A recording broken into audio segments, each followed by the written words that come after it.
The life simulator binding was successful. The owner is Su Xing, age 21, immortal cultivator class. For 3 years, he lived like a filthy dog, all the while suffering, but maintaining his determination and continuing to fight. Damn it, thought Su Xing. He's out of luck now. Even though he's a migrant, that's true. His name is Su Xing. 3 years ago, he was transported to this strange world. This world was different from his previous one. Their reality was invaded by the game, demonic creatures, hidden worlds, unique dungeons and equipment. Anyone could become an expert at 18.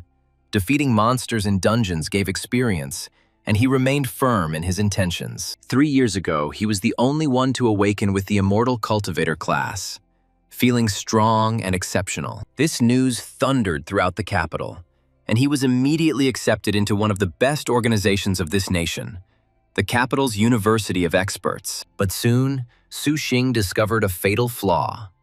He was not improving at all, and he was overcome with alarming bewilderment. Yet he did not give up, and through incredible efforts, he managed to reach the 6th level of cultivation, with a strength of several thousand jin. But the patience was worth it.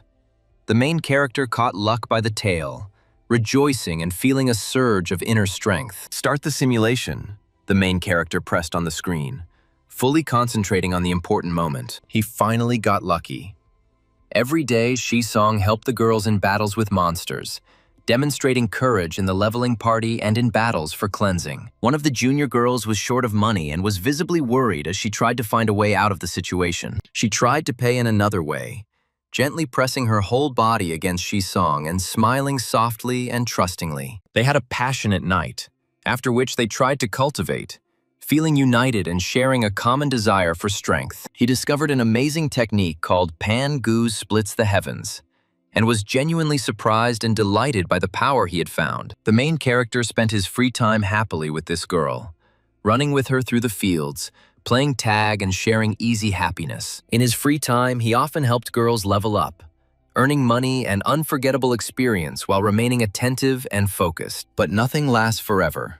6 months later, that same first-year student broke through to the silver level and cut off all ties with him, becoming cold. Shisong thought they might start a relationship, but for the girl it was just a deal, and a quiet sadness washed over him. His self-esteem was hurt.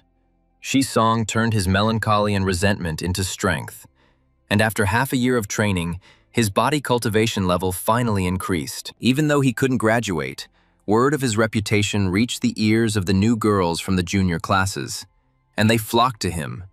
Money was now plentiful. It wasn't so bad not to graduate.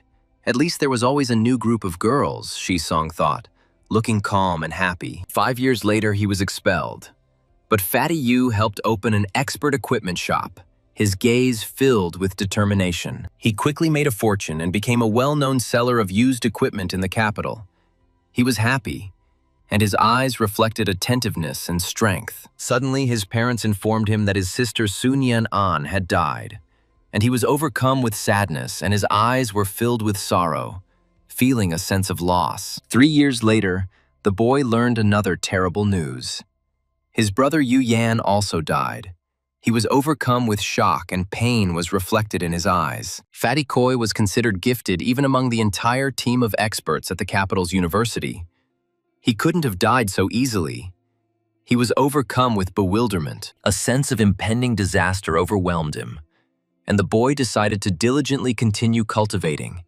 And after a year, he reached the 9th level. Due to unexpected fluctuations in the market, the price of recovery potions skyrocketed, and his equipment was no longer needed. And then his store went bankrupt. The guy decided to go home and retire from business. He looked tired, and sadness and anxiety were visible in his eyes. Shisong arrived home and stood near the fence thoughtfully. Sadness overwhelmed him. Memories flashed in his eyes. He felt loneliness and longing in his heart. One day he was chilling in the courtyard of his house, raised his head and saw a huge beast eclipsing the sky. He was overcome with horror, and fear froze in his eyes. The huge beast opened its eyes and horror washed over humanity. It radiated rage and its gaze blazed with power. It looked terrifying and dangerous. The blue-eyed monster had a large blue bow in his hand. He radiated determination, and his gaze was cold. He looked menacing. Many people entered into a desperate fight with the monster. Their expressions conveying determination and their eyes reflecting fear. They tried to stop it. The monster fired his bow, striking everyone around him. He radiated rage, and his gaze blazed with power. He destroyed everything in his path. It hit Shi-Song, who flew back a couple of meters, writhing in pain, his eyes filled with suffering and despair. He hit his head against the wall. It was very painful for him. He shuddered in agony, and weakness appeared in his eyes. He felt that his strength was leaving him. The huge beast opened its mouth and swallowed the entire Great Xia nation. Shi-Song died. He was 36.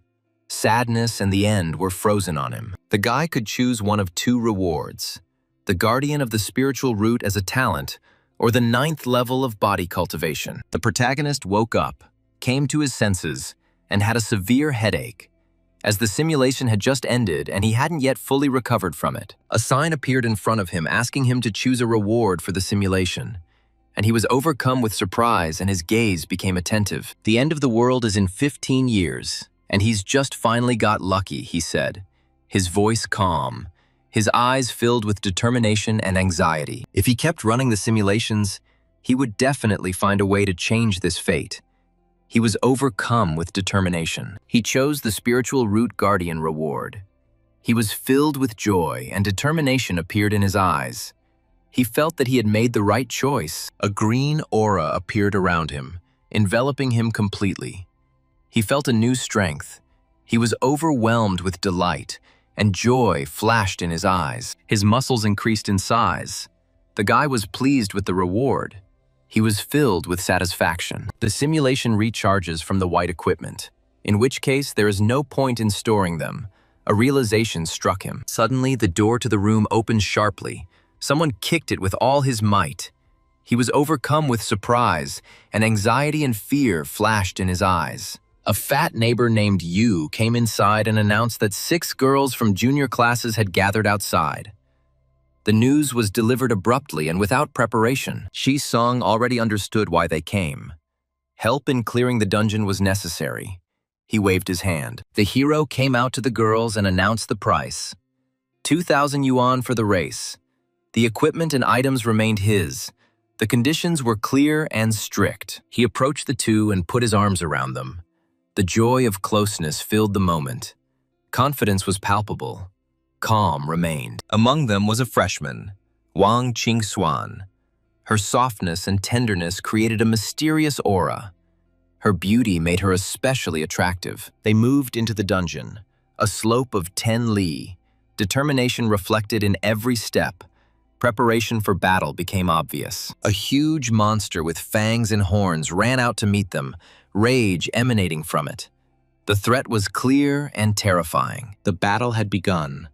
Blows were struck from all sides. Determination was reflected in every action. Courage filled the space. Shi-Song jumped up and down, delivering crushing blows with his fists. Determination reflected in every movement, strength overflowing from him. The monster fell to the ground after a series of blows. Satisfaction engulfed the moment. Joy and strength intertwined. Victory was achieved and secured. The girls watched with delight, joy overflowing them. Gratitude was heard in every gesture. Admiration for the hero's strength was genuine. They ran up and began to thank, offering their share for the help. Gratitude sounded in their words. Respect filled the atmosphere. One girl approached with an awkward smile. Embarrassment reflected in her behavior.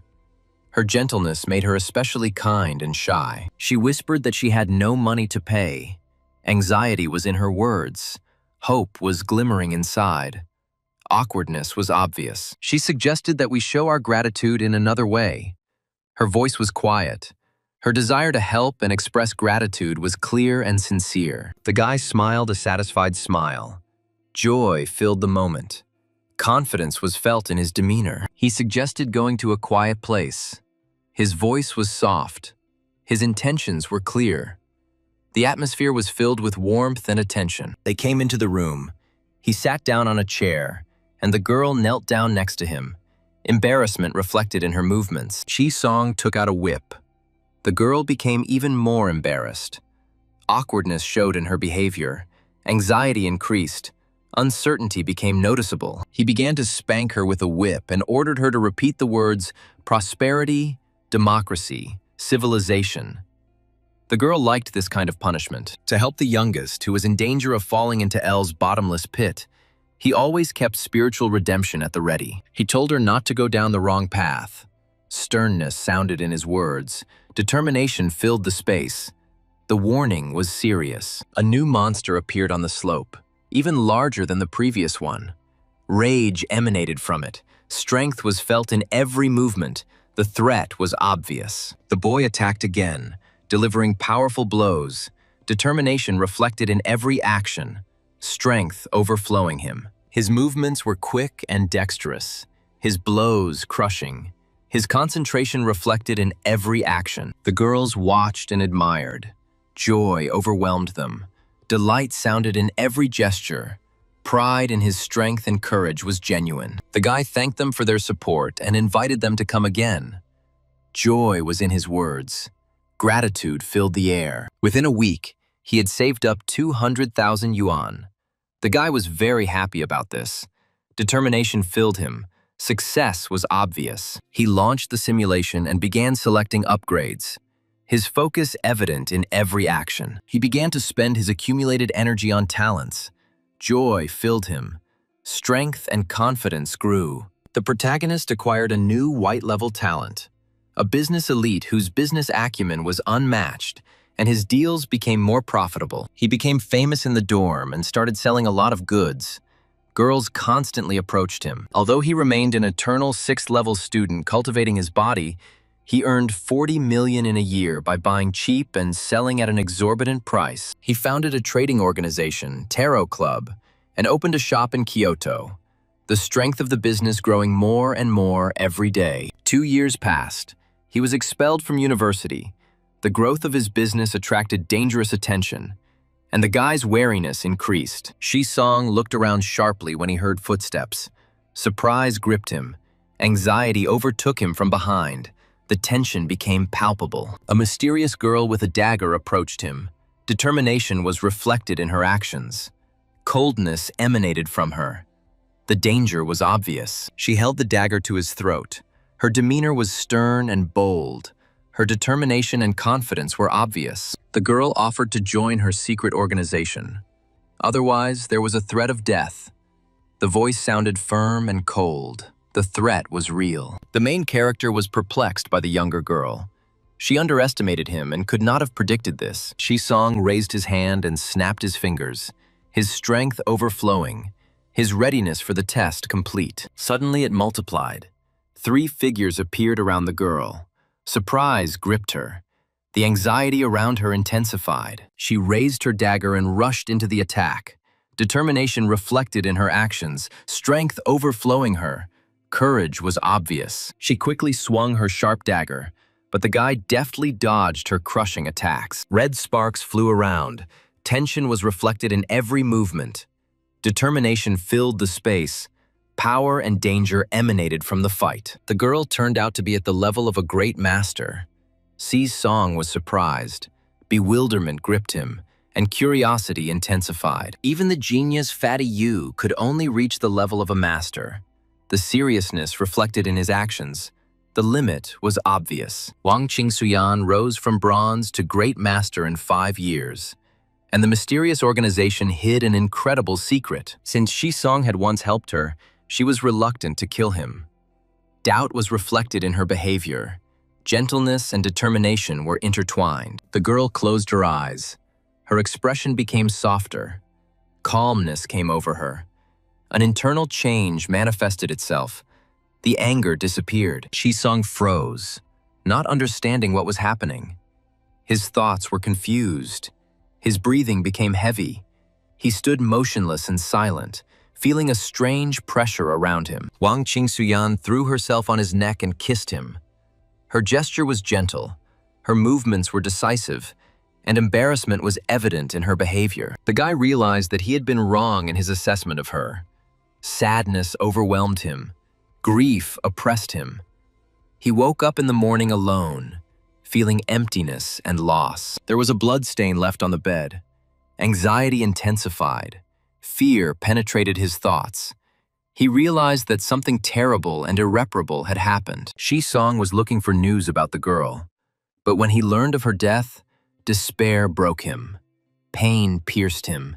He fell to his knees. He decided that there was a mysterious organization behind this and vowed to find them and avenge Ching Su-yan, his voice sounding firm. He began to search for information about the organization but found nothing. Fatigue was pressing down. His attention was focused on the search, but the result remained empty. 2 years passed. He still hadn't found the method, but his body became stronger. He reached the top. Joy and strength filled him. Shi-song told Neon An to promise not to go into the dungeons this year. His voice sounded serious. Anxiety was evident in his words. The girl promised not to go. Fear was noticeable. Caution was evident. She responded with anxiety, feeling danger and threat. Shi-song sighed with disappointment and sadness. The sadness was pressing. The melancholy was growing. He understood that fate had dealt another heavy blow. The following year, his sister took a mission into the dungeon and died. Determination accompanied her. Strength was evident.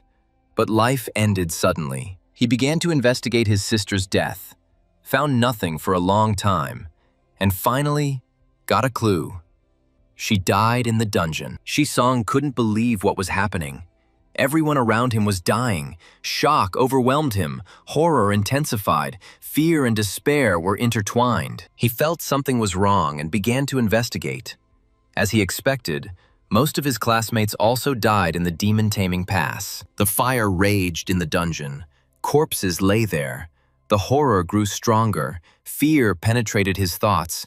He realized that the place was cursed and dangerous. The protagonist could not believe that so many people had died. Bewilderment overwhelmed him. Anxiety increased, and his thoughts became confused. Everyone had a reason for going there. They were sent there specifically. The simulation needs to continue to understand the hidden motives. Using his knowledge of the future, he quickly sold low-level equipment and purchased recovery potions. Acting rationally and calmly, he became a tycoon in the low-end Kyoto market. His confidence was strengthened. Joy accompanied his success. He felt that he had achieved an important result. The hero did not relax, knowing that in 4 years a disaster would destroy the continent. He tried to warn key players using money. Shi-song could only protect himself. Sadness was pressing. Responsibility lay solely on his shoulders. He understood the inevitability. He sold his property, bought assets abroad, took billions 3 years later and moved to the United States with his parents. The United States was an influential country full of high-level experts located overseas. And among them, there were vampires. The experts looked like cowboys with hats, pistols, and long hair, and they exuded great power. A year passed. The moment of attack by a huge beast arrived. The hero wanted to wait it out in the States. Anxiety increased. Thoughts were heavy. The monster proved too strong. Even the experts couldn't cope. Fear gripped them. Despair intensified. Hopelessness became obvious. Several monsters invaded the real world, Shi-song thought. His attentiveness increased. The threat became clear. The demon cast an eternal curse, wiping out the population of the United States. Shi-song died at the age of 36, and the simulation ended. The protagonist has chosen a new body improvement skill. 500 units of energy have been spent. 482 units remain. The elite business talent helped him make a fortune in the simulation, but proved useless in reality. Shi-song opened the equipment menu and began choosing. His concentration was complete. He acted calmly and confidently. The disaster was supposed to happen in 15 years, the hero thought. A slight anxiety appeared in him, and sadness penetrated his thoughts. The higher-ups may have known about the disaster, but there was no way to stop it. Doubts grew, and attentiveness increased. They hid the truth to avoid panic. The danger became obvious. The threat felt larger than it actually seemed. The hero, as a special type of expert, had a cultivation window different from others and could only learn cultivation skills. He was stronger than a typical silver-level expert, but not strong enough to take on new challenges in the dungeon. The protagonist clenched his fist to feel the power. His determination grew stronger. His strength became apparent. His confidence grew stronger. A week later, he had 400,000 yuan left, which was enough for the simulation, and the hero was very happy about it. He opened the talent window again and began to choose.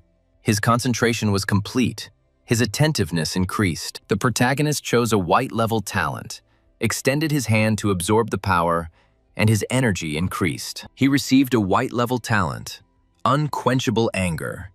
He was glad to have such a talent because he had been waiting for this for a long time. His sister was leaving the house with a suitcase. In a cheerful mood, she asked to leave the chips. Her lips were bright red. Her embarrassment increased. Her tenderness became apparent. Her shyness was noticeable. Her movements were light. Her breasts were full. Her school uniform emphasized her figure. Embarrassment and awkwardness showed through. Anxiety became obvious. If you use the skill correctly, you can get key information about enemies. The simulation is running. The hero's strength grew. Within a year, he earned 20 million and continued to earn large sums, strengthening himself and his position. He met a girl. She said that she received an invitation from a mysterious organization. Song walked over and hugged her tightly. His resolve strengthened. He felt the need to protect her at any cost. The guy didn't want Suyan to leave. He hugged her. Despair intensified. The fear of loss became obvious. The hero froze, rage boiling inside him. He couldn't believe that the girl had been taken into the organization or forced to join. After some time, he met Wang Qingsuyan. The long-awaited hope seemed real. He felt relieved, as if fate had given him a second chance. Song asked where she had been all these years. Anxiety was pressing. Attention was focused on her words. The weight was becoming agonizing. The girl turned away. Sadness shone through in her behavior. Melancholy covered her. Inner despair became obvious. She was silent, unable to find words. The hero took her hand. A sheet suddenly appeared. Bewilderment gripped him. What was happening seemed strange, inexplicable, frightening. The boy woke up, not understanding what was happening. Surprise took hold of him. His attentiveness increased. Reality seemed alien. He took out a book from under his pillow. The cultivation technique turned out to be genuine. A chance for development appeared. He felt strength. The book contained only half of the manual, and disappointment overwhelmed him. His knowledge was insufficient, and the path to perfection remained closed. A month passed. Cultivation remained at the first level. Bewilderment oppressed. Sadness grew. Anxiety did not let up. Progress was absent. Hope was melting away. Without giving up, the hero gave up business, devoted all his time to technology. Strength became his goal, and he continued on his path despite the difficulties. Song thought about the spiritual qi. The reason was hidden deep. He searched for the answer, but found only emptiness. The root and the technique were there. The only reason was qi. It did not give in. The path became difficult. Obstacles multiplied. Time was running out. There was no time left in this life. He needed to talk to his sister and you. Determination became his support. He prepared for the meeting. The hero decided to save his sister, then returned to his hometown, met her after graduating from university, was overwhelmed with joy, but anxiety was hidden. Song spent happy days with his sister, but everything changed. Anxiety appeared. Fate was preparing a new blow. People in cloaks came to the house. They wanted to invite Sunyun on to the demon-taming pass. Their words sounded cold. Song looked at them furiously, said that he would not let her go. Anger took hold. The duty to protect his sister became obvious. He was adamant. The sister took his hand. Sadness shone through. Grief covered her. Soft light and longing appeared. She wanted to say words, but remained silent. He shouted at his sister, ordered her to obey. Anger took hold. Irritation increased. He was adamant. His voice sounded harsh. Anger burned in his gaze. He looked sternly. Rage took hold. Anger intensified. He did not want to let her go. The sister demonstrated magic, proving that she had become a master. The power became obvious. She looked confident, ready for the test. Every expert is obliged to visit the pass. The sister said that she would return in a month. Her words were firm. She left with a suitcase. Joy accompanied the girl. Happiness manifested itself. She asked to leave the chips. Her movements were light. A month later, the hero learned of her death. Sadness overwhelmed him. Melancholy intensified. The loss became irreparable. The guy's heart sank. Hope disappeared. He tried to convince Yuya, but he couldn't. Despair washed over him. Anxiety intensified. Helplessness and pain manifested themselves. His words sounded empty. The fluctuations in the recovery potion market remained the same. The hero once again earned a large sum. The money flowed, but the soul was empty. Knowing that 4 years remained, Shisong sold his businesses and devoted his resources to searching for spiritual chi. But his hope remained faint. A year later, he found nothing. Stood near the buildings alone. Sadness overwhelmed him. Loneliness weighed on the guy all the time. A mysterious man came to him. Bewilderment arose. Attentiveness increased. The meeting seemed fateful. Shisong didn't understand who it was. He was overcome with surprise. His anxiety increased. He felt danger. The man said that the hero was a bug. A grin appeared. Contempt shone through. Superiority became obvious. Shisong became angry. Anger filled him. Rage burned in his eyes. The duty to prove his strength became clear. He was preparing for battle. The hero attacked, struck blows. The man dodged. Calm remained. Attentiveness was at its limit. The battle became fierce. The enemy had gold-level strength. Shisong did not expect such resistance from him and was shocked. The hero had never encountered such opponents. Bewilderment gripped him. The battle seemed difficult. The outcome uncertain. At the peak of his body's self-improvement, the hero grabbed him by the leg. His strength was his clear advantage over his opponent. The man did not expect such an outcome. Surprise overwhelmed him. The situation changed. The fight became unpredictable. The hero threw him back with a blow. The earth thundered. His strength became obvious. The battle continued and became stronger and stronger. Everything was filled with smoke. Debris was flying around. The battle became more dangerous. The ground was shaking underfoot. Shisong looked at him fiercely, asked if he was ready. Anger was evident. Strength was evident. Words sounded firm. Suddenly, a mysterious man appeared behind Shisong, his face expressing cold calm. He acted quickly and decisively. He grabbed the hero by the head and began to squeeze hard. It was very painful for him. His eyes sparkled with despair and fear. The man said that the hero was pathetic.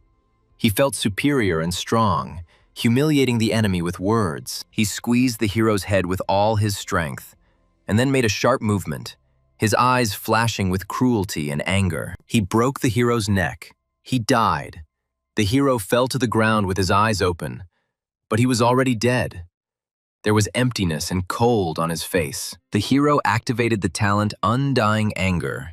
He felt that the power within him had awakened again. Shisong was once again surrounded by beautiful, busty girls who began asking him for something, their faces expressing tenderness. He collected 700,000 in a week, 600 units of white-level equipment.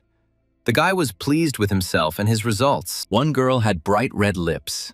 Her face was embarrassed. Her eyes sparkled with a soft light.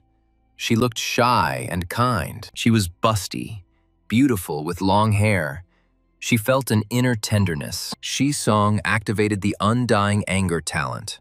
The power within him awakened, and he felt his body becoming stronger. The protagonist wanted to watch again how the mysterious man would kill him.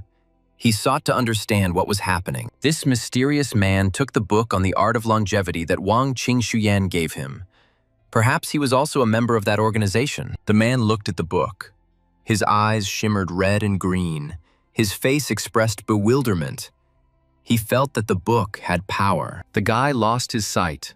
The undying anger was deactivated. The end of the simulation. The hero's face expressed emptiness. He felt defeated. Sooner or later, Shi-song would get to him and smash his head in. The guy was persistent and stubborn. He thought that he had not even lived to see the end of the world. He had been killed by some mysterious man, his face expressing despair. The longevity art technique was worth 3,000 units if you spent a couple $100,000 on white-level equipment and processed it into energy. With unquenchable anger, the hero will be able to find out exactly what happened after the end of the world and who caused it. The hero could obtain the art of longevity in the next simulation, but not unquenchable anger. No one knew when he would get it again. Shi-song activated the talent Undying Anger. 1,000 units of energy were spent. 782 units remained. The main character decided that it was time to earn money and level up. He was lucky that there were so many girls in the junior classes. One piece of white-tier equipment could usually be exchanged for 5 units of energy, and the cheapest item cost 1,000 or 2. Shi-song's eyes lit up as he began to repel the monster's attacks. His face expressing concentration. He felt confident and strong. The monsters scattered in all directions from his powerful fist attacks, and the hero felt superior to his enemies. He was surrounded by beautiful, busty girls, each one wanting to talk to him. Their eyes sparkling with a soft light, they looked embarrassed. Shi-song was stern and self-confident. He felt the strength within him growing, and his determination becoming stronger. The guy acquired a new talent. He was as calm as a boa constrictor. Even if the hero was overwhelmed by emotions, his expression always remained unperturbed. People called this talent a brick face. His face expressed bewilderment. He felt that the name sounded strange and ridiculous. The hero thought, why did he need a brick face?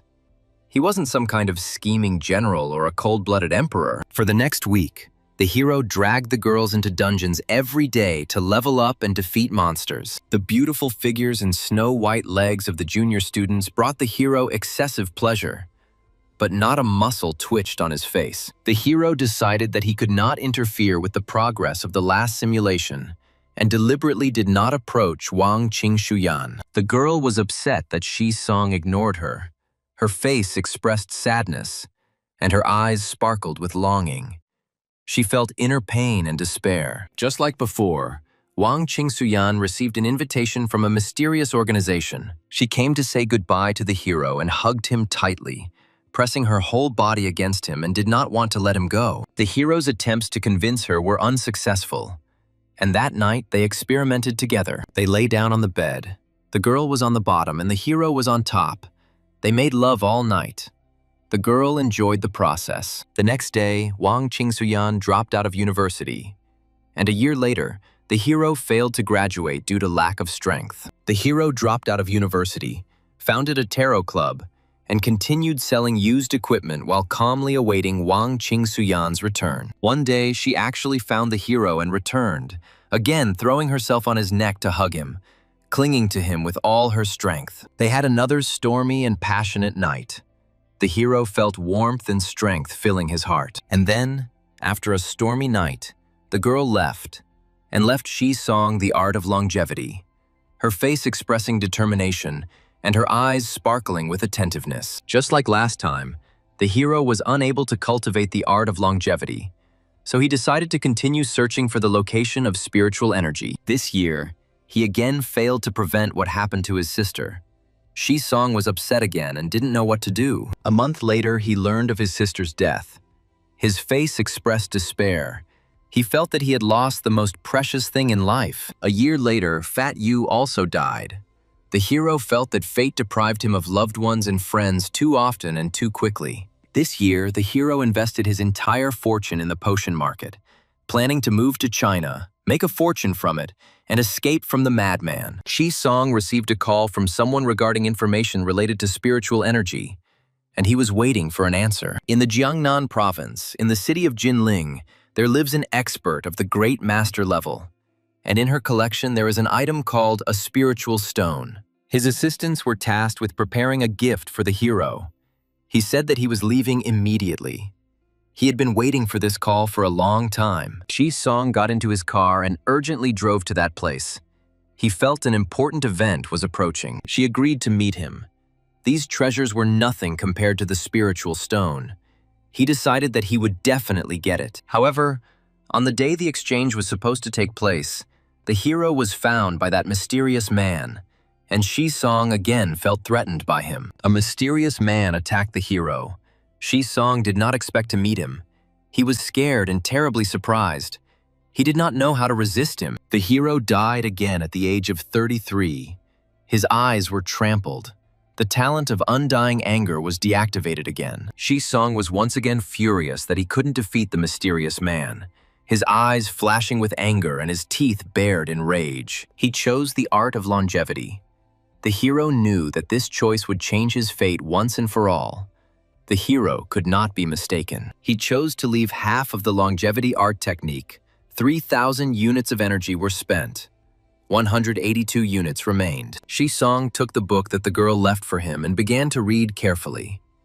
It said to rest at night, get up early and go for a walk in the yard. A green flame appeared around the hero and began to envelop him from head to toe, completely submitting to the will of the master and blazing ever brighter. This technique had the ability to prolong life and preserve youth. Unfortunately, the world will come in 15 years. The hero received the technology, and he got a clue about the location of the spiritual stone. One more simulation and he will get it. But Shi-song didn't know how valuable the spiritual stone was, how much energy it would take, and how much energy he would need to accumulate before the next simulation began. Suddenly, Fatty Yu kicked the door open and shouted to the hero that Old Man Lu was looking for him, interrupting Shi-song's deep thoughts. The fat man laughed at how hard he opened the doors, clearly pleased with the effect it produced. Shi-song said that Yu came just in time and asked to borrow money quickly, since it was impossible to delay in his situation. The fat man said that he didn't have much money right now, so he couldn't give much, clearly worried about his modest savings. He only has 5 million left. He needs to spend it wisely. The PIN code is his date of birth, the fat man said, and handed the hero a card. Shi-song did not expect such an act from his friend. He was shocked, never expecting such generosity from him. Lend 5 million to a friend is a piece of cake for a fat man who is ready to make any sacrifice for his comrade. But Shi-song forgot when the fat man's birthday was. He wanted to know. He was awkward, afraid of hurting the feelings of a loved one. Fatty Yu was very angry about this and demanded his money back, considering such forgetfulness the height of selfishness. Shi-song joked with him and then went to meet Liu Xiaodong, trying to smooth over the awkwardness that had arisen along the way. On the table in Old Man Lu's office stood a cup of hot drink, steaming, creating a deceptive sense of comfort. The hero approached the old man, who asked how his training was going, showing genuine interest in his student's progress. The hero said that he would train as hard as he could and try to reach the silver level as soon as possible. Shi-song heard from the old man that the university had level and employment indicators, but with the current level of hero cultivation, the situation was difficult. The teacher was trying to hint at something. Shi-song asked to speak directly, not wanting to waste any more time on empty hints. The old man said that he hoped for the hero's voluntary expulsion from the university. This would benefit both his and the university's reputation. If the hero voluntarily dropped out, the teacher was ready to pay him 1,000 yuan in compensation on behalf of the faculty. Moreover, the teacher said that he could help the hero find a job. The residential complex was short of security guards, trying to inflict more pain. If the hero agrees to be the teacher's student, the teacher promised him 3 million, trying to bribe the guy for his own benefit. The hero thought that the 3 million promised to him upon admission had never been given to him, and now they were humiliating him with the offer to guard the gate. The teacher sat and waited for Shi-song's answer. He was calm and confident that he would agree, believing that he was in complete control of the situation. Teacher Liu heard the hero's words, and he thanked him for his concern, but said that he had no thoughts of expulsion yet. The place was perfect for cultivation. The teacher said that the boy was no longer the genius he had been 3 years ago, shaking his head in disappointment. The hero said that he needed to try even harder to be worthy of the school's care, throwing down a daring challenge to the mentor. Old man Liu was extremely angry at Shisong's response. He was furious, ready to tear the stubborn student apart right there on the spot. Shisong opened his phone and received a notification about the funds and equipment being deposited, which instantly lifted his spirits. When the equipment arrived, the hero realized that he would be able to conduct the next simulation, because now he had all the necessary resources. This time, it was absolutely necessary to take out the spiritual stones. The hero started the simulation and pressed start on the table, fully concentrating on the process. The hero still had hair. He was not bald. Sisong grabbed his head. He was surprised to notice the first frightening changes. Afterwards, the hero looked at his hands and saw fallen hair there. He didn't understand what was going on and frantically tried to find a logical explanation. His hair began to fall out and he was in shock, suddenly realizing the scale of the impending disaster. The Imperial protection against baldness and black sesame porridge. The hero recalled all this, clinging to any opportunity to save his hair. The hero's thinning hair affected his appearance, and he missed out on many opportunities for in-depth communication with younger students. Shisong fell to the floor and cried from this news. He wanted to communicate with girls, but he couldn't, cursing his unfortunate fate. His hair started falling out at a rapid rate, and he became almost bald. But this did not bother him. He was ready to shave his head. For some unknown reason, having become bald, the hero preferred to crush monsters in dungeons with his fists. Thanks to his strong body, he often killed them with a blow. Who would have thought that going bald would actually make the hero more appealing? In just 1 year, he earned 30 million small chains. Fortunately, Wang Qingsuyan did not disdain the hero at all, and, as usual, one day brought him half of the art of eternal spring. The hero said that he didn't need this technique. He wanted the girl to help him find a continuation, setting a much larger goal for himself. As before, Wang Qingsuyan dropped out again so as not to interfere with the search for the eternal spring technique. The simulation seemed to know the hero's thoughts. Could the hero's thoughts in reality be instantly reflected in the simulator? Shisong wondered, trying to unravel this strange phenomenon. Wang Qingsuyan, his little sister Yupan, and the ending with expulsion will probably be the same as in his past life.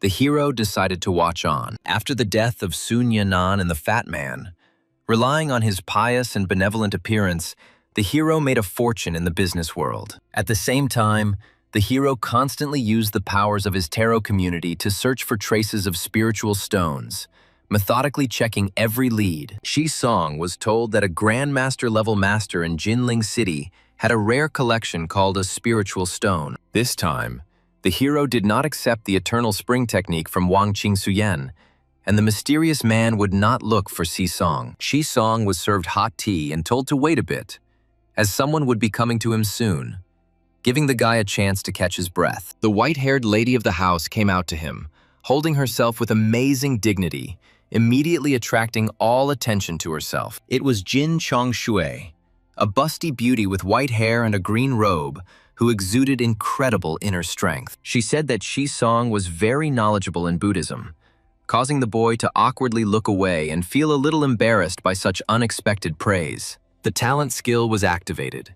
Jin Songshua truly had a deep respect for Buddhism, so she immediately developed a strong liking for it. The hero understood how to use this skill and was genuinely happy, realizing that the simulation had given him a powerful trump card. The lady had only 3 spirit stones, the market price of which was 300 million, a sum that would scare off any buyer. Shisong confidently shouted that he would take them all, ready to go all in to possess these treasures. Since they were friends, she was willing to sell the stones for 30 million at a friendly price, giving the guy a truly royal gift. The stone began to engulf the hero in a blue aura as he sat and waited for its power, completely immersed in the process of absorbing the energy. He focused on his inner sensations and prepared to accept the full power of the artifacts, anticipating the long-awaited qualitative leap. Half of the spiritual stone was enough for the hero to break through to the second level of the chi refining stage, with 2.5 more remaining. Spiritual root,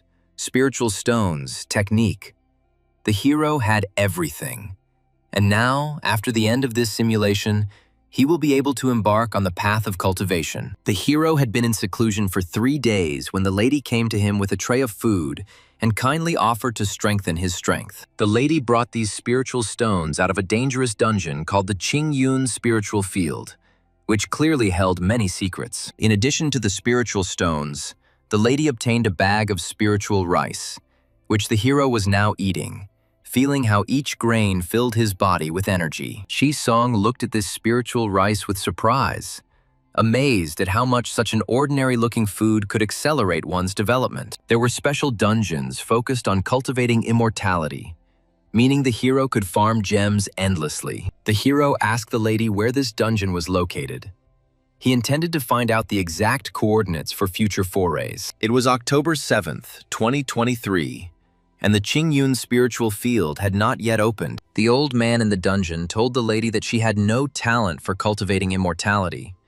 Otherwise, she could get much more benefit from this place. But Song had this rare talent, which made him mentally rejoice from the realization of his superiority. It seemed that in the cultivation dungeons, spiritual stones were not the most important thing.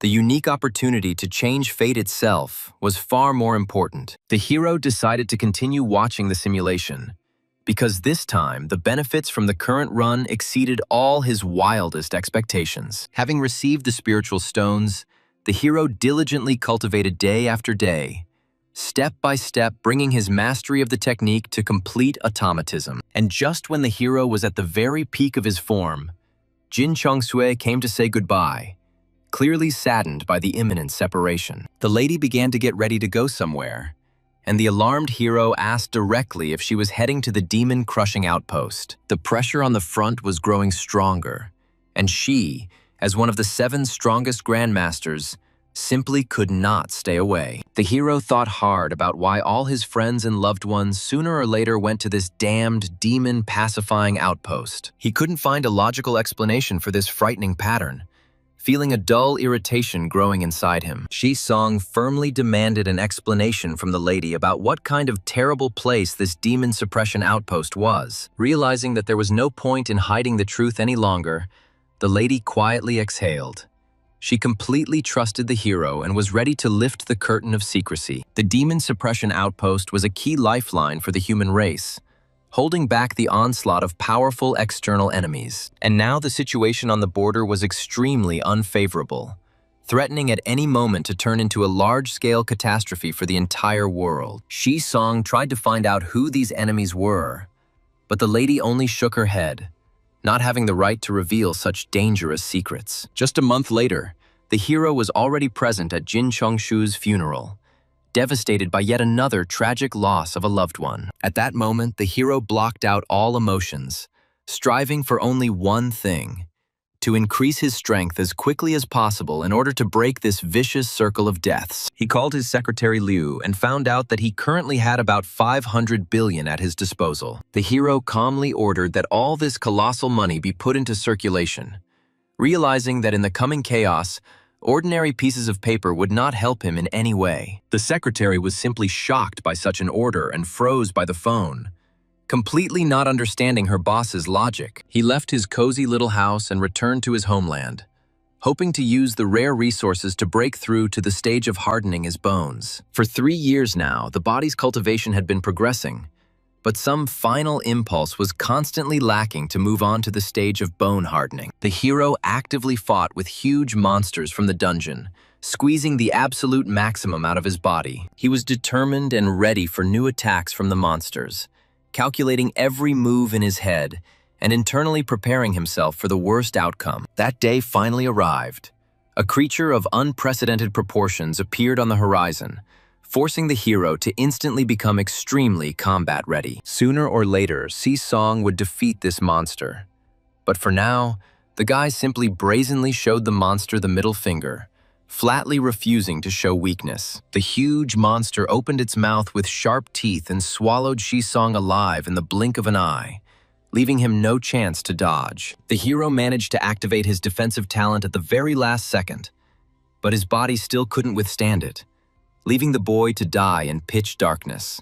In reality, Song suddenly came to his senses, breathing heavily and completely unable to understand what kind of crazy anomaly had just interrupted his simulation. The hero turned out to be in the belly of a giant monster, suddenly realizing that he had fallen into the most terrible and deadly trap of all his previous attempts. The caustic gastric juice splashed around, instantly corroding everything it touched and causing the hero to scream hysterically from unbearable pain. This acid was so powerful that in a matter of seconds it burned away all the skin, leaving only a bare white skeleton of flesh. Soon, the giant beast completely digested the hero's eyes, making them part of its terrifying body, causing the talent to completely stop working. The realization that someone before him had not died immediately, but had been dissolved alive in this womb, caused a chilling horror. After this nightmare ended, Shi-Song sat up on his bed and began to concentrate on choosing his well-deserved reward in the interface. The stones on the menu turned out to be surprisingly cheap. A quick calculation showed that one spiritual stone cost only 1,000 units of energy. One low-grade spiritual stone was discovered, the processing of which instantly brought 100 units of pure energy to the account. Seeing this, Shi-Song sincerely wished that in the real world, all the resellers who profit from the huge price differences would one day disappear. The hero settled himself comfortably on the floor and plunged into meditation, while the mystical green flame flared up and danced around his body again. Just one such stone was guaranteed to be enough for the guy for at least half a month of continuous and effective cultivation. Now the hero's main task became diligently farming dungeons for money, in order to manage to conduct several simulations before the opening of the Qingyun field. However, after a week of continuous marathon, the hero had no strength left, and he simply collapsed on the bed, feeling completely exhausted. This time he earned more than 500,000, an amount more than enough to launch the next full-fledged forecast. He reactivated the system without hesitation, internally prepared for new large-scale exploits and unexpected turns of fate. Shi-Song still had doubts about whether his theory about the value of spiritual stones would be correct, but he was determined to see this test through to the very end. The simulation successfully launched, and Shi-Song immediately received the white talent of a fitness expert, which made his predisposition to training much higher. Appearing in the simulation, the first thing he did was pick up a mysterious yellow spiritual stone. Looking at it with genuine interest, Shi-Song crossed his legs on the floor as usual and began cultivating, once again causing streams of green flame to envelop his powerful body. Over the next month, the hero confidently led crowds of enthusiastic undergrads through dungeons during the day, earning a good income from leveling up. The boy spent his free time at night absorbing energy from the stone, thanks to which his cultivation rapidly soared to the 4th level. Pleased with the result, Shi-Song called his secretary and, in a businesslike tone, ordered her to immediately book a ticket for the next train to Jinling. He remembered very well how Jin Chongchu had once casually mentioned that the dungeon he needed was hidden in a dense park to the west of the city gate. Arriving at the location, the hero went deep into the wild suburban forest, methodically examining every tree in search of a camouflaged entrance. However, the thicket was too vast, and Shi-Song began to doubt whether he would be able to find this anomaly without Jin's presence. Suddenly, right behind him, a clear, cool female voice was heard, causing the guy to freeze in place. He spun around on his heels and was literally speechless at who exactly was standing right in front of him in this wilderness. It was Jin Chongchua herself, in all her dazzling glory, dressed in a striking, figure-hugging red dress. It is worth admitting that 7 years ago, the future head of the house was still an unapproachable and majestic cold beauty. Realizing that this hidden dungeon was most likely only discoverable by her, the hero decided to quietly follow behind her. But as soon as he blinked for a second, the beautiful stranger literally disappeared into thin air, causing Shi-Song to look around in bewilderment. Before he could take a single step, the girl appeared silently right behind him, clearly considering his secret appearance as a direct threat. She instantly drew her blade and put the sharp edge to the guy's throat, sternly demanding an explanation for the reason for such brazen surveillance. Without losing his composure, the hero politely replied that he simply recognized her immediately, since her portrait still adorns the main honor board at their university. Hearing this, she softened a little and asked with obvious curiosity if this strange stranger was also studying at Kyoto University. Taking advantage of the moment, Song decided to play the trump card of his talent and declared that recently he had been tormented by a very difficult Buddhist question. Being carried away by this topic, Jin Chongshu noticeably thawed, and with a gentle smile allowed the guy to voice what was so deeply troubling his soul. The hero, with the utmost seriousness, asked which came first, the chicken or the egg, holding his breath in anticipation of her thoughtful reaction. This existential trick left the authoritative warrior speechless for a moment, her eyes widening comically. Appreciating the humor and originality of her fellow traveler's thinking, she suggested discussing this dilemma in detail on the way, since they were both going the same way anyway. Their path together lay through majestic and dangerous high mountains, the peaks of which were completely shrouded in thick white fog. Suddenly, far below among the gorges, they noticed a bright golden glow breaking through the darkness, which clearly indicated the desired coordinates. The concentration of spiritual energy in this place was so dense and tangible that it must have been the hidden abode of ancient masters. Walking a little further along the path, the travelers came across a lonely, old, thatched hut, standing forlornly in the middle of a mystical landscape. Understanding that Song's current cultivation level was weak to possible dangers, the caring girl walked ahead. She made several confident blows on the wooden door, feeling with her whole body that someone's very powerful and ancient aura was beating inside the hut. The creaky doors swung open on their own, and a thick, concentrated scent of magic wafted out from the depths of the room. A gray-haired old man slowly walked out onto the threshold. They had entered the secret domain of the immortals, and entry was forbidden without colossal, fateful luck. Song shuddered internally at the power emanating from the stranger, but at the same time he realized that the simulation had finally led him to the right point. Surprisingly, instead of deadly trials, the old man desperately needed working hands to care for the rare plants on his sacred spiritual field. The next second, they were both standing in the middle of the beds with heavy hoes in their hands, in a complete stupor trying to figure out how to dig correctly. Old man, he wished them good luck and left, adding that he would come back in exactly 7 days to check the results, and that they should not expect any concessions. The girl had never even really seen ordinary grains, so she had no idea how to approach the capricious spiritual grain. The elder listened attentively to the advice of the hero, who already had experience, that before entering the rice field one should roll up his pant legs. The hero honestly admitted that his parents were simple peasants,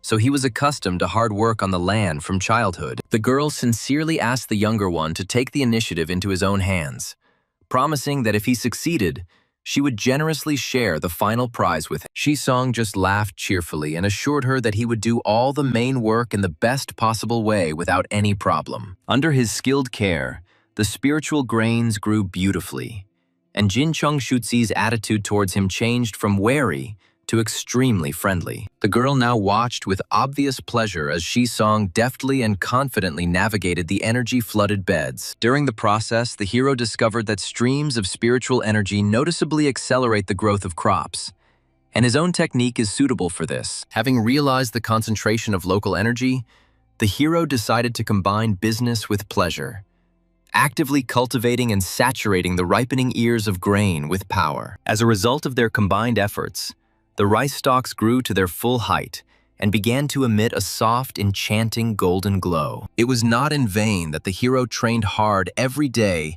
and made a breakthrough to the 5th level of the chi refining stage. 7 days flew by unnoticed, and the old man, strictly on schedule, showed up in the field to personally assess the fruits of their week's labor. Seeing the perfect order in the boys' garden beds, the stern owner of the hut could not hold back an approving smile. The girl's plot also turned out to be in impeccable condition, so the old man, without further ado, awarded her her well-deserved share. The reward consisted of 10 spiritual stones and a small bag of spiritual rice. Thanks to the hero's hints, the value of the loot increased. Suddenly, the girl vanished right on the spot, causing Song to look around in complete confusion. It turned out that the old man simply snapped his fingers and forced her out of the dungeon, thinking that her test was over. The old man then turned to Song and told him to also extend his palms forward for a final test of potential. A transparent sphere materialized in the master's hands, inside which 5 multicolored lights began to flicker dimly. Although the 5-element mixed spiritual root opened access to cultivation, One could not dream of achieving immortality with it. Nevertheless, the hero firmly asked the old man to accept him as a student, hoping to squeeze the most out of this rare acquaintance. However, the master merely shook his head, snapping that with such mediocre natural talent, there was no point in wasting time on training. Trying to find a direction for the future, the guy asked directly what criteria a candidate for the role of his successor should have. The old man coldly explained that to be accepted as a disciple, one needed at least a pure double spiritual root. The guy thought deeply about these words, realizing that the simulator's system was clearly hinting at the need for a serious upgrade of the characteristics. The current spiritual root was considered only a white talent. To truly change one's destiny, one had to knock out a green grade. As a farewell, the old man gave him 30 spiritual stones and 30 gins of spiritual rice, strictly ordering him not to be lazy and to continue training. After this, the master cast a transfer spell and unceremoniously threw the hero back into the familiar world. The simulation moved on, and exactly 2 years later, Sun Yun An again received the fateful call to the front and died tragically in the very first battles. A year later, the same fate befell Yu Yan. The hero again found himself completely powerless against the system's strict timings and lost his friend. But against the backdrop of massive market fluctuations the following season, the hero pulled off several brilliant deals, and he broke the 100 billion mark. With these colossal resources, the hero once again sought out Jin Cheng Shui, intending to use the accumulated wealth for a new plan. He directly offered to buy out all the spiritual stones she had, declaring that he was ready to pay absolutely any amount without bargaining. But the girl was not at all interested in banal earthly money, and she only shook her head indifferently in response to the generous offer. Instead, she put forward one very specific and unexpected countercondition to the guy. Shi Song stared at her in confusion, not even believing his ears at first and trying to catch the hidden meaning in her words. However, he didn't ask any unnecessary questions. The barriers between them fell apart, and they spent the rest of the evening in each other's strong, passionate embrace. Having spent a stormy night together, they woke up at dawn, and there was not a drop of regret on the girl's face for what she had done. Soon, Jin Chengshu was also called to the front lines, and a month later, Shi Song was already standing at her fresh grave, silently saying goodbye to another comrade. 4 years later, the same gigantic beast, covering the entire sky with its wings, predictably appeared on the horizon. Since the hero had been saving and storing spiritual rice in his current life, he lacked the strength to break through to the bone-hardening stage, and the monster turned out to be stronger. Returning to reality, Shi Song decided to first buy the extracted spiritual stones from the simulator menu. But a problem arose. All his cash, when converted, would only yield a couple of thousand units, and he was almost half short of the required amount. Not wanting to miss out on such a big win, Shi Song decided to quickly intercept the missing capital from his trusted friend. He dialed the number of the fat man, who, coincidentally, was just packing his things for another raid into the dungeon. Hearing that Shi Song was once again urgently in need of astronomical sums, Yu merely chuckled loudly into the phone, considering this to be another crazy adventure. When the hero announced the final figure of 100 million, there was a heavy, shocked pause on the other end of the line. The fat man immediately flared up and yelled at Shi Song in anger, saying that due to his past spending, he could scrape together a maximum of 50 million. After this tirade, he angrily threw down the phone. But a minute later, the promised 50 million obediently trickled into Shi Song's account. Together with the 5 million that Fatso had lent him earlier, the hero's total capital reached 55 million. In reality, the Qingyun Spiritual Field Dungeon was supposed to open next month, and the hero only had 4 simulations left. It was time to check which streak awaited him this time, white or black, and the guy tensed up internally, realizing the importance of the upcoming roll of the dice. The hero began the process of extracting green talent, focusing on the interface and waiting for the next sharp turn in his fate. The system gave out a green talent, long life, but for a practicing cultivator, this bonus seemed useless. However, the current simulation run was still a pleasant surprise. This time, the hero managed to farm 10 more spirit stones than usual. A week later, he launched the simulator again, desperately hoping to finally get the coveted spiritual root modification. But instead, randomness gave him the green talent of a sword genius. It seemed that fate was simply making a sophisticated mockery of his plans. Song was completely out of his mind. This skill was not bringing him any closer to his cherished goal, causing only dull irritation and rage. Having quickly completed this attempt, the hero adjusted his strategy and decided to focus on accumulating spiritual rice. Before the next launch, the guy jokingly decided to resort to higher powers, mentally setting himself up for maximum success. He offered a colorful prayer to the deity Fusheng Xuanhuang Tianzong, sincerely asking for a blessing to obtain that very green root. The number didn't go through. The system activated a green talent with the eccentric name of Guanxi's face, causing Song to freeze from the absurdity. The guy just swore in displeasure. He had been given yet another skill that was frankly rubbish and useless in combat. Song even threw the tablet onto the bed out of anger, feeling a strong irritation boiling inside him from the merciless system randomness. However, the talent worked.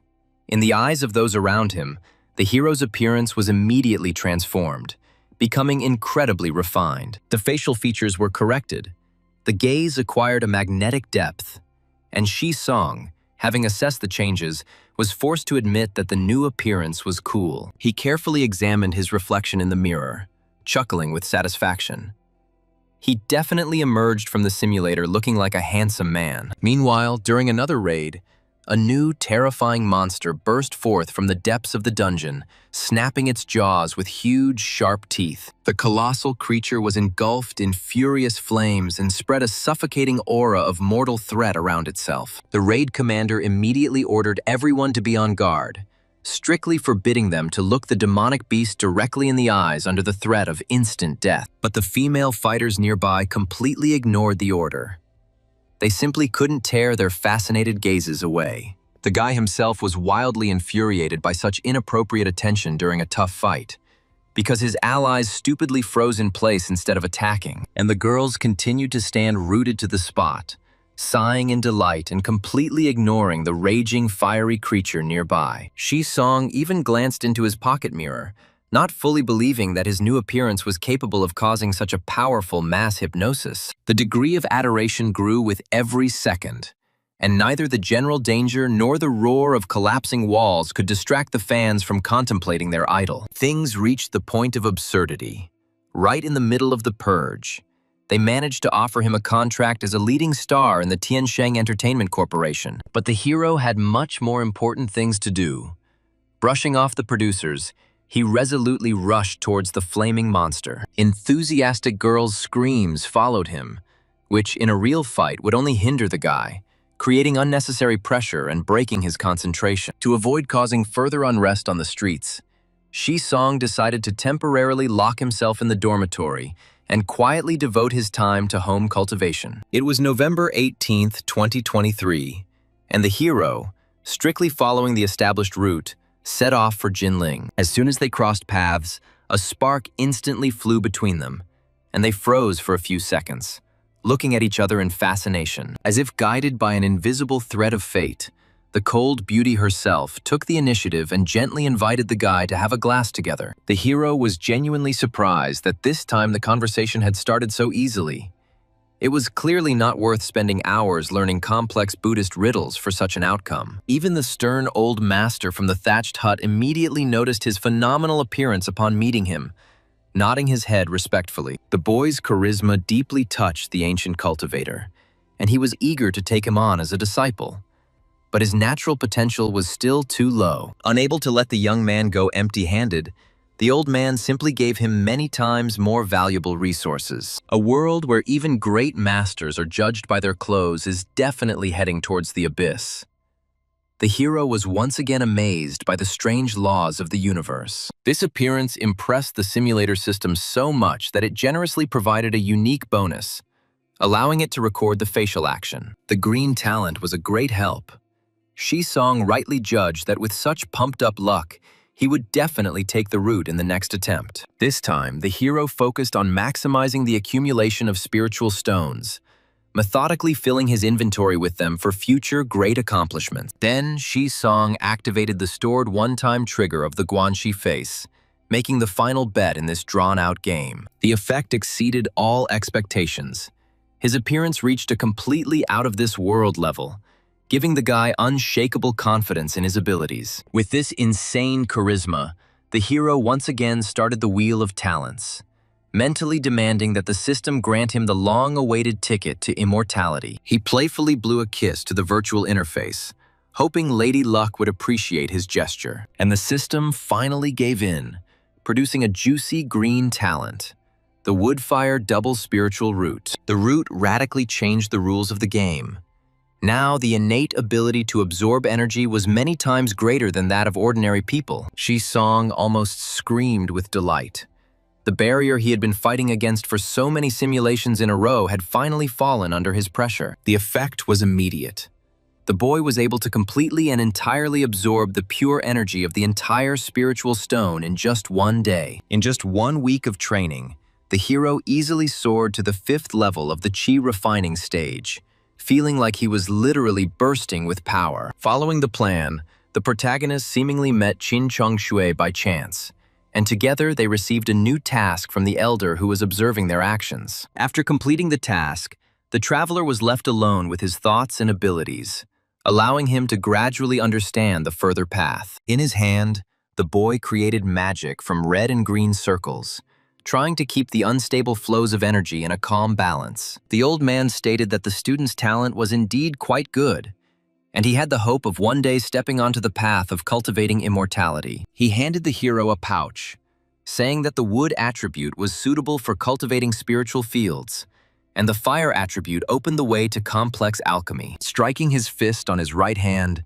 the young man firmly asked the venerable mentor to agree to accept him as a student for further spiritual growth. However, the elder calmly replied that he had entered the path of cultivation too late, and had already missed the most suitable age for development. Then the protagonist asked what level he would be at with normal cultivation. The man, stroking his beard, answered, "Golden Core." The hero was taken aback when he realized that in order to be successfully accepted as a disciple, he needed to reach the Golden Core by the time the Qingyun Spiritual Field Dungeon opened. Sitting on the ground, the boy began to train diligently, recalling the words of the Venerable One about the need to pour spiritual energy into the Jade Tablet. The protagonist smiled and calmly said that a new technique had finally opened up before him, which allowed him to advance further. He understood that until the end of the world, he would have to carefully cultivate his own powers in order to be able to withstand the coming trials. In 6 years, he had somewhat mastered Shennong's art of cultivating spirits, and had mastered the methods of cultivating spiritual grains. After consuming the spiritual rice, his body cultivation gradually strengthened and successfully broke through to the bone tempering stage. The boy approached Sun Sui, saying that in front of him was rice that he had grown himself, and he would like to exchange it for 20 spiritual stones. The girl crawled up to him and,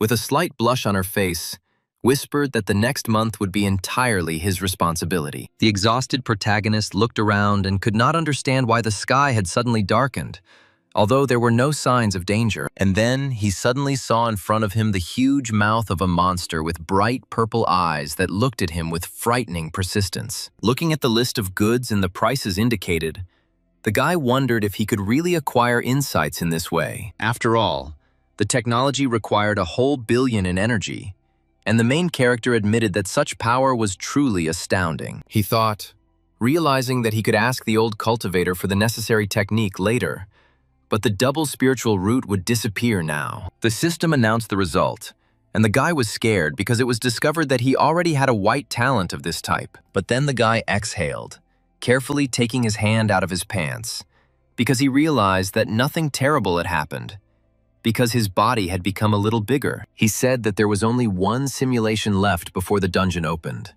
So this time, he intended to go to the Golden Core level. The day of the simulation coincided exactly with the day of the dungeon's opening, so he had to conduct training right on the plane. Sitting in a comfortable chair, the protagonist seemed calm, although inside he felt tension, trying to hide his worries. The boy received the white talent's stern appearance, which made him look like a determined and righteous person in the eyes of others. After landing, he went to look for Jin Chongshui as usual, hoping to meet her before the others and discuss their future plans. Looking at the main character, the girl was amazed, since she saw this junior student for the first time and did not understand why he seemed so reliable. She smiled softly, believing that meeting meant being bound by fate. So she suggested going together. The old man turned to the hero, asking if he really wanted to receive only 1,000 spiritual stones without seeking to become his disciple. Having successfully completed the elder's task, the protagonist bowed before him and calmly confirmed his decision, showing respect and firmness. Handing over a heavy bag, the old man declared that the hero's cultivation was too weak to accept him as a disciple, so he would not insist any further. Having obtained 1,000 spiritual stones, Shisong found a place with good feng shui and diligently cultivated day and night. It was unknown how much time had passed, but the 1,000 spiritual stones were completely used up, and the hero finally ended his seclusion. Looking at his own hands, the guy thought, trying to understand the result he had achieved, and suddenly realized that he had reached the 9th level. He felt frustrated because there was only a short distance left to the golden core, but the spiritual stones had run out, making progress impossible. On the plane, the system announced the 9th level of the foundation stage, indicating the hero's cultivation and the required price of 9,800 units of energy. The hero was only repeating the 9th level of the foundation stage, trying to accept his own limitations and understand how to move forward without doubts. In the simulation, the hero was unable to advance further due to a lack of spiritual stones, so he now pondered new possibilities and paths of development. Shisong recalled the past events with a smile, because pure spiritual energy could indeed be felt in Qingyun's spiritual field. It seemed incredibly exciting, as what was happening next ceased to be a simple simulation and gradually turned into reality. And this marked the first time that the protagonist was actually going to meet Jin Chongshui, making the moment especially significant. He consoled himself mentally, repeating that there was absolutely no need to panic, because he was a man who had once learned the 10 greatest Buddhist riddles. The protagonist finally saw a beautiful girl with snow-white hair, whose calm posture and soft gaze created a feeling of purity. Shisong's mouth was watering as he couldn't hide his admiration, even though it was hard to tell from the outside that Jin Chongshui was already 30 years old at this moment. He awkwardly asked the elder if she was really Jin Chongshui, since he had once seen her name on the ranking of the strongest disciples. The hero smiled, thinking that meeting meant being bound by fate, and asked the elder woman if she was currently heading to Jinling. She replied that she was in a hurry, and Shisong thought about it, remembering that he had absolutely no talent. So for her, he remained an ordinary stranger. While scattering books, the protagonist decided that he would have to use the technique he had been putting off for a long time, since he had no other suitable option. Shisong mentally asked the elder to speak to him, as he felt that her silence was becoming heavy and unsettling. Picking up the books from the ground, the protagonist grumbled about how he had had such a hard time finding them in the ancient bookshops and was now collecting them again. Leaning towards the guy, she asked him if he understood Buddhism, as she was interested in his behavior and confidence in the conversation. Shisong smiled and said that it was just a hobby, because he was really far from his senior's level, despite his efforts. And then he confessed to the girl that he had read her works in the library because they seemed deep and unusual to him, arousing sincere admiration. And she smiled, saying that meeting meant being bound by fate, since they were both going to Jinling, so she suggested that they continue their journey together. The guy decided that all that was left was to wait for the dungeon to be discovered, as the wait was becoming increasingly tense. They walked and chatted carefree, discussing funny stories, recalling the fight over a dispute about whether Shakyamuni was an illegitimate son. Shisong became wary, realizing that the dungeon was about to be discovered any minute, and the tension in the air became increasingly palpable. And then he shouted to the elder that there was a light, because a sudden flash made him stop, feeling that something really important was beginning. Everything in front of them began to shine with a bright, multicolored light, and the protagonist realized that a temporary dungeon filled with unusual energy had opened up before him. Shisong thought contentedly about the long-awaited moment, because now he would finally be able to enter the dungeon in reality, and not just observe it in a simulation. He remembered the old man who had once spoken to him of destiny and opportunity, and those words came back to him again. And he resolutely declared to himself that this time he would definitely become a student, because he was not going to miss such an opportunity again. The girl sternly told the younger one not to rush, because the temporary dungeons were dangerous, and he had not yet completed his training, and it was better not to go there yet. The protagonist beamed, saying that he had an elder who would definitely not let him get hurt, because he completely trusted her strength and experience. The heroine blushed slightly, wondering why he trusted her so sincerely, even though they hadn't known each other for very long. And then she put on a serious face again, warning him that no matter what happened next, he was not to leave her side for even one step. A picturesque landscape opened up before them, and the protagonist asked in surprise if this was really the Qingyun's spiritual field. He understood that feeling everything for himself and experiencing it in a simulation were completely different things, because reality is always much brighter and deeper. He noted that the spiritual energy here was unusually dense, and by cultivating in such a place, he would definitely be able to break through to a new level. Looking around, Shisong asked the elder if she wanted to see the thatched hut nearby, as it looked quite unusual. Suddenly, the voice of an old man addressed them and asked how they were able to find his place of solitude, hidden from outsiders. And the elder noted that the two of them clearly had deep, fateful luck, so he offered to give them one blessing. The heroine bowed her head and thanked the venerable man, accepting his words with respect and slight excitement. The elder said that he was busy with cultivation and rarely took care of the spiritual field, so he asked them to help him in this matter. Shisong smiled happily, saying that it was not a problem because the elder was nearby, and the grandfather was really kind. Although the dungeon was temporary, she was surprised and asked if he knew how to work the land, since he had never mentioned it before. Shisong's nose seemed to have grown longer from lying, but he confidently stated that he grew up in the village and went out to the fields every year. Standing knee-deep in the river, he said that first we need to pull out the weeds, because without this, the land will not be able to produce a good harvest. While carrying water in buckets, he continued to explain to the eldest that after weeding, it was necessary to thoroughly water each garden bed, and he himself began to think about the fact that in the end, it was necessary to quietly pour spiritual energy into the grains, because this way, they would be able to grow faster and become stronger. The heroine touched Su Xing's shoulder and asked why the Venerable One's test was connected with agriculture, since it seemed too simple to her. The hero replied that it made no difference, because the place was picturesque, spiritual energy was everywhere, and even working in the fields helped strengthen character. She pouted,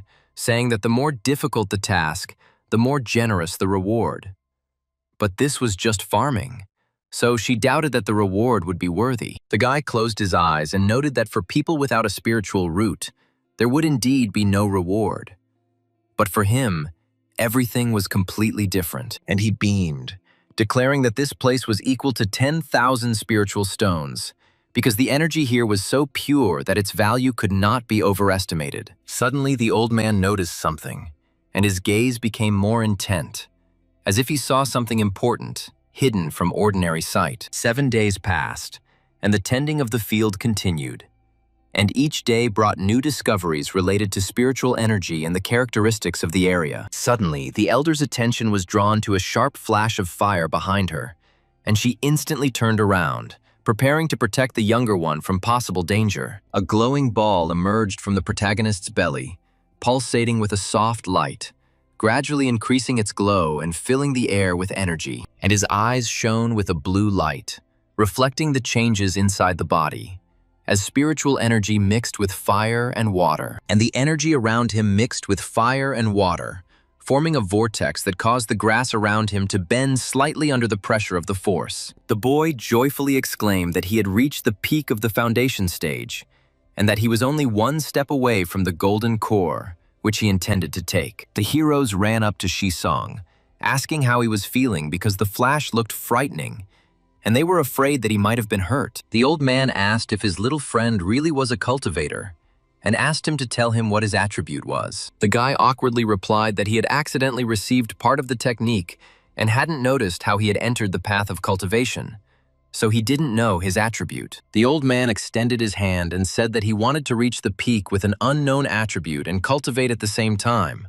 So he asked me to place my hand on his palm, and he declared that his little friend had a wood-fire double spiritual root, which, although inferior to the higher single one, was suitable for alchemy. He continued that the Changchun Gong technique from the Changchun school has its limits, but for beginner cultivators it is useful and helps strengthen the foundation. Moreover, wood attribute techniques absorb the vital energy of all things and return to nature, so they are perfect for the path. The old man confidently declared that the meeting meant a connection by fate, and called himself a beggar Taoist and an old farmer of the Qingyun sect. And he added that since the student had already entered his gates, the teacher had several gifts that would help him strengthen the foundation. The first gift was the immortal technique of Shennong art for cultivating spirits, which the elder received by chance and studied for 1,000 years. He noted that the hero had a talent for agriculture, so he passed on this technique to him,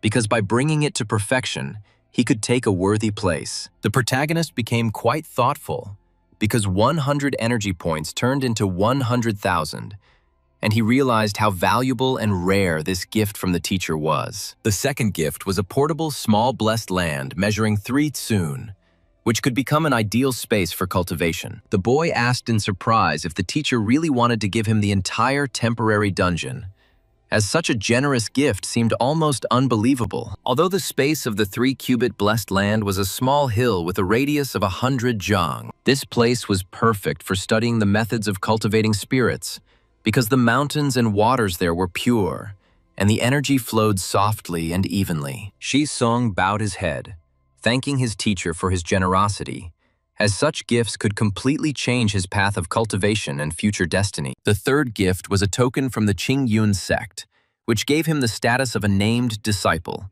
which was considered an honor. Once he reaches the void return stage, he will be able to become an official disciple and go to the Qingyun world. Shi Song thought about it, because the Qingyun sect was a serious cultivation school, and if he could enter it, he would have great prospects. The elders stated that he was not strong in the path of alchemy and did not have higher methods, but he could give the student a useful foundation for further growth. This method of Liko's alchemy was obtained by chance, and it contained 360 pill recipes, which was more than enough for training. Moreover, the technique will bring a lot of benefits, and when the student brings it to perfection, he will be able to return to the teacher for further instructions. Shi Song shouted after him that his technique was just a fragment and would not allow him to reach the void return stage.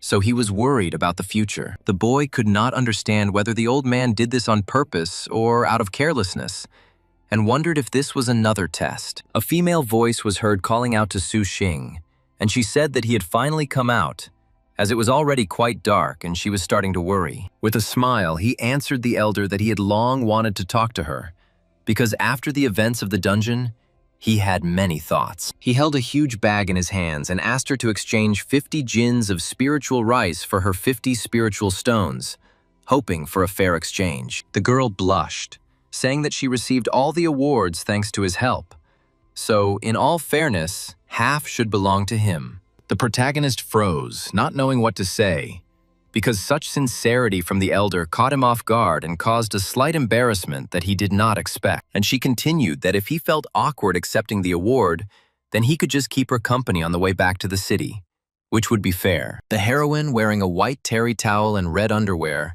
asked the younger man whether he had come to Jinling to look for a person or an important thing. She leaned lower and lower, her cleavage becoming more visible, asking if he needed any help because she was ready to support him. The boy froze, thinking that in the Qingyun spiritual field dungeon, time flows 1-to-1 with reality. So 7 days had passed outside as well. And then he quickly answered the older woman that he needed to go to the toilet, trying to hide his embarrassment and regain his composure after her intimacy. The heroine became nervous, assuming that he was embarrassed because she wore the wrong color and was worried that she had made the wrong impression.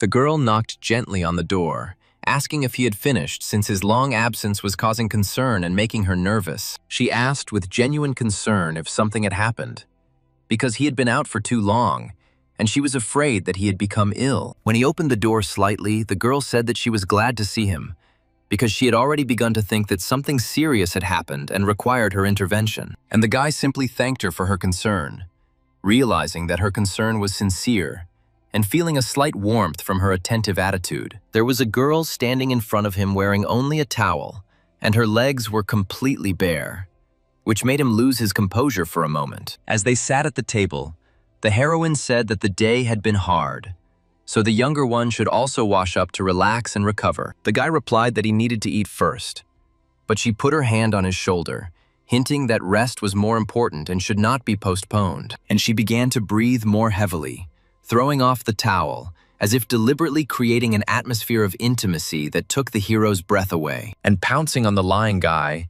she suggested eating later, because now she wanted something different, and she was not going to hide her desires. So Shi-song and Jin-song-shui had another wonderful week in Jinling, completely giving in to passion and enjoying each other's company. The exhausted hero sat on the floor, thinking that the young Jin-chong-shui was much more formidable, since he almost had to chew goji berries. But finally, he was able to continue the simulation, because the rest was over, and now a new stage of the path of cultivation and spiritual growth awaited him. He pressed the button in the system window, starting the simulation, entering the secret dimension of Qingyun, given to him by the teacher for further development. The boy knew that spiritual rice would speed up his cultivation progress, as its properties strengthen the body and accelerate the accumulation of energy. The hero couldn't stop, because the taste of the spiritual rice was divine, and each serving filled his body with strength,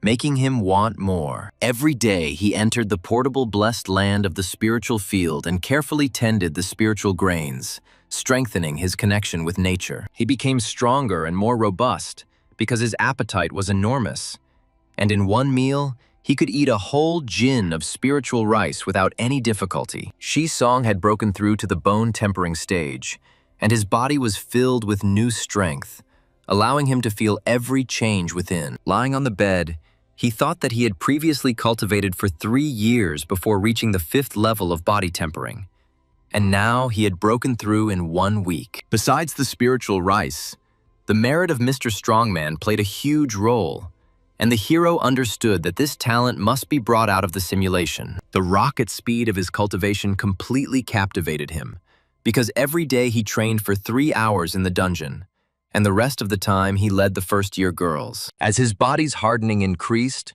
his success rate in completing dungeons increased, and more people wanted to hire him. The protagonist handed the card to the fat man, saying that he was returning the money he had borrowed, since he was now earning enough to pay off the debt. The guy showed a like and said that his brother was making a good living, since his success in the dungeons had become noticeable to many and commanded respect. And he whispered that Wang Qingxuan had asked him to convey an important message, because she wanted to talk to him in the small grove behind the campus that evening. This time, he didn't stop Wang Qingxuan, but only asked her to be careful, because he was worried about her and her safety. That same evening, in the grove, they tried out many new movements, giving themselves over completely to passion and exploring the limits of their capabilities. The guy said that this was the only way he could join the mysterious organization and obtain the full text of the Eternal Spring technique. After Wang Qingxuan dropped out of school, he continued cultivating in the spiritual field because the path of development could not stop. In the 2nd year after her departure,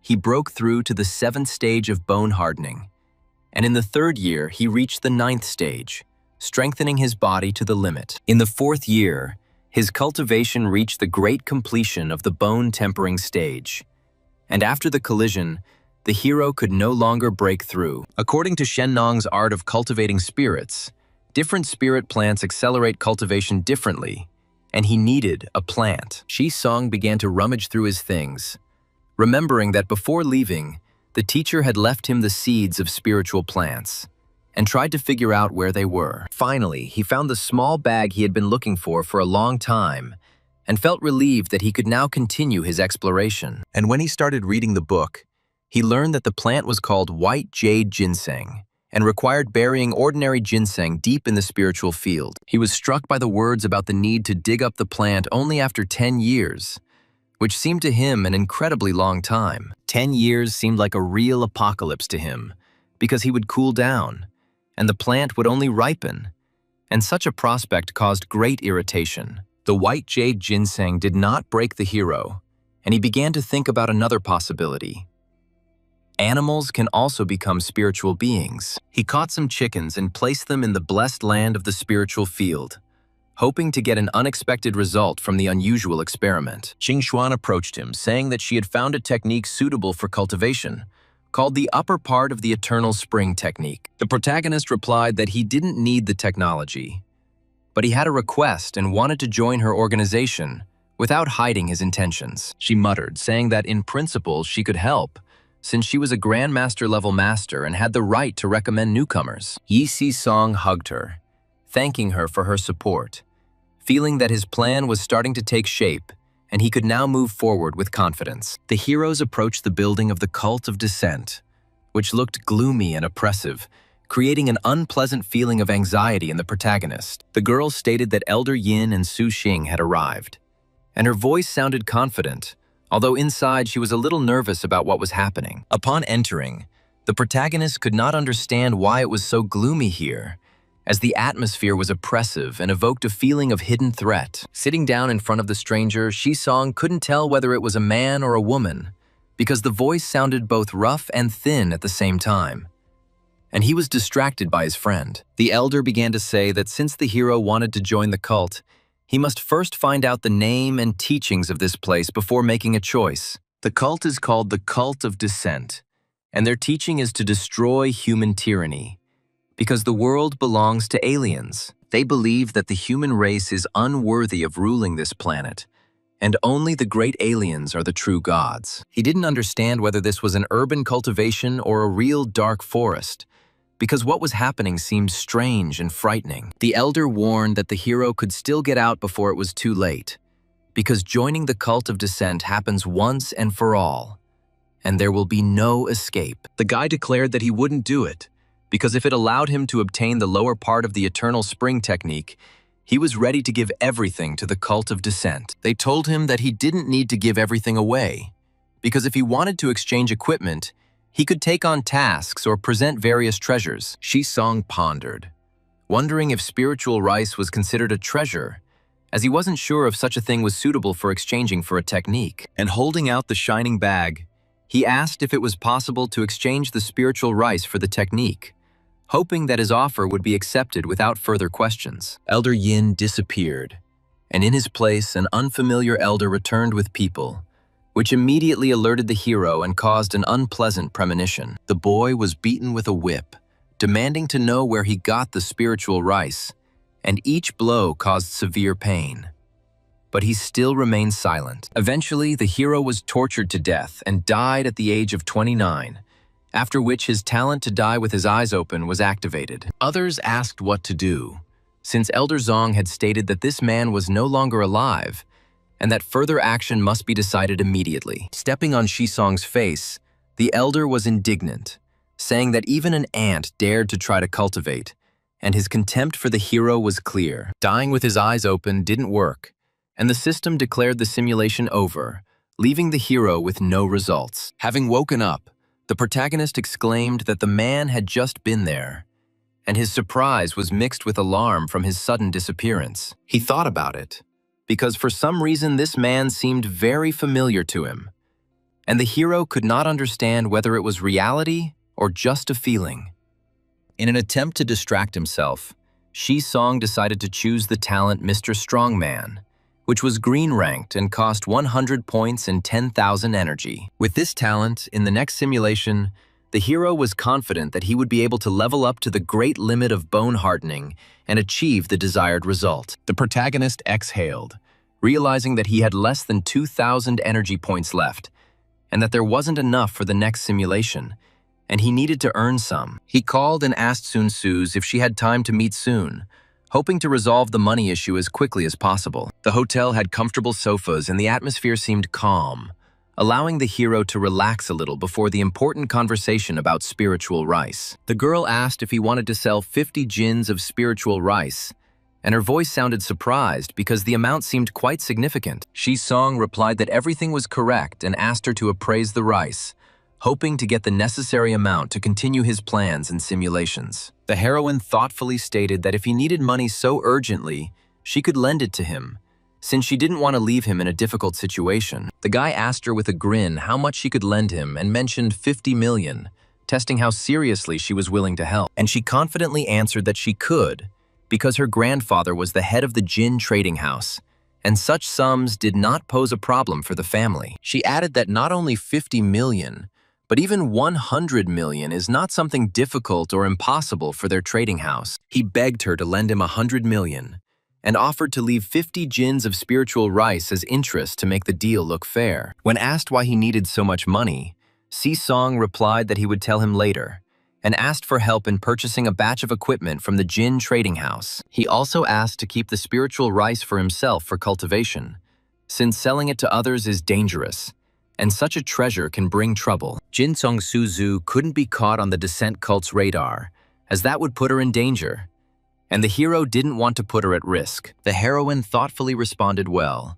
agreeing to help, because she understood that the situation was serious, and she trusted Shi-song enough to support him. The door quickly opened and the hero walked inside, feeling very tired after a long day because he just wanted to rest. An exhausted Shi-song declared to the bed that he had finally returned, his voice sounding as if he could barely stand after everything he had been through. Falling onto the bed, he declared that he was now a debtor with a minus of a whole little 100 million, and such a thought weighed on him. He knew he had to come up with a way to make money, as selling spiritual rice and spiritual chickens seemed risky. And then he stood up, deciding that he needed to run a simulation first, because that was where he could find the answer and understand how to get out of debt. The system announced the extraction of the green talent of inflexibility, and the hero learned that his fortitude was significantly stronger than that of ordinary people. He understood that the purpose of this simulation was to find a way to earn money. He felt tired and decided to look for opportunities in gifts. The food refusal pill was a pellet that could support the body for a week, and the hero immediately saw the potential. The beauty pill allowed one to instantly regain the appearance of one's 20s, and this property made it incredibly valuable among the rich. Both pills looked profitable, since the first could be sold to dieters who couldn't resist eating, and the second to older women. The protagonist exclaimed that the decision had been made, and he would brew these two pills, as they could bring in huge profits and pay off his debts. First, he needed to heat up the alchemical furnace, because without proper preparation, it was impossible to create even the simplest pill. Shi-song directed the flame towards the furnace, trying to control the fire's strength, as any mistake could lead to an explosion or complete spoilage of all the ingredients. But suddenly, there was a huge explosion, and the hero flew back, realizing that the lighter was completely unsuitable for alchemy and only interfered with the process. The protagonist coughed, saying that a lighter was not suitable for alchemy, and decided to once again carefully study the art of blazing fire alchemy. The blazing fire meant that alchemy required a special fire method, and the hero realized that without mastering it, it was impossible to achieve a stable result. To get out of debt, he began to diligently study the technique of blazing fire, devoting all his free time to it and not allowing himself to be distracted. During this time, Wang Qingxuan came to him once, and after one night, she joined the cult of descent, which greatly surprised the hero. In the second year, he vaguely felt his way and increased the time spent comprehending the blazing fire to 6 hours a day, moving slowly but surely. Shi-song said with a smile that he had finally mastered the blazing fire technique, as he had trained for 6 years and could now use it freely. This blazing fire was astonishing. Any living creature that came into contact with it instantly turned into black coal. It seems that it could be used not only for alchemy, but also in combat, since such power gave the hero a significant advantage over his opponents. It will be interesting to see what the pills created with such a powerful technique will be like, as such a combination could produce unexpected results. He concentrated on brewing the pills, and his mastery of the blazing fire became more and more perfect, allowing him to control the temperature. In his 7th year, he attended his younger sister's funeral, And after the ceremony, the hero controlled his emotions and continued studying fire techniques. The protagonist continued to train, and a lot of fire emanated from him, which obeyed him more and more, reflecting his perseverance. He stated that there were no problems with the food refusal pill, and now he needed to work on the more complex beauty pill, which required precision. But the truth was that this thing was much more complicated than he thought, and required a complete understanding of the nature of fire. 3 years passed, and the beauty pill was finally successfully created, which was a huge achievement for the hero after such long and persistent efforts. But after throwing the pill into his mouth, he thought it was time to witness a miracle, because the result should have appeared immediately after taking the pill. Looking at his reflection, he became upset because he didn't see any changes, and it seemed to him that he had failed again. Just like in his previous attempts, the guy's stomach rumbled and he realized that he was about to leak, because the effect of the pill was completely unexpected and clearly wrong. The protagonist understood that everything was about to flow for him, and the feeling was growing so quickly that he could no longer contain his state. He cried out that he really needed to go to the toilet and hurried there, feeling that he could not stand it any longer and had to free himself immediately. Finally, Si-song went to the toilet and his face became relaxed because the unpleasant sensations disappeared, and he felt unexpected relief. There was a mirror on the guy's desk, and he walked over to it to check if the pill had made any difference. And looking at his reflection, he couldn't believe it, because his skin had become soft and white, and the wrinkles around his eyes had completely disappeared. I need to brew a few more and improve the farting problem, and then go sell the Tsun Shui because this thing will definitely explode in the market among rich ladies. The girl asked if this pill could really make a person look younger,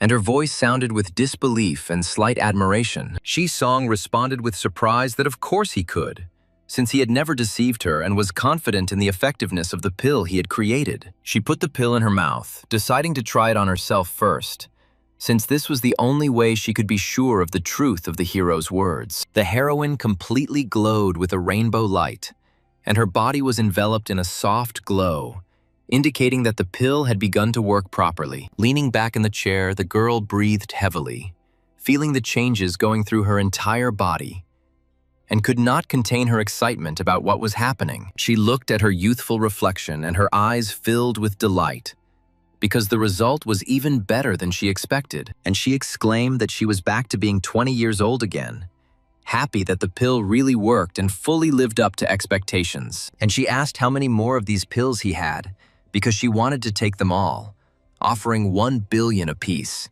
which seemed incredible. The protagonist stated that 1 billion per piece sounded amazing, as he didn't expect the pill to be so valuable and in demand. Looming over the guy, she whispered that he should sell her all the remaining pills, since she was ready to buy any quantity without limits. Turning pale, Si-song replied that he didn't have any more, because all the pills had been used and he hadn't had time to brew any new ones yet. She pressed herself closer to the hero and moaned, asking if it was possible to set up mass production, since the demand for such pills would be huge. The multi-story brick building was illuminated by the bright sun, and its walls seemed especially warm under the soft morning rays. A smiling girl with violet eyes stood near the house, carefully watching the elder's approach and rejoicing at his return. She rushed forward, calling out to her elder brother and joyfully exclaiming that he had finally returned after a long absence and long experiences. The guy said her name Qingxuan in surprise, not believing that he really saw her in front of him after such a long separation. The heroes hugged each other because Wang Qingxuan was expelled again,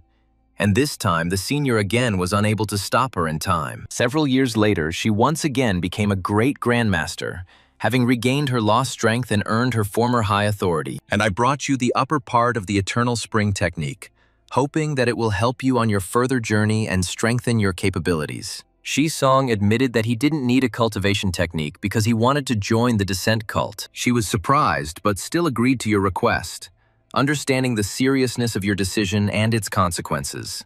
The guy was warned that, upon joining the cult, he needed to make a contribution.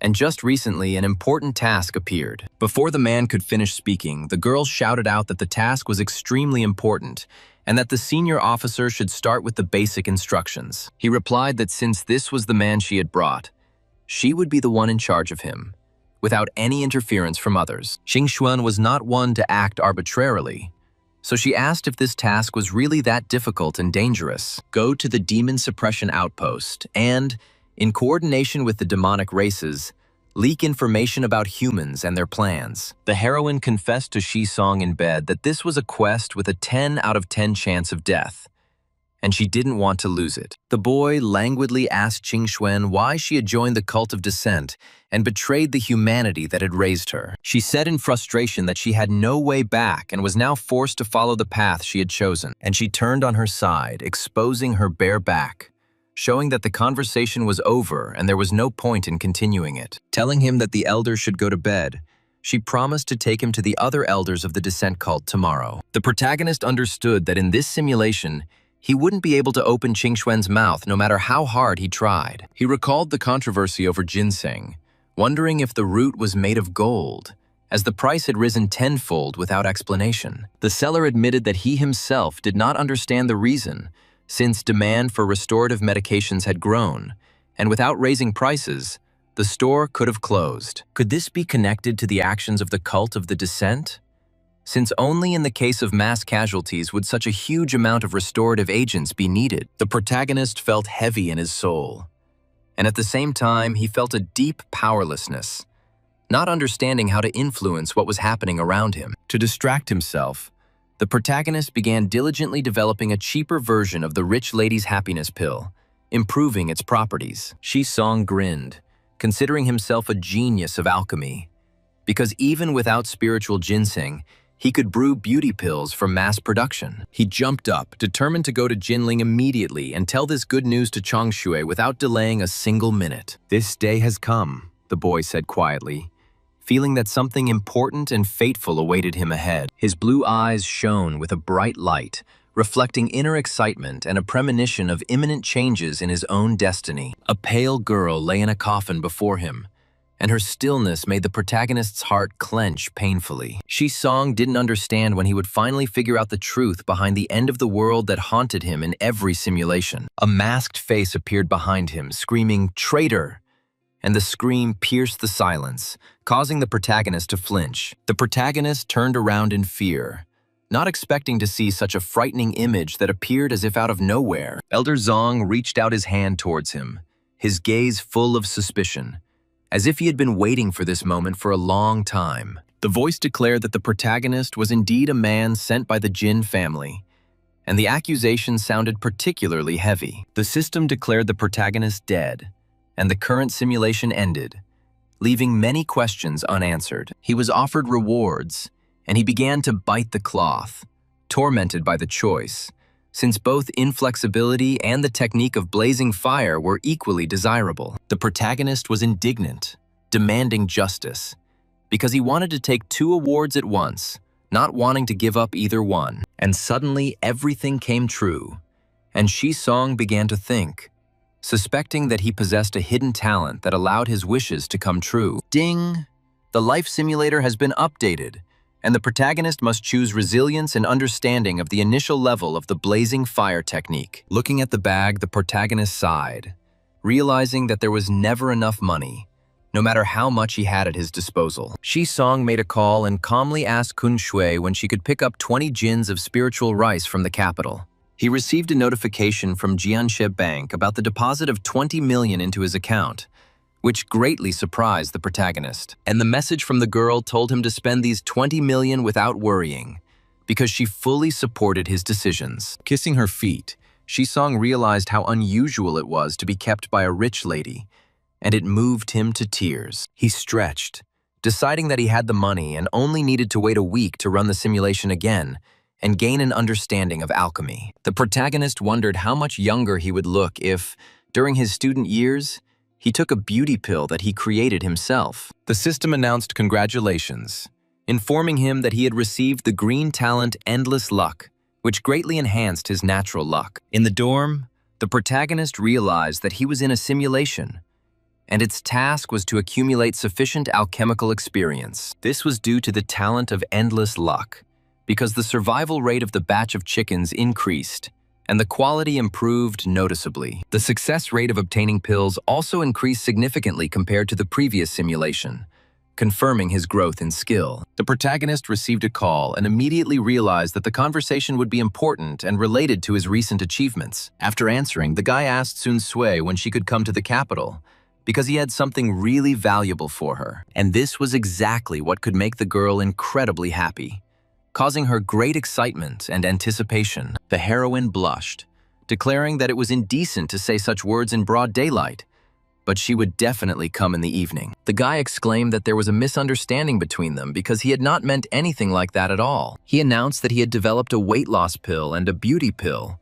which could be combined under the name of the Rich Lady's Happiness Pill. Just like in the previous simulation, Jin Chongchue was amazed by the pills he obtained and decided to help sell them through auction. At the auction, cries of 1 million, 1.5 million, 3 million were heard, and no one dared to beat the final price. Everything was sold, and the protagonist wondered if this was really what it felt like to get rich overnight. Flush with wealth, Shi Song declared that the high-grade version of the beauty pill should be auctioned off, while the simplified version should be sold at retail. He felt that this was it, a real feeling of financial freedom, allowing him for the first time to breathe calmly and look forward with confidence. The full moon shone outside, and the deep night enveloped the city, creating an atmosphere of silence and slight tension. The guy rushed with a suitcase in his hand, trying to get to a safe place as quickly as possible and avoid trouble. He understood that women were capable of much for the sake of beauty,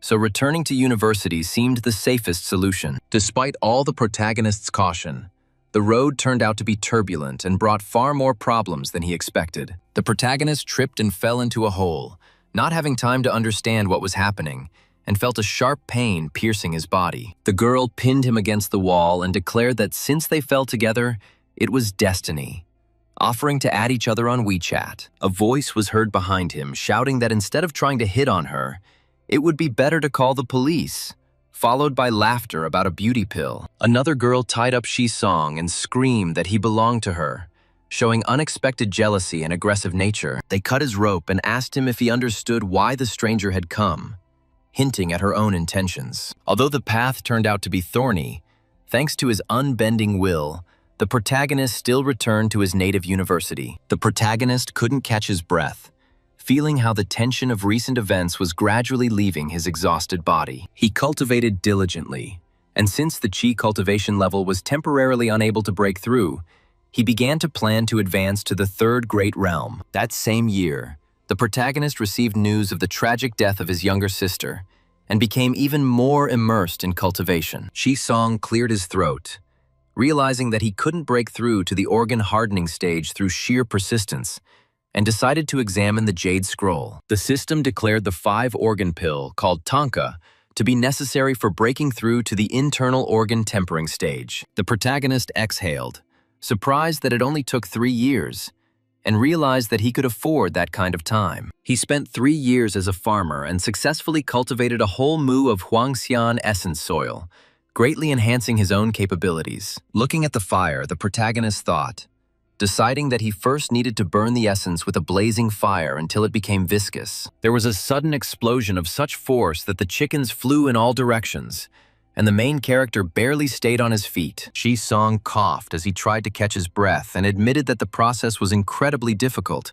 causing him great stress and fatigue. The protagonist believed that failure is the mother of success, and after many attempts, his mastery of the blazing fire became significantly better. The boy gritted his teeth, reminding himself that he was already capable of brewing chi gathering powder, which required high precision and control. He was puzzled as to why the 5 organs pill still wasn't working despite his constant efforts and improvement of his own skills. However, this was not in vain because the chi collection powder increased spiritual energy, facilitating the further creation of complex pills. The days passed one after another, and one day, an unexpected guest knocked on the door, disturbing the usual silence and peace. The man at the door claimed to be Jin Chongshue's father, and his appearance immediately alerted the protagonist. He warned that he would not bother me for long, since he had come only for 2 important matters that could not tolerate delay. The first was that Jin Songshu had died,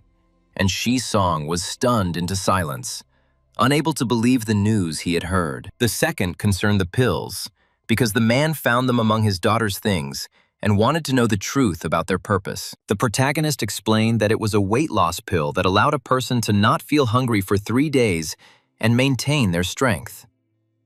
The man exclaimed, asking how many of these pills were left, and declared that he was ready to buy absolutely everything without exception. The protagonist admitted that there were only a few pills, but he could make new ones if he heard the true reason for the request. The man exhaled heavily and said that the hero is also part of humanity, so he must know the hidden truth of what is happening. He said that the situation of the human race at the demon suppression outpost was deteriorating, with a particular shortage of experienced fighters. He explained that the weight loss pill allows grandmasters to go without food for 3 days, saving time for continuous battles. Shisong froze, realizing that the situation of humanity was so dire that there was no time left even for food. He briefly agreed to make the necessary pills and told me to come for them in 3 days, without delay. The protagonist became lost in thought, trying to understand what was happening at the demon suppression outpost and why people were going there to certain death. Shisong's intuition told him that this was a great opportunity to find out the truth,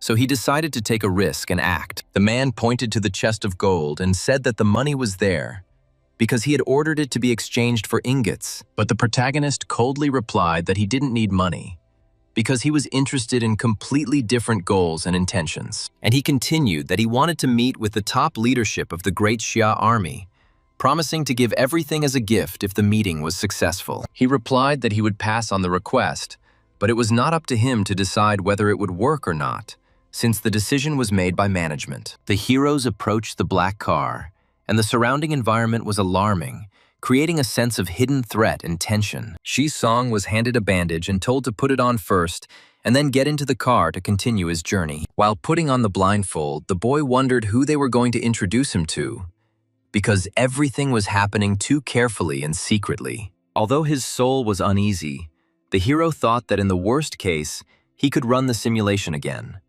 So he got into a luxury car. The BMW stopped abruptly, and a voice announced that they had arrived, causing the hero to become alert and ready. After removing the blindfold, the protagonist noticed people's Ditan, where the most influential people of the Great Xia live. He immediately heard a voice asking why his young friend was not coming in, as he wanted to meet the speaker.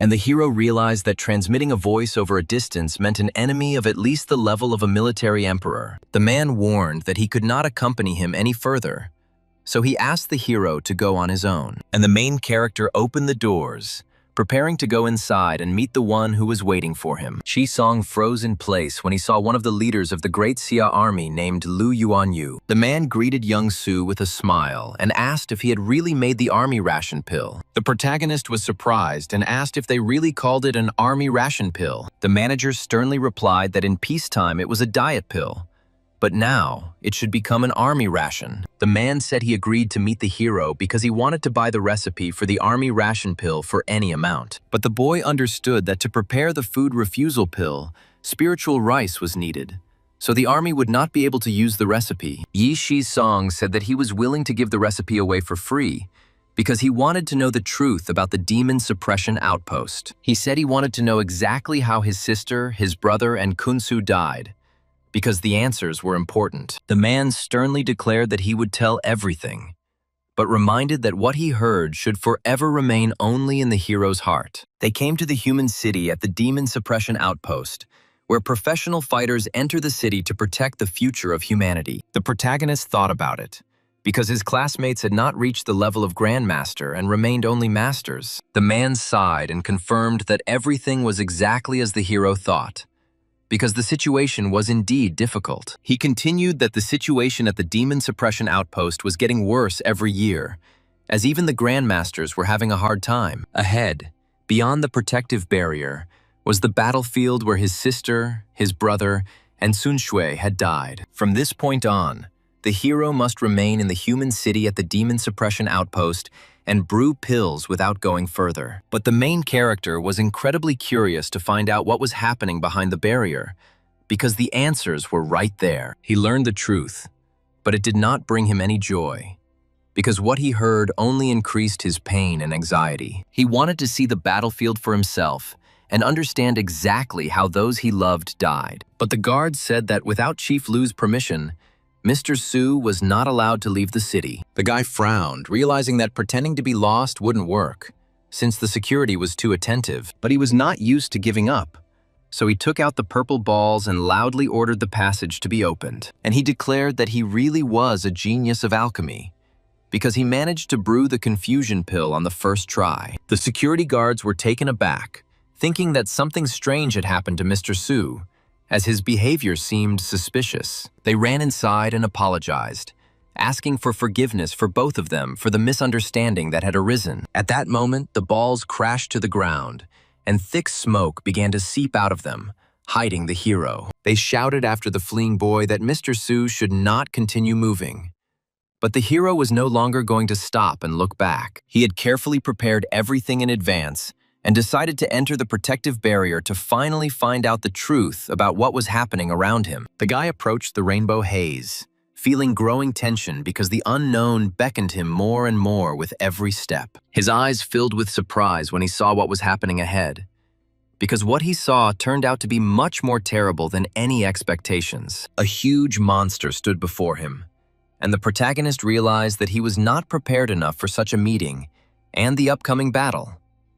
The heroes shouted that the monster's weak point was in its eyes, so they needed to blind its left eye to gain an advantage. The fighters shouted agreement and pounced on the monster, trying to break through its defenses and deliver the decisive blow at the right moment. But at that very moment, they were scattered by the enemy's powerful paw, demonstrating the enormous difference in strength and speed between them. The old man shouted to scatter, trying to save the fighters from the next blow and buy some time to prepare. And the monster laughed loudly, calling the people arrogant, because he considered them too weak for a real fight against him. One of the fighters smiled and replied that it was the monster who was arrogant, who underestimated human determination. And at that very moment, he began to pierce the monster's eyes, trying to deal a fatal blow and change the course of the battle. The old man's eyes lit up and he shouted for everyone to act faster, because the decisive moment was right now. The monster became even more angry and screamed,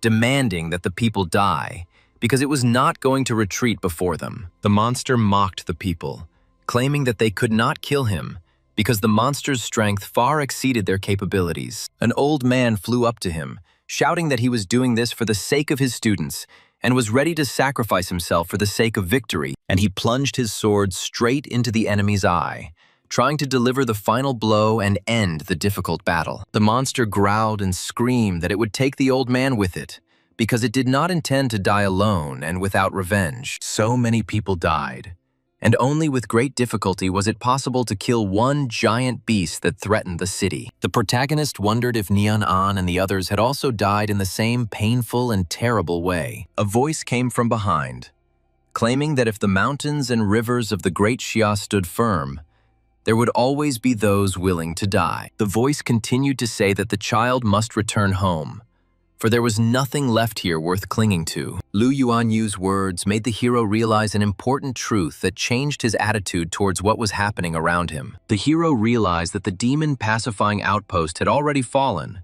and the alien invasion was only a matter of time and inevitability. He turned his grief into strength and decided to focus on brewing the organ-tempering pill to break through to the next stage. Unable to wait, he swallowed the pill, hoping to speed up the process, as time was becoming too valuable to delay, and he simply exploded on the spot, without having time to understand anything, because the effect of the pill turned out to be too strong for his body. The protagonist froze, realizing what had happened, and thought that he had exploded from the pill that he himself had brewed. He couldn't believe it, because the oven didn't explode and the cooking was successful, so such a result seemed impossible. The boy thought about it, remembering that he had used 3-year-old Huangxian essence grown on 1 mu of land, which could enhance the effect. And it dawned on him that the power of the organ-tempering pill was too great and was tearing apart the body, because it depended on the growth of the ingredients. But the hero understood that he still needed to strengthen his cultivation in order to brew pills better.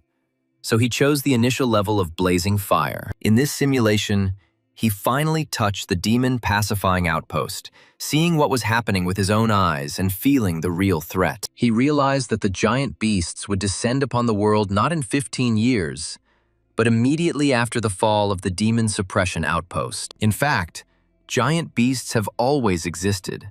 They were simply kept outside the demon suppression outpost for many years. The hero thought that it would be good to have another 15 years, because he could do a lot, although hundreds of simulations might turn out to be useless. The girl's eyes lit up when she noticed that her dark circles and fine wrinkles had completely disappeared after the pill took effect. She looked in the mirror and said that she now looked as if she were only 20 years old, which seemed incredible. Chi-Song said that the official name of this pill is the beauty pill, but he calls it the rich lady's happiness pill. A notification came from the phone, announcing that 1 billion had been deposited into Huafubao, confirming the successful sale of the pill. The heroine said that she would take everything he brought and ordered him to calculate the cost at 1 million per pill, promising to pay extra if necessary. Chi-Song shed tears, because for the first time in real life, he felt like a celestial dragon, capable of influencing his own destiny. But the guy warned that it wasn't a matter of not loving money, since the beauty pill had a limited effect. The girl was indignant and asked if he had forgotten what her last name was, since her family had enormous resources. Chi-Song froze, realizing that this was the first time he had actually learned about Jin Chongshue's real family business and its scale. The heroine whispered that everything was exactly as he thought, because she was the only daughter of the Jin trading house. She added that she wasn't the only one who needed these pills, as she was planning to auction them off for profit. The hero asked her trading house to exchange all the money received for white equipment necessary for his further plans. The girl replied that there would be at least 5,000 items of white equipment worth 1 billion, and asked why he needed so many. The protagonist began to beg, saying that he could not yet explain the reason, but he really needed it for preparation. She continued that 5,000 items is a lot, since such a purchase could attract the attention of the authorities and raise questions. But she suggested a good way, explaining that a trading guild could be created to buy low-level equipment. Chi-Song stated that the idea was indeed not bad, and said that their new guild would be called Tarot, emphasizing the seriousness of their intentions. A slight blush appeared on the heroine's face, and she cleared her throat, trying to hide her embarrassment and remain calm. And then she moved closer and put her hand on the table next to the guy, showing the seriousness of the conversation and trust. And sitting closer, she said that the matter had already been decided, so they needed to discuss next steps and distribute responsibilities. Quickly running away, he shouted that he was entrusting the creation of the guild to Tsun Shui, and that he himself would first return to the university for preparation. The door slammed, and the girl only managed to shout at him to wait. But he had already disappeared outside the room. And she became indignant, saying that the same thing happened every time, because he took advantage of her help and ran away. In the dorm, Chi-Song was thinking, because after the system update, a new immersive simulation function appeared that he could try out. The system reported that the hero had received the green talent of majestic appearance, which allowed him to look impressive and attract girls. Chi-Song showed his middle finger, considering the talent useless because the world was about to end, and no one was going to return his money. Continuing with the previous story, the hero recalled his death from a pill explosion and realized that the quality of the ingredients determines the safety of training. Looking at the root, the protagonist decided to reduce the potency of the medicine by half, hoping to avoid the previous dangerous consequences and unpleasant mistakes. He trained his body daily, farmed, raised chickens, earned extra money by leveling up, and sent Wang Qingxuan to the cult of descent. Eventually, the hero again reached the great completion of the bone hardening stage, feeling significant progress in his own development. The guy suddenly began to glow with a bright golden light, confirming his successful progress and strengthening of his body after long training. However, the time has come to take the organ hardening pill.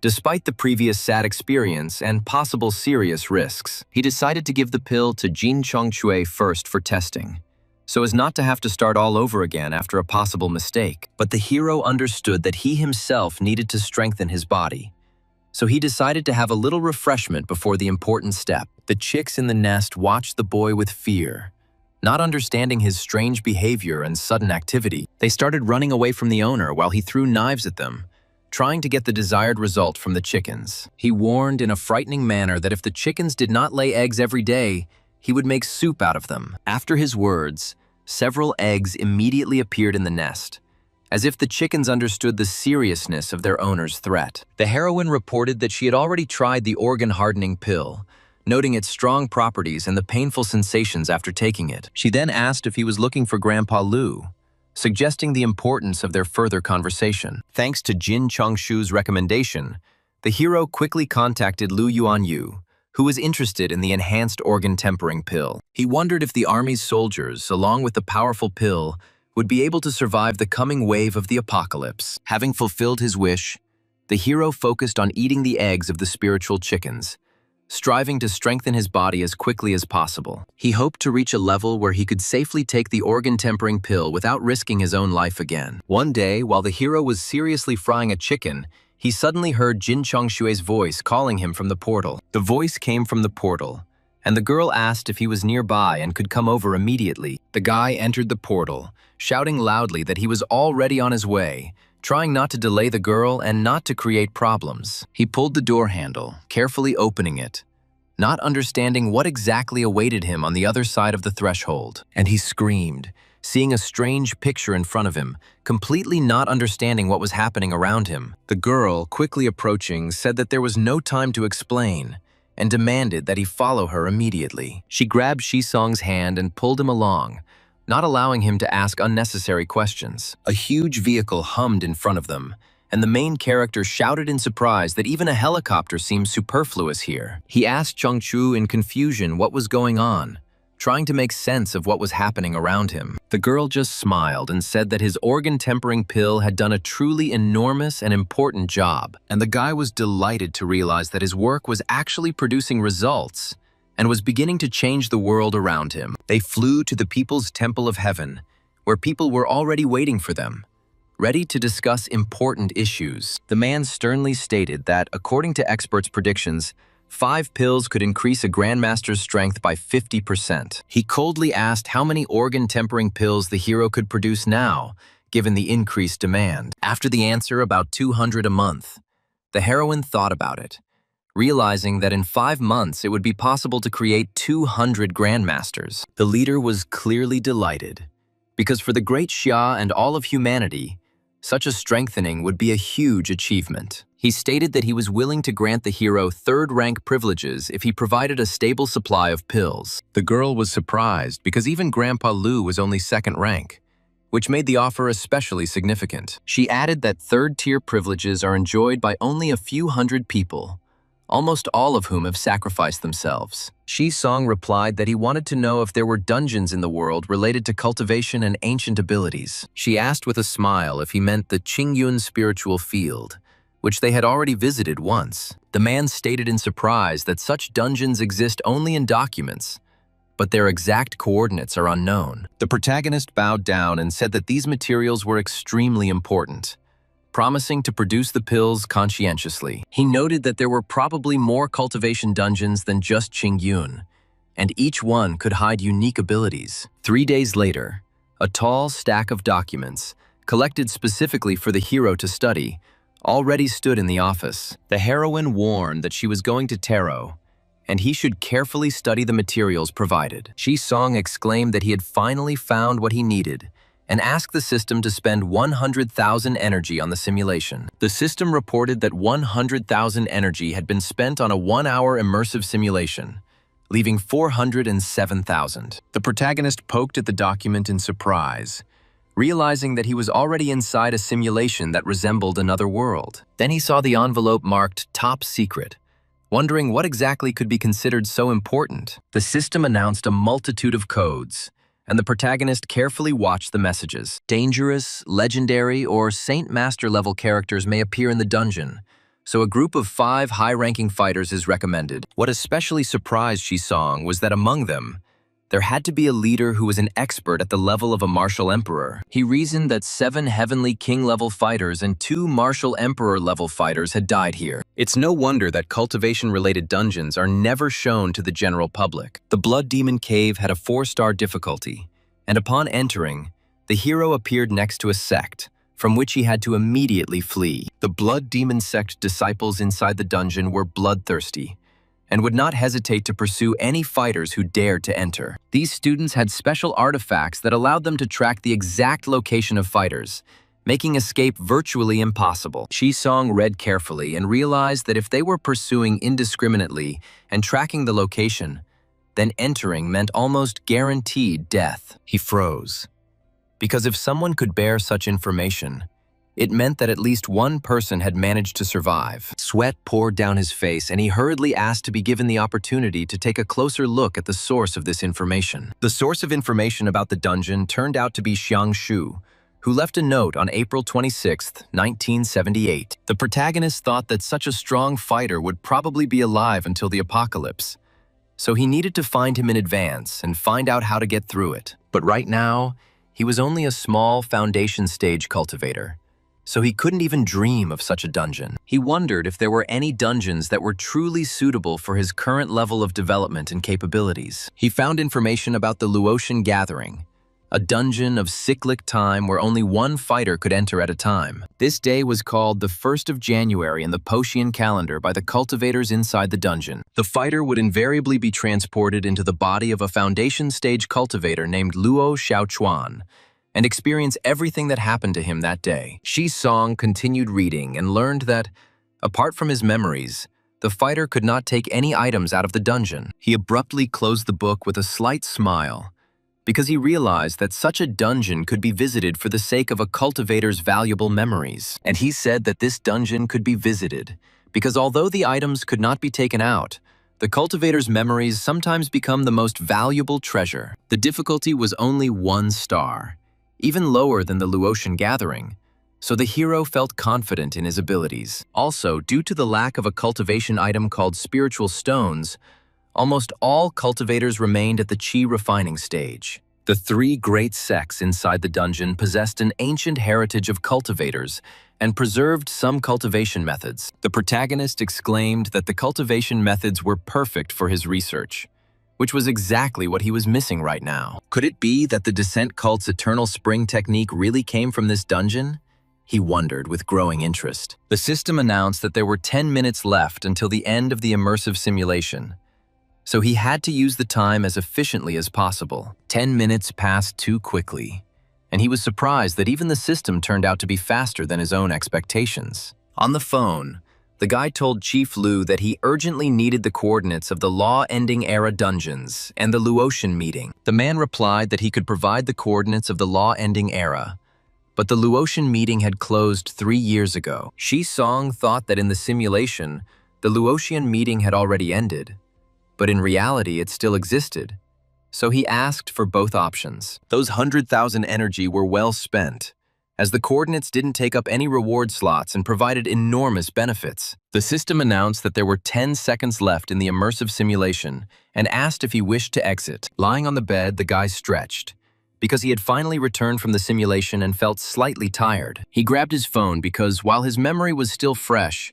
he needed to quickly write down the received coordinates. These 2 dungeons were considered easy, but in the Law-Ending Era, there were still ancient cultivators who posed a serious threat. After receiving the coordinates from Lu Yuanyu, he focused on alchemy, deciding to temporarily put aside his exploration of dangerous dungeons. The protagonist thought that chi cultivation was still at the great completion of the foundation stage, and physical strength alone was not enough. Perhaps his cultivation method was incorrect, so he should relearn the technique left behind by the sage Qingyun Zi. In order to break through to the golden core, spiritual energy had to be concentrated in the Dantian, but the concentration of energy in the secret realm was too low. He needed to come up with a way to quickly gather a large amount of spiritual energy, because without it, a breakthrough would become completely impossible. He remembered a certain origin nourishment pill, the main ingredient of which was a rare origin nourishment herb that grew extremely slowly. And so he finally found the necessary artifact in the form of a purple sprout,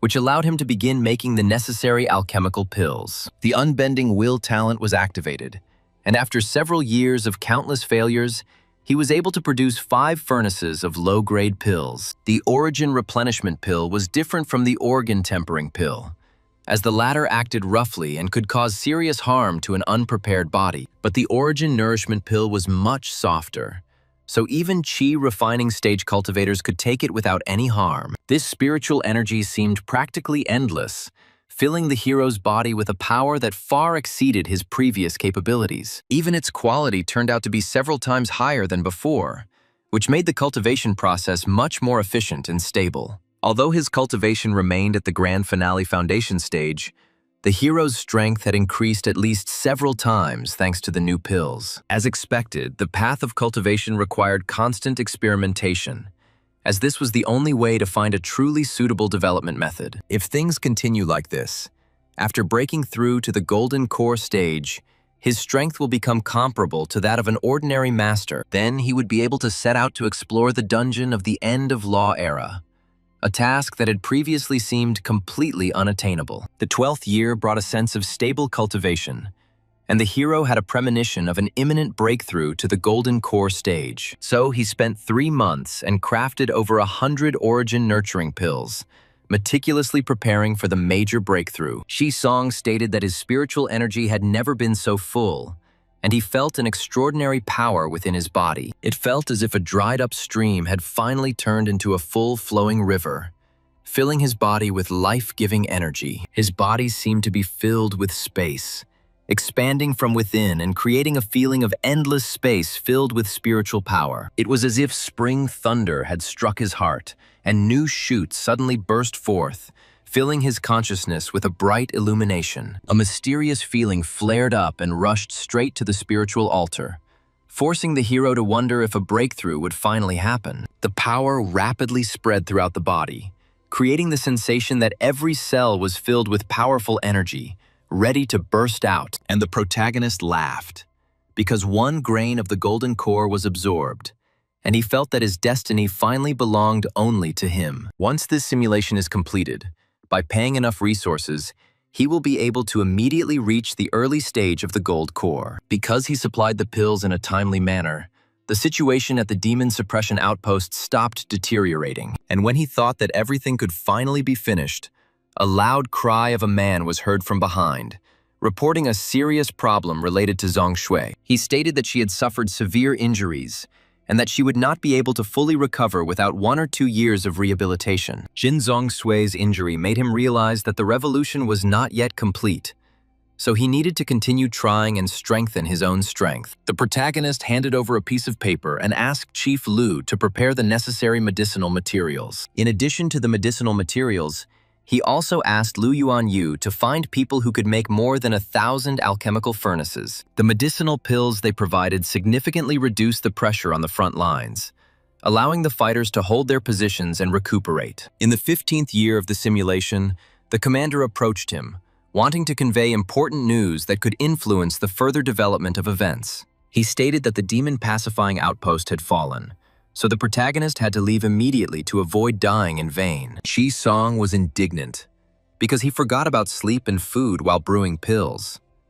But he was only able to postpone the end of the world by 1 month. Turning pale, he asked the chief how it was possible to defeat these demonic creatures that were destroying everything around them with frightening force. The man exhaled and said that only a real miracle could save the situation, since there was no other way out. And then he continued that someone special must appear among people who is capable of changing the course of events and stopping the catastrophe. He said that a warrior of the true god level was needed, because only such a force could withstand the impending destruction of the world. A huge monster's mouth appeared near them, and Si Song shouted, asking what the commander was going to do in such a situation. And the commander told him that he had to find a place and hide, because the commander himself was obliged to stand his last watch. And he continued that he would share the fate of the great Xia, since a soldier cannot retreat even when there is little hope left. The man screamed, demanding his life, as rage and despair filled him as the monster drew ever closer. It turns out that no one gave up until the very last moment, and every fighter continued to fight, despite the hopelessness of what was happening. It turns out that before the giant beasts devour the entire world, many fighters are still desperately fighting, protecting people until their last breath. The monster's eyes glowed a bright red light, reflecting its rage and madness, which pressed down on all the surrounding fighters. And he swirled in the sky like a whirlwind, creating a powerful stream of air that instantly upset the balance of all the soldiers around him. Throwing all the soldiers away from itself, the monster demonstrated monstrous strength, leaving no chance for the people to get closer. The metal rolled across the ground, leaving a light trail of dust, as if reminding us of the fallen heroes who fought to the end. Having picked it up, the protagonist thought about the appearance of a warrior of the level of a true god, because only such a power could change the fate of the world. Since the end of the world was already near, he decided to hide in the spiritual fields and try to survive the impending catastrophe. The dragon roared with great force, and its roar pierced the space, causing the hero to feel the air around him tremble. The guy began to quickly open the portal, hoping to escape before the monster destroyed everything around him with its rage. This giant beast did this on purpose, and the hero felt that his ears were about to burst from the monstrous pressure. That's why he decided to teleport, because staying in place meant certain death under the blows of the unstoppable creature. But the system announced that he had been sucked into the spatial flow and torn to pieces, after which the simulation ended. He thought that the majestic appearance was useless, so it was imperative to take the cultivation of the golden core as well as the experience of alchemy. He decided that he would also gain experience, because in the future he would still need to brew various useful pills in many places. Ding! He chose to endure 10 years of alchemy experience and the cultivation of the first level of the golden core stage, leaving 197,000 energy. The system required maintaining consciousness, since cultivation was imported, and the process required complete concentration. The volcano suddenly erupted, and the space around it was filled with heat that seemed completely unbearable. Yi Si-song closed his eyes, as it felt like his body was burning, filling with an uncontrollable spiritual force. And then, suddenly opening his eyes, he realized that something inside was about to break through, changing his fate. Spiritual energy gathered into a huge tree, and the protagonist watched as an unusual structure of power gradually formed within it. And on the tree, golden flowers slowly blossomed, emitting a soft glow that filled the space with tranquility and inner warmth. The golden flowers gradually turned into golden fruits, and each fruit contained concentrated spiritual energy of incredible purity. The boy thought that this is what it felt like to form a golden core, because the feeling was pleasant, joyful, and almost intoxicating. The system warned him not to get caught up in the feeling, but to focus on forming the golden core, which required his full concentration. Then the protagonist began to cultivate seriously, directing spiritual energy into the body, and keeping his consciousness in a state of absolute clarity. A golden light seeped from his eyes, reflecting the internal changes that were occurring in his body during the formation of the golden core. A golden core began to glow in the area of the abdomen, gradually rotating and filling the hero's body with powerful spiritual energy of extraordinary density. A blue glow appeared before him, gently swaying as if reacting to the process of the golden core forming within his body. Si-song began to spin in the air, shouting as it felt like a vortex of spiritual energy was completely engulfing his body. He understood that even a gold-level fighter would have a hard time withstanding such a force, so he needed to urgently control the process. The golden core stage vortex was incredibly powerful, and its power spread around, causing the space to tremble slightly. Otherwise, the entire capital's professional university would have been wiped off the face of the earth, because the energy could have gotten out of control. Magic appeared in his hands, and he felt spiritual energy obediently gather, allowing him to maintain his balance. Luckily, he contained the energy in time. Otherwise, the entire dormitory building could have exploded from the uncontrolled release of power. He could have been mistaken for a terrorist and arrested, because the destruction would have been so extensive that it would have been impossible to explain. Si-song looked at his hands and didn't expect that cultivating the golden core stage would produce such destructive power, confirming the truth of the path. He thought that leveling up was something for the lower classes, since one simulation had saved him 15 years. He kept telling himself that he needed to remain calm, because he was still too far from the level of a true god and needed to become stronger. The hero was surprised that he now had 6 talents, and wondered how many talents could be mastered and where the explosion of energy came from. He mused that the vortex of spiritual energy he had formed earlier had been recognized as a skill by the fighter panel, and he happily declared that, although he did not receive skill scrolls from monsters or chests, he could learn skills on his own. He realized that as long as he had enough spiritual energy, he could constantly use blazing fire and spiritual energy burst. But if you think about it, he's only at the early stage of the gold core, so the main thing is to get the lower part of the eternal spring technique. It looks like next time he'll have to join the cult of descent again to continue searching for the necessary technique. Shisong decided to start the simulation, because now he absolutely had to find new clues within the cult of descent. The day of the simulation arrived again, and he followed Wang Qingxuan without hesitation, entering the descent cult according to plan. He was told that the descent cult does not accept trash, so despite Protector Wang's recommendation, he was obliged to show strength. Then the protagonist calmly asked if it was possible to call one student to demonstrate his abilities in front of the cult representatives. He wounded Elder Yin's guard, showing his fighting strength, and thus immediately attracted the attention of all the cult members present. He then used a healing pill and a blood replenishing pill, completely healing the guard right there in front of everyone. He was asked in surprise if this was possible, since these two pills were comparable in strength to average quality healing potions, and they continued that from that day on he would become the elder of the cult's medicines and would develop various pills for them. He successfully entered the descent cult and received the position of elder, but he still could not enter the treasury with techniques. Suddenly they offered him help, saying that they had heard about his desire to get into the treasury and were ready to give him a chance. The medicinal pills he had previously made had greatly helped the cult members, so his work was highly appreciated and supported. He was promised that if he made 1,000 pills in 6 months, he would be able to enter the treasury and inspect everything. He asked if it was possible to use all the materials provided, and was told that if there were not enough, he just needed to say so. He lied about the amount of medicinal materials and secretly appropriated most of them, deciding to use the resources for his own alchemy. From the remaining scraps, the hero made 500 medicinal pills and 100 organ-hardening pills, keeping the best materials for himself. They didn't know that he was working half-heartedly, and thought that his level of alchemy was truly commensurate with such results. From that moment on, he began secretly using the resources of the cult of descent, fueling his alchemy and increasing his own capabilities. The quality of the medicinal materials from the descent cult turned out to be excellent, as the spirit nutrition pill even strengthened his spiritual sense. He decided to take the opportunity to make several types of high-grade pills, as such materials were rare even in the Great Xia. He wondered why the medicinal materials from the descent cult seemed better than the materials that the Great Xia army usually provided. 6 months later, Elder Yin appeared again and announced that he had passed the test and could now inspect the treasury.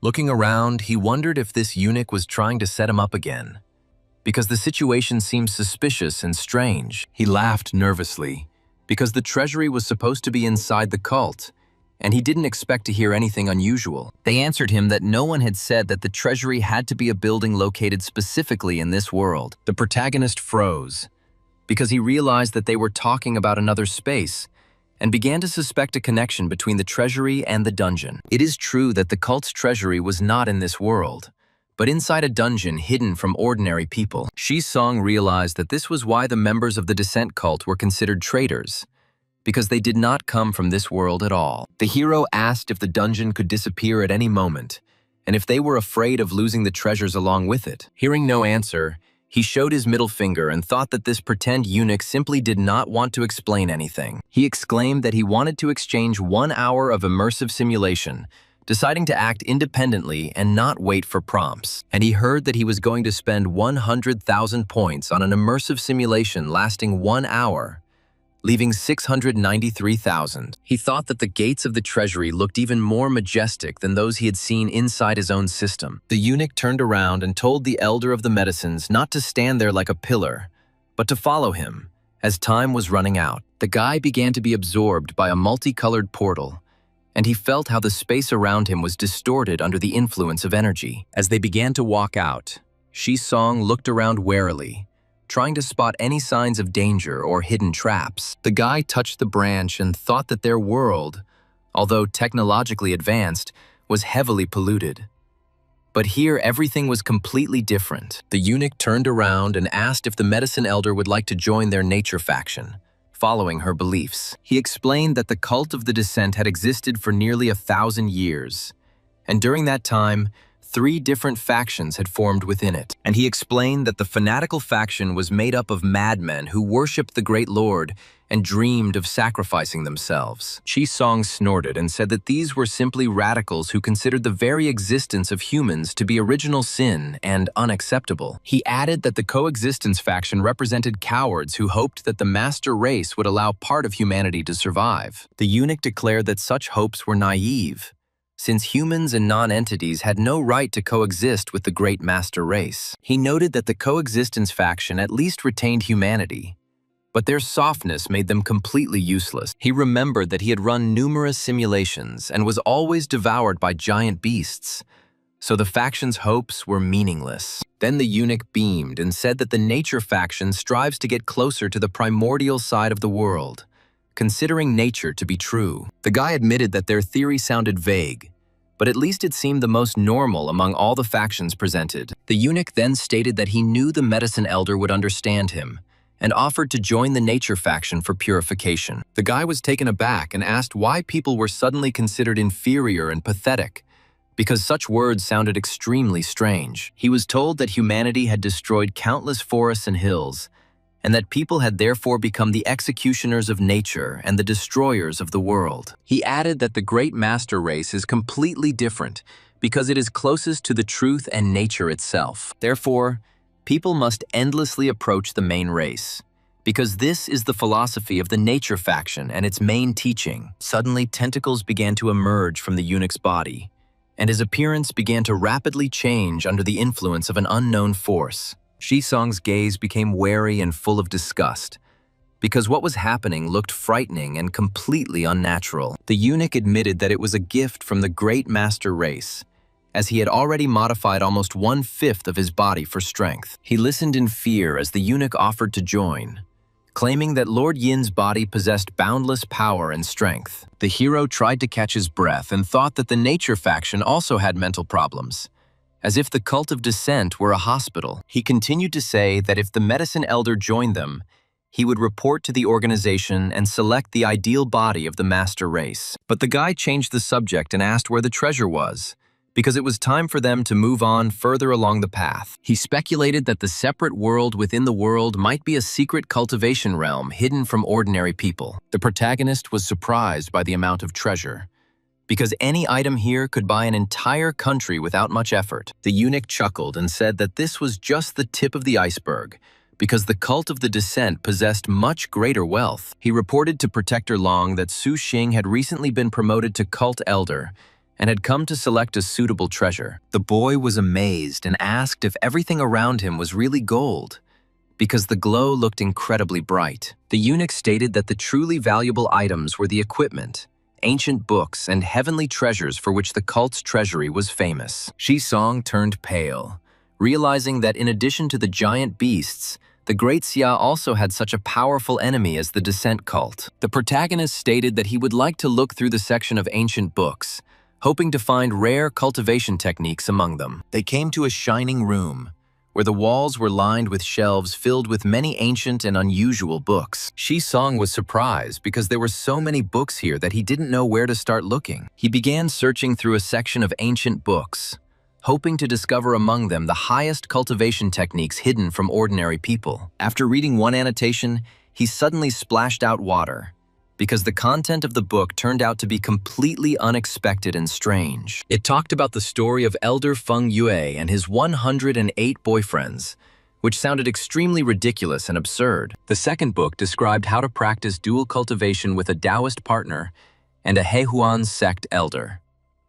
The boy wondered if the cultivation in this dungeon was serious, because the content of the book seemed more vulgar than useful, and he decided that it was still worth looking further, because among the many lines there could be something truly valuable hidden. Then he sighed, realizing that the book turned out to be ordinary travel notes, although the title seemed too scandalous and loud. The guy just snorted, showing that he had hoped in vain for a favorable outcome, and had no intention of changing his mind. But suddenly his attention was drawn to the character core condensation method, which compresses spiritual power and embeds it into the golden core. The eunuch asked if the medicine elder really wanted to cultivate, since there was no spiritual energy in their world. The protagonist stated that although he was not destined to enter the path of immortality, he wanted to create more and better pills. The eunuch was amazed and said that the medicine elder really had a very high spirit and strong determination. He asked if there was a lower part of the eternal spring technique, since the upper part had already brought him great benefit. They told him that the lower part was available, but it would cost him 100,000 contribution points, which he didn't have enough of. Most of the cultivation techniques are in the possession of the fanatical faction, who are as obsessed with cultivation as he is. Shi-song wondered if they were really as obsessed with cultivation as he was at the moment. He wondered if the people from the fanatical faction could also cultivate, and if they were the same cultivators. The profession panel says that only he has the cultivator profession, which means the fanatical faction is not from this world. The eunuch invited the Elder of Medicine to look at the section of heavenly and earthly treasures of the cult of descent. 100-year-old blood ginseng was the main material for making high-quality blood replenishment pill. The 50-year-old yang-returning herb served as the base material for a pill that could restore strength to a dying person. There was also a 200-year-old long yuan grass and a 500-year-old zixin flower, extremely rare materials. The boy was amazed, thinking that this treasure trove was like a huge herbal garden of some sect that had been robbed. The eunuch said that in the entire cult of the descent, he was the only alchemist capable of using such superior materials. The protagonist smiled, saying that he knew how to make a few more good pills, but he suffered from a lack of materials. They explained to him that he only needed to register the materials, and that 70% of the manufactured pills would have to be handed over. He understood that no one in the cult understood alchemy, so he decided the number of pills, hitting the jackpot. The eunuch froze, looking at the boy's choice, thinking that the Elder of Medicines really did have a rather peculiar and unusual taste. He reported that they had come to the Protector of Lune to register the spiritual herbs in the ancient book for record-keeping. The man was indignant, claiming that since the guy had taken the core condensation method, he was a real cultivator. But Shi-song calmly replied that his profession was an immortality cultivator, and he only knew how to brew various pills. He pointed to the book and stated that the guy was a golden core stage cultivator.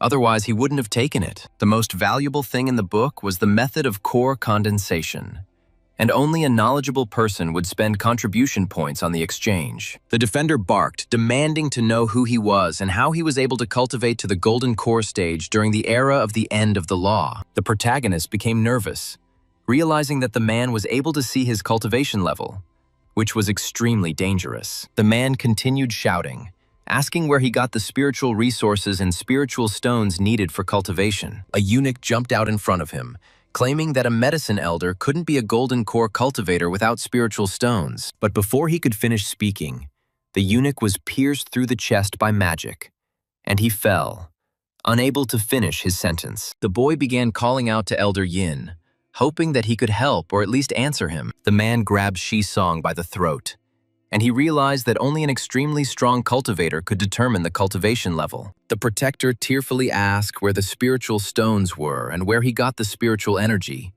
demanding an immediate answer. His face tightened even more, and the system announced that the immersive simulation was completely over. In the treasury of the Cult of Descent, the Protector of the Moon conducted a soul search on him, and the simulator blocked the memories of itself. The soul search lasted over 10 minutes, and the altered memory made the defender consider himself a lucky man. The protagonist asked how he died, since the system was supposed to block the memories of what happened. The system continued that after a long search for his soul, he turned into a vegetable, losing the ability to think. Seeing his dumb expression and drool, the Protector of the Moon felt disgusted and turned him into mincemeat with one blow. The guy angrily declared that the damn cult of the Descent would one day be completely destroyed by him, because he considered this place a real mental hospital. He continued to think that searching for the soul of the Moon Protector was a spell for cultivators, and the only cultivator in this world was him. Then he remembered that Qingyun Zi was a cultivator from the Qingyun sect's dungeon, and began to suspect that Protector Long had a connection with the dungeons. She once said that the treasury of their cult is not in this world, but deep inside a dungeon, hidden from ordinary people. And the elders said that the spiritual field is a blessed land and a small world that he created himself for special purposes. If the Descent cult's treasury is similar to the Qingyunzi spiritual fields, then it is also part of a dungeon quest. Then the Long Guardian, like Qingyunzi, must be a dungeon character, existing separately from the real world. And the demonic beasts and the main race of the Descent cult probably come from the dungeon because they are able to invade reality. Song trembled, realizing that the Descent cult was too scary because they could get involved with foreign races and dungeon NPCs. He must not get involved with the cult of the Descent in reality. Otherwise, even 9 lives will not be enough to avoid a painful death. But the cult of Descent itself is a great place to farm experience, allowing you to quickly develop abilities and strengthen your own body. With this core condensation method, he will sooner or later form a supreme golden core, greatly increasing his own strength. The guy grins slyly, believing that then challenging the nascent soul stage ancestor would become a completely achievable and realistic goal. According to Elder Yin, the lower part of the Eternal Spring technique is most likely in the possession of the fanatical faction. The system announced that he had obtained a blue talent, an innate divine power that greatly enhanced his physical cultivation and body development. The protagonist stated that with this talent, he would be able to remain at the Golden Core stage and even break through to the organ tempering level. In this simulation, he had a clear goal, and along with Wang Qingxuan, he dropped out of university and joined the Descent cult. Just like in the previous simulation, he joined the Descent cult, and his skill in pill-making amazed Elder Yin. He opened many doors for him and helped him obtain top-notch materials, accelerating the creation of various high-level pills. The protagonist decided to take an organ-hardening pill, which previously tore his body apart, but now his innate strength gave him confidence. Song began to choke, realizing that the power of this organ-tempering pill was too powerful and was tearing his body apart from the inside. His muscles grew so much that his jacket tore, and he screamed in pain and the unexpected surge of uncontrollable strength. It felt like all the internal organs were burning, and every cell in the body was breaking apart and then being reassembled, gradually intensifying it. So 7 days passed, filled with excruciating pain and a continuous process of rebuilding the body on a completely new level. The boy stood under the waterfall, and his body continued to burn, as if an unquenchable and furious flame was raging inside. But suddenly he felt better,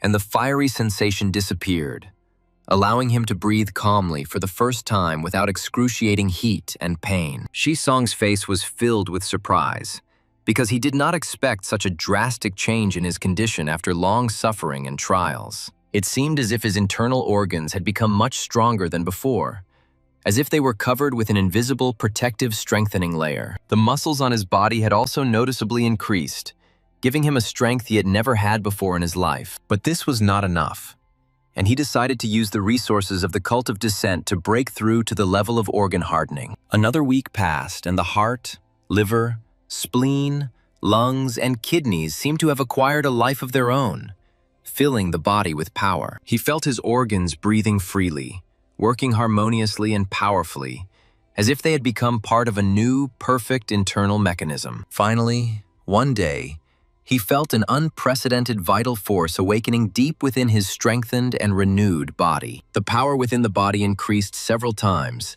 filling it with a strength that was incomparable to its previous state. He broke through to the level of organ hardening, achieving a result that previously seemed unattainable and completely incredible. As he opened the can of drink, he thought that since he had reached the level of organ tempering, the peak of the Golden Core stage was already close. In this simulation, he was confident that he would definitely obtain the lower part of the Eternal Spring technique, despite all the difficulties. After the breakthrough, his strength grew so much that representatives of other factions finally noticed him and showed serious interest.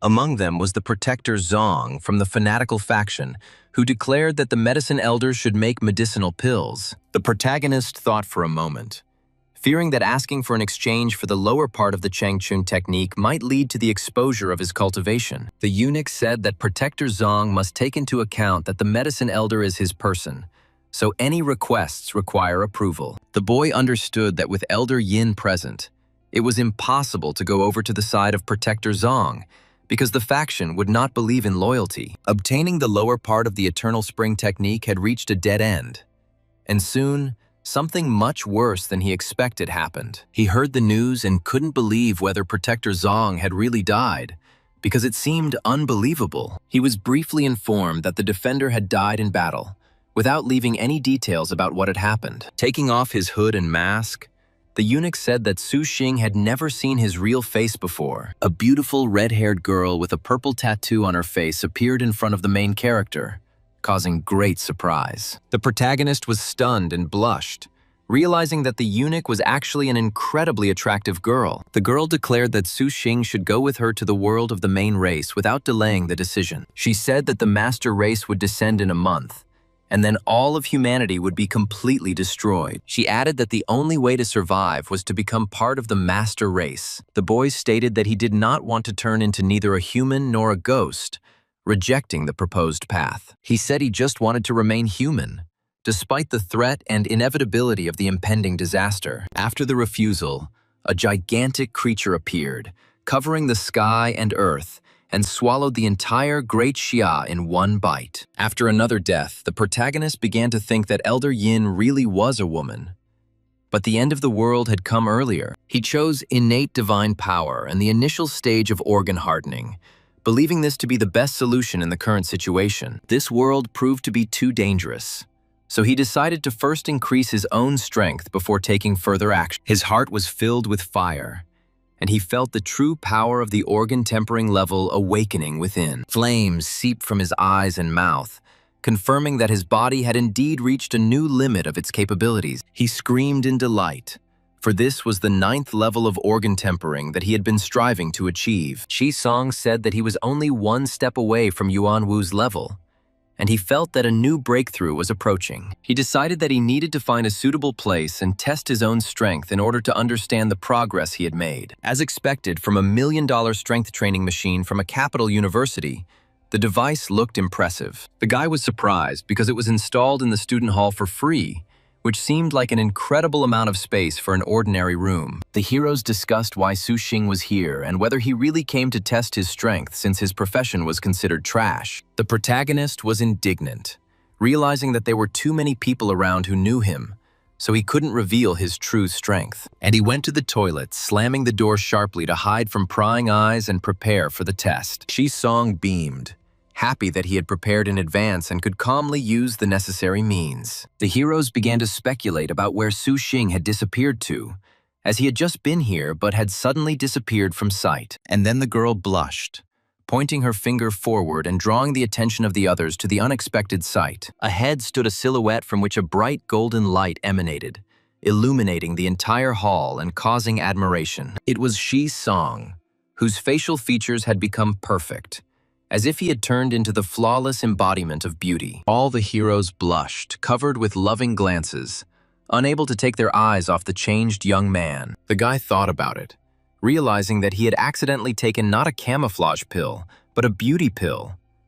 But his face was still hidden. Shi Song decided to start the test from the gold level to test the limits of his own strength and capabilities, and he made a swift and decisive blow with his fist, putting all his accumulated power into it. After that, his fist glowed gold, and the simulator quickly flew into the distance, unable to withstand the blow. He chuckled, thinking that a gold-level simulator was clearly not capable of withstanding such blows. The heroes were amazed, because to destroy a gold-level simulator with one blow meant possessing a force of approximately 100 tons. This senior looked unfamiliar, and everyone thought that he had just broken through to the master level and had come to mock the newcomers. Shi Song slowly walked over to another piece of equipment, carefully assessing its condition and preparing to test his own strength in a calm environment. And he decided that if the gold level couldn't handle his power, then he needed to try the master level to accurately measure his capabilities. He struck with swift blows, glowing with a soft purple light that emphasized his increased power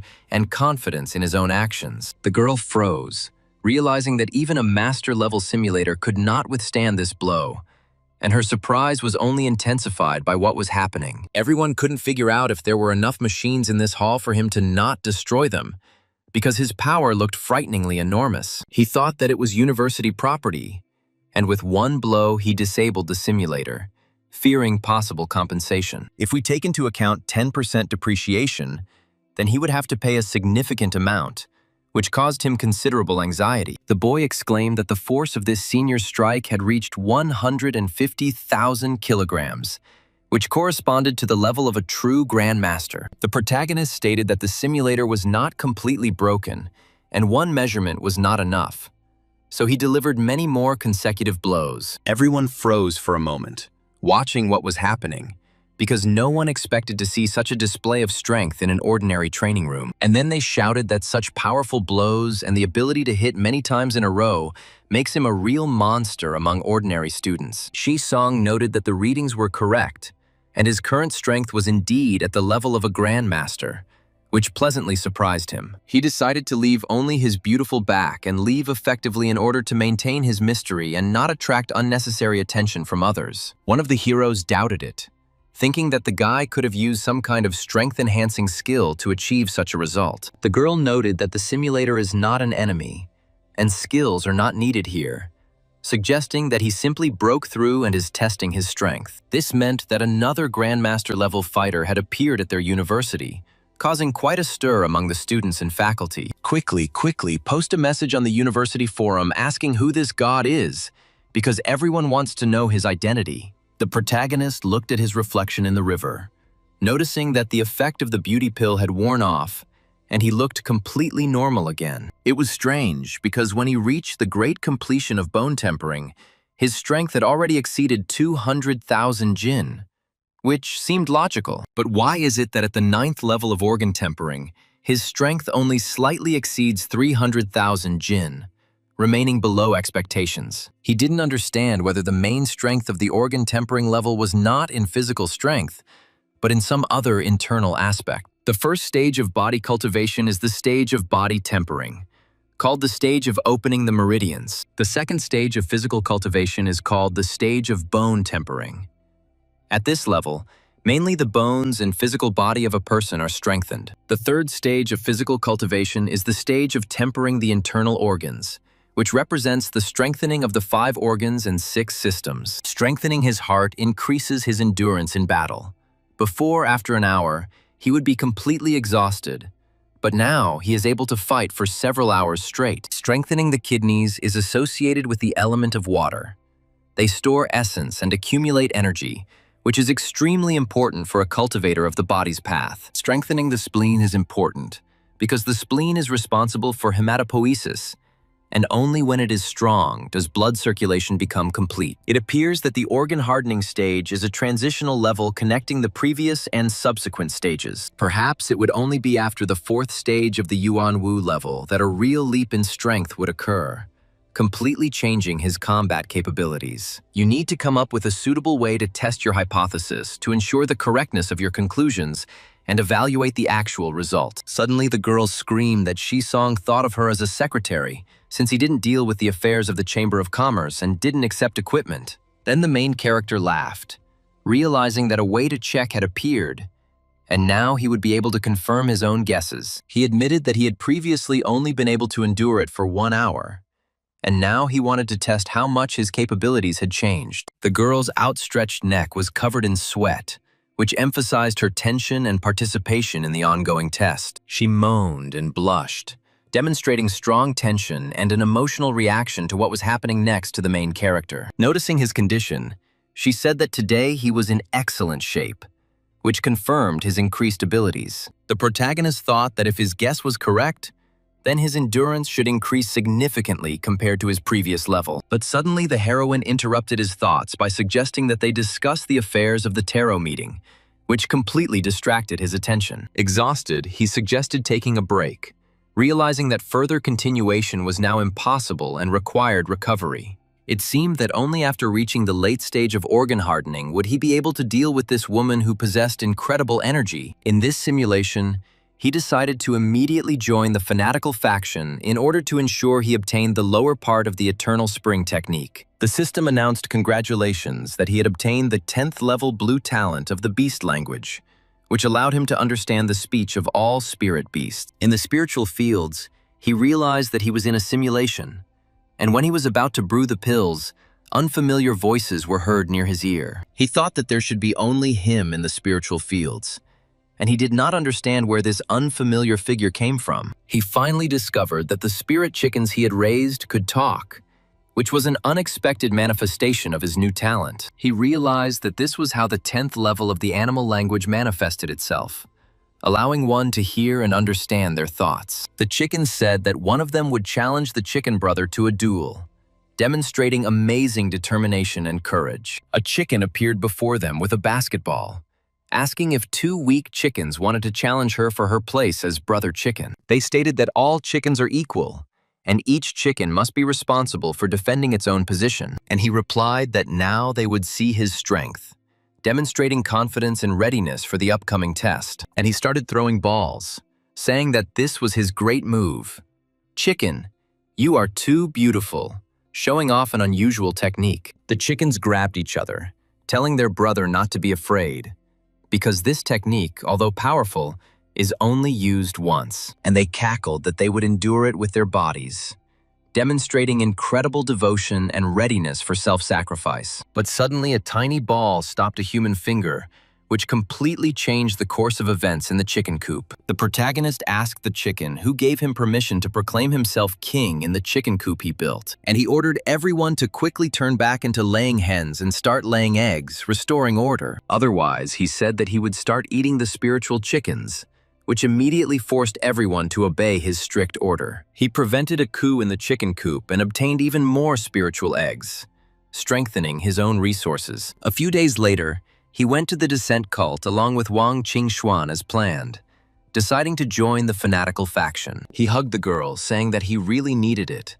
trying to gain her support and understanding. The hooded man asked if he had heard that the protagonist could brew pills, and if it was really true, and he ordered to first make 200 organ tempering pills, promising to apply for the position of elder after completing the task. He thought that the old miser was being unfair, because he had already been an elder to Xiaoyin from the very beginning. Although he was dissatisfied, for the sake of the Eternal Spring technique, he still diligently completed the task, not allowing himself to be lazy. The defender was amazed, saying that he really knew how to brew pills, and his surprise only grew. And he continued that he would immediately apply for the position of elder for him, recognizing his abilities. The protagonist said to wait, adding that he would like to change the reward, as he had another goal. And he continued that he wanted to obtain the complete Eternal Spring technique, not settling for a lesser reward. Then the man immediately replied that it was possible, without showing the slightest doubt in his decision. Shisong didn't believe it, suspecting that this greedy old man might have given him a fake book, because everything looked too simple. To verify the authenticity of the technique, he immersed himself in practice, and after several tests, he realized that it was indeed the complete Eternal Spring technique. The boy was happy, because he really did receive the Eternal Spring technique that he had dreamed of for so long and persistently. And he hugged the book, telling Visenka that in this life they would never part again, and would be together until the end. But suddenly the wall was kicked down, shouting that his cultivation had grown, and that he was not like the others who could only dream. The protagonist was amazed, asking how he knew from the very beginning because it seemed completely impossible. Grabbing him by the throat, the defender confessed that the technique he was practicing was also an Eternal Spring technique, and the whip passed over the guy's muscular body, leaving marks and emphasizing the seriousness of the interrogation taking place. He was interrogated, claiming that there was no spiritual energy at all in this world and such development was impossible. And they asked why he could cultivate, demanding explanations and unwilling to accept silence as an answer. The man laughed, saying that if he didn't tell the truth, he would find many ways to make him talk. And he handed Shisong this heart-eating parasite, which would make him feel pain like 10,000 ants gnawing at his heart. The protagonist gritted his teeth, realizing that the end was coming, because he could not use the spiritual energy inside his body at all. But suddenly the boy heard a voice that asked his uncle where they were, and why everything around seemed so strange. Beetle replied to his nephew that he himself did not understand what was happening, and did not know where they were at that moment. And opening his mouth, he hissed that he needed to eat first, because he was very hungry after the long journey. With his eloquence, he convinced the parasite to move to the spiritual fields and settle there, recalling the legendary Chinese cabbage. The man exclaimed, asking if the hero could command the parasite, and if he was the heir to the noble families of the past. He angered Zong's protector, who inflicted several cruel tortures on him. Although the hero understood that it was a simulation, it turned out that in the simulation, his version acts according to the thoughts of his real self from the real world, without deviations. While the real him is unwilling to give in, the version inside the simulation will not give in either, continuing to resist what is happening. Then the man shouted that he could handle him and lifted the boy's body, demonstrating his strength. And directing him to the cauldron, the man promised that he would turn him into a human pill for his own purposes. And he laughed, saying that he would eat it, because only then would there be a chance to continue further cultivation. The guy hugged the chicken, realizing that the old dog Zong was ready to do anything for the sake of cultivation, and was dangerous in reality. The flames of the pill furnace burned his internal organs, and he was unable to mobilize spiritual energy or move. Song whispered that if he had even a drop of spiritual energy, he could hide in the spiritual fields. And outside, a man shouted that in 49 days he would break through to the stage of returning to emptiness and create a nutritional pill. The hero thought for a moment, realizing that the return to emptiness stage meant that old dog Zong was a deity transformation stage cultivator. He sighed, deciding that in future simulations he couldn't join the fanatical faction because without Elder Yin's protection he was helpless. During these 49 days, the protector Zong constantly muttered near the stove, and the hero learned that he had lived for more than 1,000 years. The protagonist thought about the era of the end of the law and suggested that the old dog could be a character in the dungeon. Meanwhile, Song was getting hot, and he felt like he was starting to melt inside a blazing cauldron. Then a voice from outside said it was time to add the medicinal base,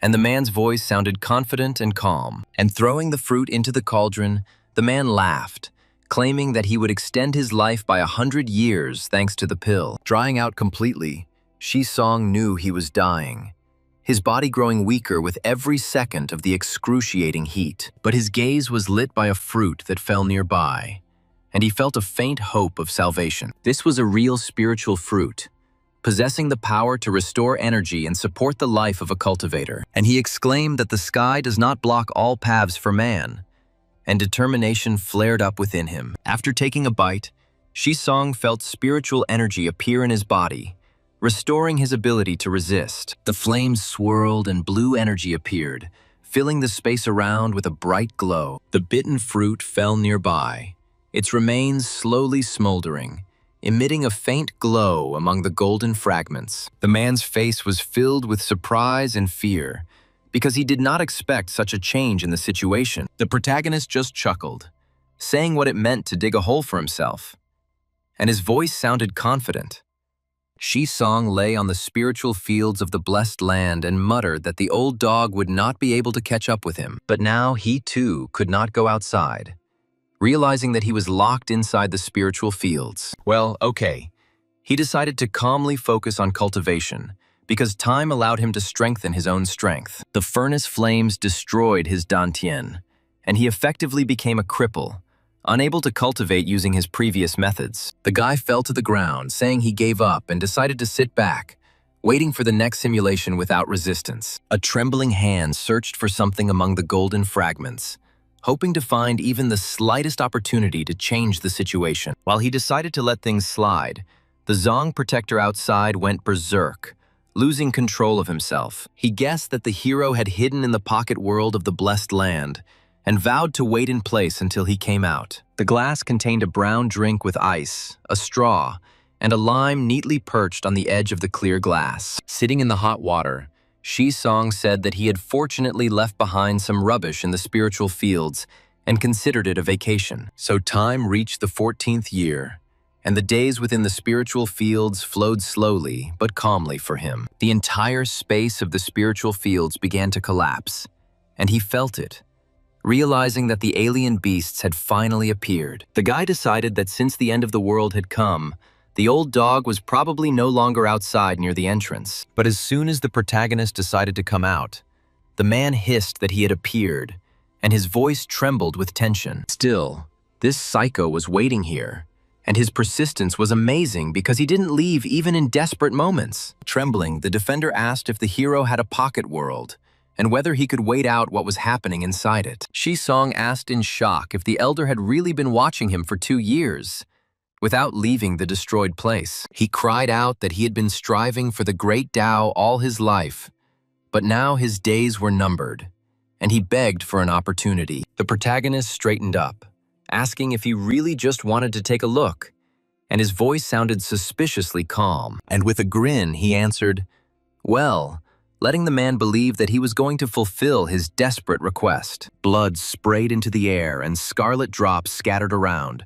reflecting in the dim light of the collapsing spiritual fields. The protagonist turned the knife on himself, acting decisively to thwart the man's plans and prevent him from gaining an advantage. And showing the middle finger, he said that he only wanted to take possession of the treasure, hiding behind beautiful and false words. The system declared that he had died, and the talent was activated, without closing his eyes in death, activating a special state of consciousness. Taking off his mask, the man became indignant, claiming that a hero could not die, and demanded to be told the method of cultivation. And Song realized that this was the same mysterious man who had killed him several times in previous simulations. And he realized that except for a madman like Protector Zong, no one else would hunt cultivators like this. He exhaled, realizing that it was good, because everything that was happening turned out to be just a simulation of life, and not a real death situation. Looking at the rewards, he thought that he should definitely take the Eternal Spring technique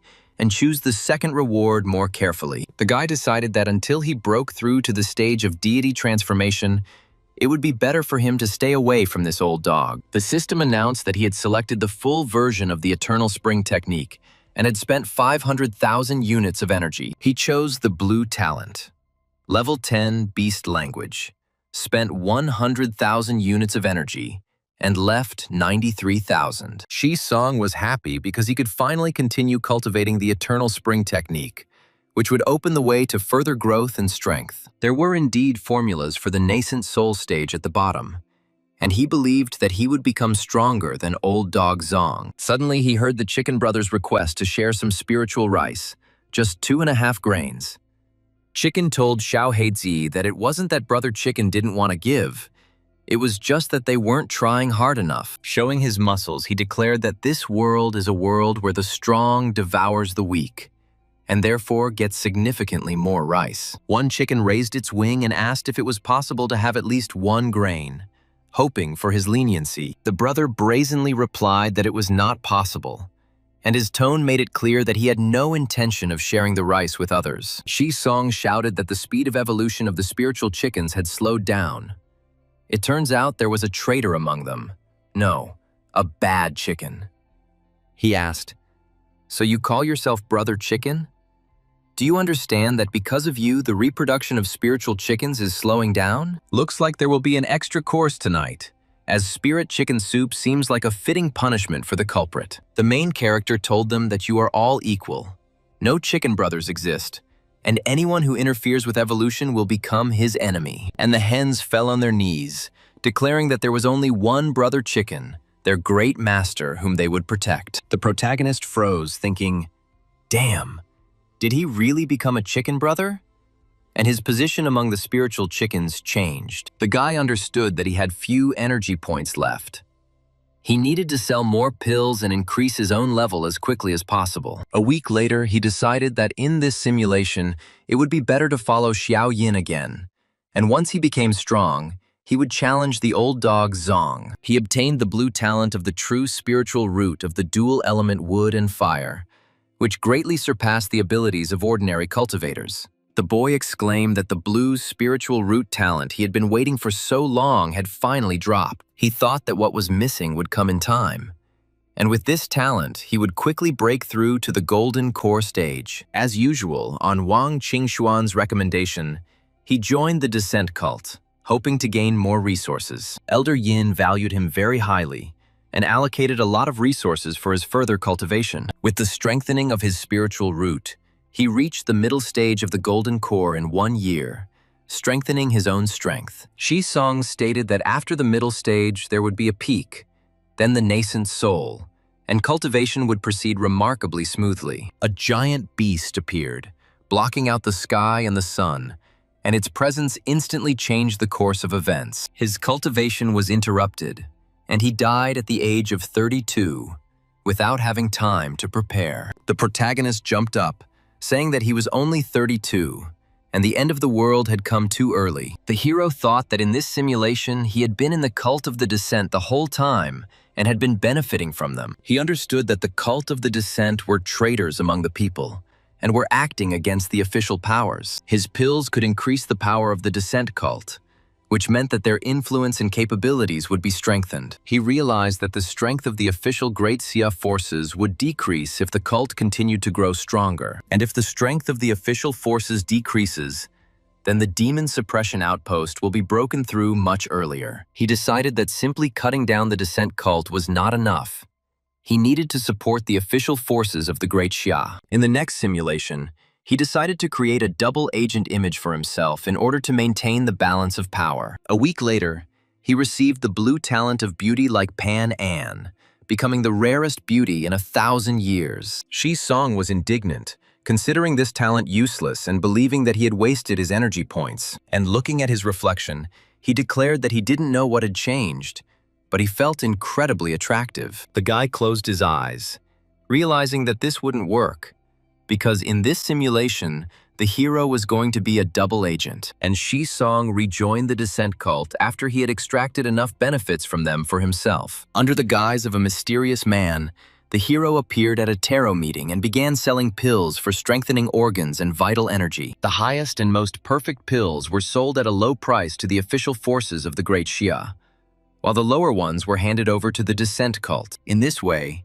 Shi Song could delay the end of the world and at the same time continue to cut down the cult of the descent, preserving his own benefit. The protagonist laughed, saying that he was a real genius because he had come up with the perfect way to deceive both sides. Back at the descent cult, just when Shi Song was pleased with himself, Protector Zong brought the leaders and surrounded him. The man stated that the medicine elder had always received good treatment and asked why the hero decided to betray them. Shi Song raised his middle finger, saying that he knew this old dog would definitely do something like this. And the main character replied that there must be evidence in cases, and asked on what basis he was called a traitor. The man then showed a vital energy pill found in the Great Xia military, completely identical to the one that Shi Song had given. The man asked, if this wasn't betrayal, then how could the Great Xia military obtain a pill that only a cultivator could make? Others began to mutter that the elder of the medicine was a cultivator, and he had never considered the cult his home, hiding his secret. Then the main character asked who among those present did not have secrets, because everyone was hiding something important. Shi Song stated that elders Liu, Wang, and Wu really wanted to declare him a traitor, even though he had not yet delivered their pills. The hero also reminded them that the elders' gender change pill was almost ready, and asked if they were sure of their decision. And Shi Song turned to Protector Zong, saying that he was being too hasty in taking him into custody, not for the sake of the cult's safety. The guy said he would guess, because the defender's cultivation had been stuck at the same level for 100 years, and he was clearly plotting something. The hero declared that the defender wanted to turn him into a human pill, and these words instantly froze the man. And the defender shouted that this was nonsense, and that he was exposing him only for the sake of the cult of the descent, without having personal motives. A girl in high heels ran up to them and asked if the man had no personal motives,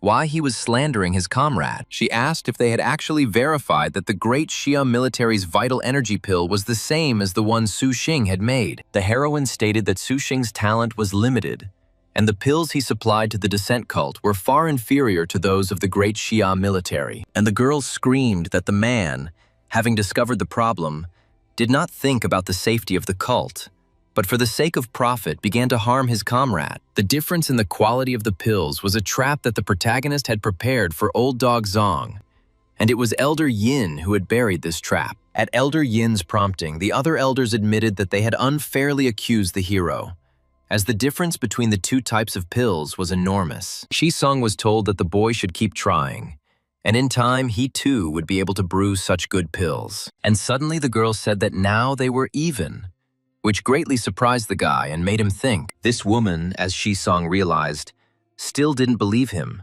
despite her words and behavior. The protagonist's face froze in surprise, because the situation was not developing at all as he expected. The descent cult base greeted him with silence, and Shisong asked Elder Yin if he could enter. But as soon as the protagonist entered, his face turned red and he felt awkward. The attractive girl said she knew what he wanted to ask, but immediately warned that she would not give any comments. Shisong chuckled, saying that if she really didn't want to say anything, she wouldn't have allowed him to enter. The heroine said that she knew very well that every month he went to the tarot meeting to sell pills that the great Xia army bought there. The guy sighed in frustration, realizing that he thought he had done everything perfectly, but in fact, he had been exposed long ago. The boy then asked Elder Yin if she really wasn't from their world, and her reaction made him wary. When asked how he knew this, Shisong blushed and replied that it was not important, avoiding a direct explanation. Somehow, the fair-haired girl had already grabbed him by the ear, demanding to explain where this little evil spirit came from. The guy continued that, if he was not mistaken, her world had also been invaded by alien races, just like their own. Looking down, the elder replied that the hero was right, and her voice sounded quieter than usual. The guy grabbed the girl by the hand, saying that the reason for her help was because they were in the same situation. The elder couldn't save her world, but she hoped that Shisong could save his by continuing to fight. Shisong suggested that they unite, since they had a common enemy, and together they could try to save their homes. But the heroine replied that it was useless, and asked if he knew why she forced him to supply the cult with a certain amount of pills. The boy hesitantly asked if it was because the cult of descent needed these pills, trying to guess her motives. Then the girl admitted that she only gave some of the pills to the cult, and sent the rest to her people. It's true that her people in the other world also fought against other races, just like people fight here. The organ-tempering pills could strengthen the spirit people, but the girl said that Shisong had arrived too late. She stated in frustration that it was this year that the alien races had breached their fortress, leaving her people with no choice. The boy was shocked, because Elder Yin's world had already fallen in the 8th year, which completely changed his understanding. She whispered that if she had met him earlier and received the pills on time, everything could have been different. But the past could not be returned. And then the girl exclaimed, inviting Shisong to join them, promising a body with a slight degree of bestiality. The protagonist refused, saying that he wanted to preserve human dignity despite the difficulties. And then he turned around and added that the elder was mistaken, because in this world, this very if exists. Elder Yin's story deeply shocked the hero, and he retreated into seclusion, beginning to brew pills to help the human race. In the end, Shisong made 10,000 organ-tempering pills and 10,000 vital energy-nourishing pills. He handed all these pills to Lu Yuan, who burst into tears of joy, not believing such a quantity. The man said that if they had received so many pills earlier, many things might have turned out differently. After doing all this, Shisong returned to the descent cult. And as expected, Protector Zong brought people and surrounded the hero. The man chuckled, saying that Shisong had been caught red-handed, and asked what else the hero could say in his defense. The hero did not utter a word and instantly moved into the spiritual fields, avoiding further conversation. The boy stretched, thinking that with such an obsession with cultivation, old dog Zong was probably going crazy with impotence right now. After this, Shisong focused on cultivation and successfully reached the middle stage of the golden core, strengthening his strength. While reading the books, the protagonist wondered if there was a pill that would allow one to immediately break through to the peak of the golden core. Before Shisong could find a suitable pill, the space of the spiritual fields began to distort, and the hero realized that the end of the world had come. Su Xing stated contentedly that as long as he strengthened the Great Xia army, the end of the world would be postponed, as he expected. The protagonist reflected that this time he supplied the Great Xia army with no less than 10,000 pills and was able to delay the end of the world for 6 months. And then there's Elder Yin, who absolutely must be turned into an ally, because by acting in 2 directions at once, the hero can stop the end of the world. The system offered a choice of rewards, among which were the true spiritual root of the dual element wood and fire, and the middle stage of the golden core. Shi Song chose to transfer the middle stage of the golden core and the true spiritual root of the dual element of wood and fire, strengthening his foundation. Taking advantage of the moment, the hero activated the core condensation technique, directing spiritual energy in the right direction. The magic began to coalesce, glowing blue, filling the room with powerful spiritual pressure. From such power and golden light, things flew around the room, unable to withstand the sudden surge of energy. Shi Song happily declared that he had broken through to a higher level again, feeling his strength rapidly increasing. The protagonist decided that the spiritual energy and effectiveness of his alchemy would now be hundreds of times higher than before. And walking over to the stove, Shi Song said that it was time to brew pills in preparation for new achievements. The girl asked in surprise if all of this really needed to be sold, looking at the huge number of prepared pills. There were many bags of pills in front of them, and the guy replied that part of the money would go towards buying white equipment. She replied that there was no problem, since the Lingyun trade union had recently encountered financial difficulties. In this simulation, Shi Song decided to form an alliance with Elder Yin, and the simulation began, granting him the blue talent of plant affinity. Shi Song beamed, saying that if he could cultivate superior medicinal materials, he would be able to brew superior pills. The hero, without wasting any time, began to experience a kinship with plants and discovered that any spiritual plants he planted grew twice as fast. The guy was overjoyed and decided to plow a few more fields to increase production. Half a year later,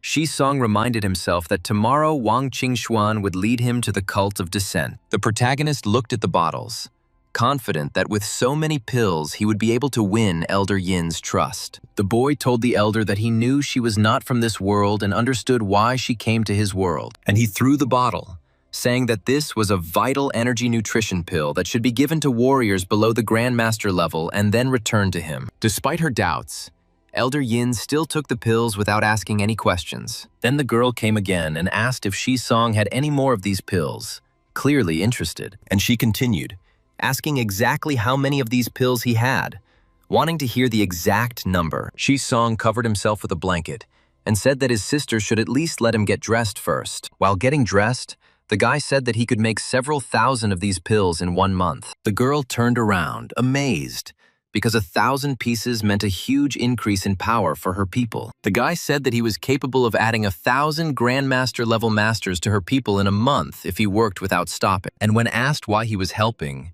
Shi Song replied that they had the same goal and their paths coincided. The hero made an alliance with Elder Yin and promised to give her 1,000 organ-tempering pills and 1,000 nutrition pills every month. Shi Song used some of the remaining pills for his own cultivation and gave some to the Taro Assembly, which sold them to the Great Xia. It's already been 7 years, and the main character still hasn't been able to break through to the late stage of the Golden Core, despite his efforts. Disappointed, Shi Song admitted that he was literally just a little bit away from a breakthrough, but something was still missing. After scattering the chicken feed, Shi Song calmly stated that the path of cultivation was against the heavens, and it was impossible to achieve true results through force. He recalled that one day in the 8th year, Elder Yin stopped asking him for pills, probably due to major changes. Although his cultivation level was stuck, the hero understood the need to use the simulation chance, so he decided to conduct a small test. The girl asked in surprise if everything that was said really applied to her,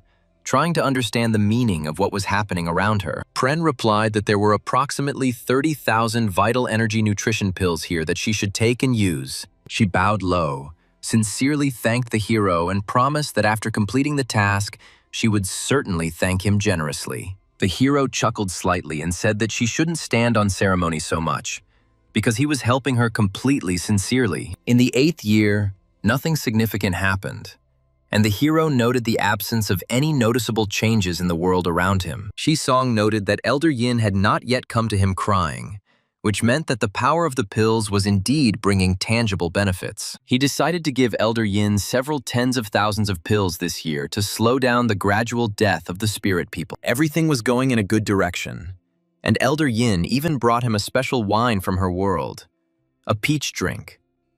Shisong thought that his plan had really worked, and that the distribution of the vital energy nutrition pills was bringing tangible benefits. In the 9th year, when the hero was confident that everything was under control, the situation suddenly changed. Elder Yin came to him in tears, barely able to stand on her feet from the intense shock, as if her whole world had collapsed. The protagonist exclaimed in surprise, trying to understand the reason for her condition and her unexpected appearance in front of him. She asked him to give up this senseless struggle, begging him to stop trying to change the inevitable course of events. But he continued to ask what exactly had happened, wanting to hear a clear explanation of what was happening and understand the true reason. With her lips pursed and her face darkening, the girl declared that a giant beast had appeared and the inevitable end of the world was coming. And she suddenly fainted, completely losing her strength after the difficult experiences, unable to bear the weight of the news in despair. After picking up the heroine, Shisong thought that the giant beast and the end of the world might have destroyed Elder Yin's world. The defeat of the spirit people was a huge blow to the hero, as the life energy nutrition pills stopped working and lost their effectiveness. The protagonist calmly stated that he had to become stronger. Otherwise, he would not be able to protect the world and stop the impending threat. Under the influence of strong emotions, his level, which had been stagnant for a long time, finally broke through and increased significantly. He broke through to the late stage of the golden core and reached the peak of the golden core, feeling a powerful increase in his own strength. Taking the drink in his hand, the hero felt genuine joy, because the long-awaited breakthrough had finally occurred after a long period of stagnation. With the cultivation of the golden core peak, Shisong could take out 10 grandmasters with one blow, as well as explore dangerous dungeons. And the plan to destroy the old dog can be launched. But first, it is necessary to find out what methods of salvation he can use. And when the hero reaches the stage of deity transformation, he will destroy the enemy with one blow, considering such a plan to be completely ideal. Opening his eyes, the protagonist appeared before the heroine, carefully observing her condition after difficult experiences. The girl looked at him silently for a long time, trying to comprehend what was happening and regain her strength after the severe shock. Then Shisong calmly asked if she was awake, wanting to make sure that her condition had stabilized and improved. The heroine asked him if it was difficult for him to care for a dying man, trying to understand his feelings and intentions. The guy asked her not to say that, because she should want revenge and not lose resolve in the face of a threat. The girl stated in fear that he had not seen the giant beast and could not even imagine its true destructive power. Taking her hand, Shisong confidently assured her that he had seen the threat firsthand,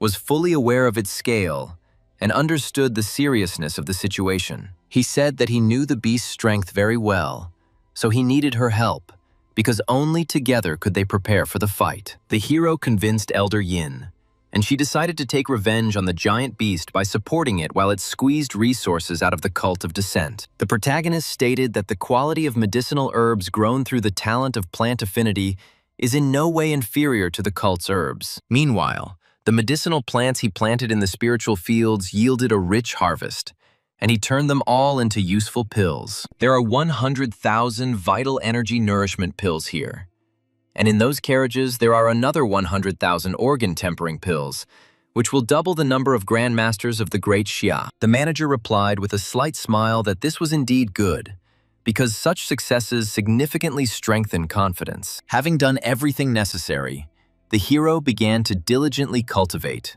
trying to break through the peak of the golden core in one go, but failed.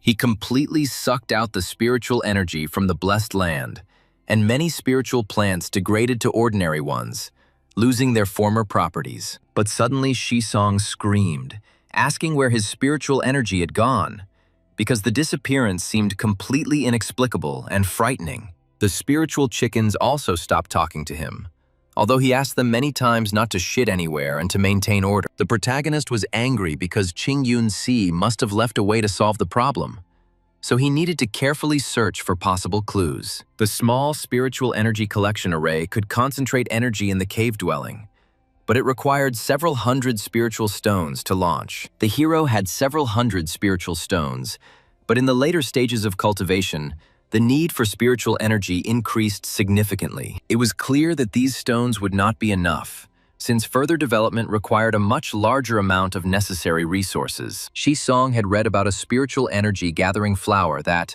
once ripe, was able to absorb and release energy, improving its quality. In the pouch left by Qingyun-zi, the hero found 3 such flowers and immediately began to carefully grow them. In the 16th year, under his careful care, the flowers grew very quickly, demonstrating incredible vitality and resilience. And in less than 1 year, they reached a height of 3 tsun, which was considered an excellent result for such rare plants. Shisong winked, saying that his kinship with plants was helpful. Otherwise, it would be extremely difficult to grow such flowers. In addition to growing flowers, he began to learn to paint arrays.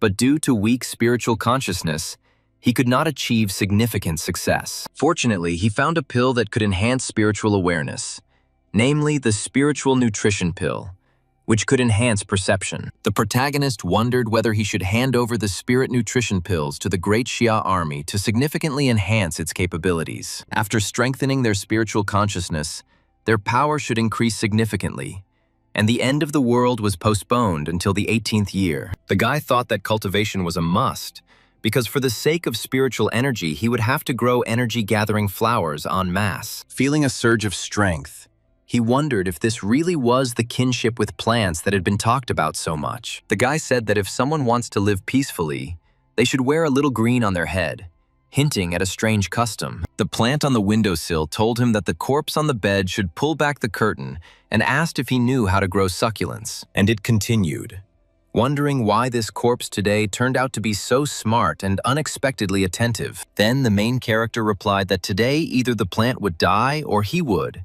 and he was not going to tolerate such insults. And the flower flew down through the window, leaving a light trail in the air and disappearing into the yard below the window. Shisong chuckled, wiping his hands, saying that the little brat decided to compete with him, although she had absolutely no chance. Suddenly, surprise appeared in his eyes as he noticed an unusual movement of energy gathering around his body. He felt the spiritual power gathering, forming a dense vortex that grew more powerful with each passing second. This is the peak of the golden core, he thought, feeling the approach of the stage of the birth of the soul and the growth of his own strength. The protagonist noted that it was simply a thrill, because the whirlwind of spiritual power turned out to be much more powerful than his previous state. It seems that next time we can try to break through to the stage of the birth of the soul, using the accumulated power and experience. The protagonist noted that she was also trying for the sake of these measly energy points, but now he could be much calmer. His energy points had dropped sharply,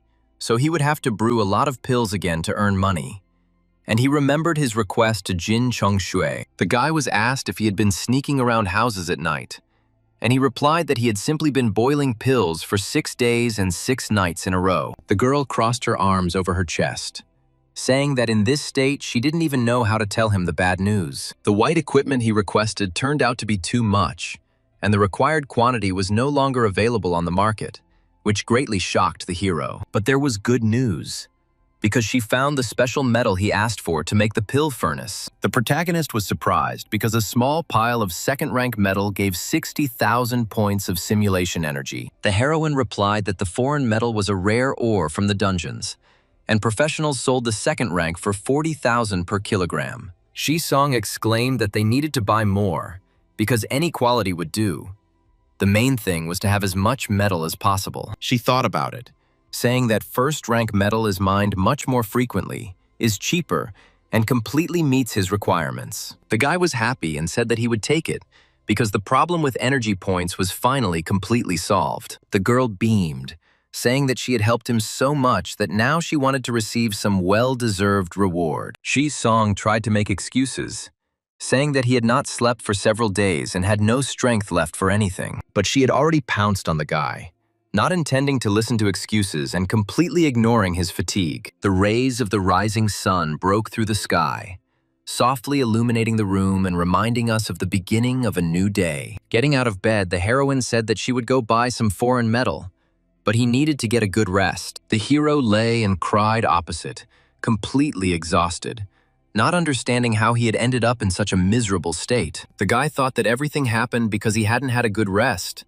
and he was sure that this conclusion was correct. Exhausted, he decided to start a simulation, hoping to regain his strength and gain new opportunities for development. This time, he decided to plant flowers of spiritual energy collection all over the blessed land of the spiritual fields. While his spiritual energy still remained, he first planted flowers, understanding the importance of quickly restoring resources. He addressed the chickens, warning that any chicken that stepped on or pecked the flower would become a gong bao chicken. He was simultaneously growing flowers and brewing pills, and Jin Chong Shui brought a furnace made of foreign metal, speeding up his work. When he had accumulated enough pills and knew the time had come, he and Wang Qingxuan went to the descent cult that used the pills he made to form an alliance with Elder Yin, and asked her to find the dragon spirit herb. The protagonist declared that he was going to make a dragon spirit pill that could significantly increase the strength of professionals and spirit people. The elder replied that she would definitely find it for him,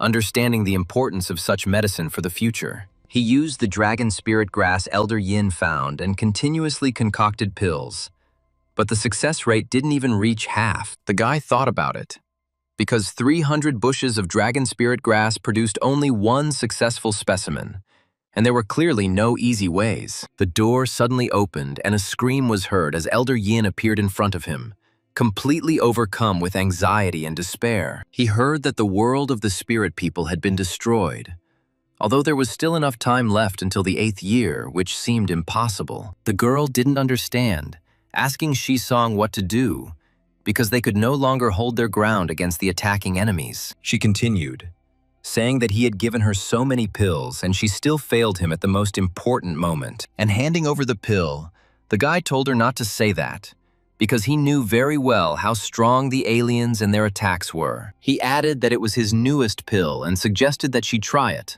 hoping to strengthen her strength and restore her confidence. The heroine gasped, and Shisong calmly asked how she felt after taking the new pill, watching her reaction. She replied that her strength had grown and she was now at the level of a heavenly king, which seemed incredible and frightening at the same time. He thought that if the Great Xia and the Spirit Nation had a group of heavenly king-level fighters, the end of the world could be postponed. The elders said in frustration that it was already too late, because if he had created the dragon spirit pill earlier, everything could have changed. The protagonist confidently stated that he could do it, without doubting his own abilities and knowledge of alchemy. He continued, saying that next time he would give Luo Shuying the dragon spirit pill in advance to avoid such tragedies. The elder was surprised, asking how he knew her name, since she had not introduced herself to him or revealed any personal information. The guy said he was using the immersive simulation feature because he needed to personally convince her of his words. The hero thought,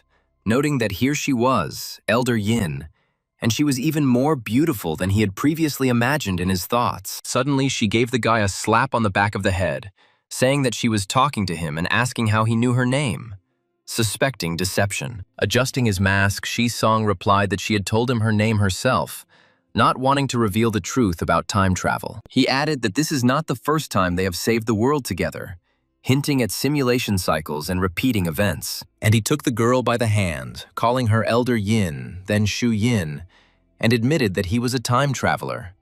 The heroine, all blushing, listened to Shisong's words, because he was trying to save the world again, and met her on this journey. The heroine abruptly pulled her hand away, shouting that her mind was telling her that what was happening was impossible, and she couldn't believe it. And then she suddenly stroked the guy's face, as if trying to make sure that he was really standing in front of her and would not disappear. And removing his mask, she said that she finally understood the reason why she decided to form an alliance with him last time. She blushed, admitting that she did it because he was handsome, which embarrassed her more than expected. The protagonist also blushed, realizing that Elder Yin, in addition to strength, has a weakness for beautiful faces and appearance. Shisong then continued, explaining that every time a factor like him appears, The situation inevitably changes. This time they have dragon spirit pills, so the end of the world will come later than in previous cycles. Now they need to test how long the dragon spirit pills can maintain the stability and protection of their two worlds. Having grabbed the main character,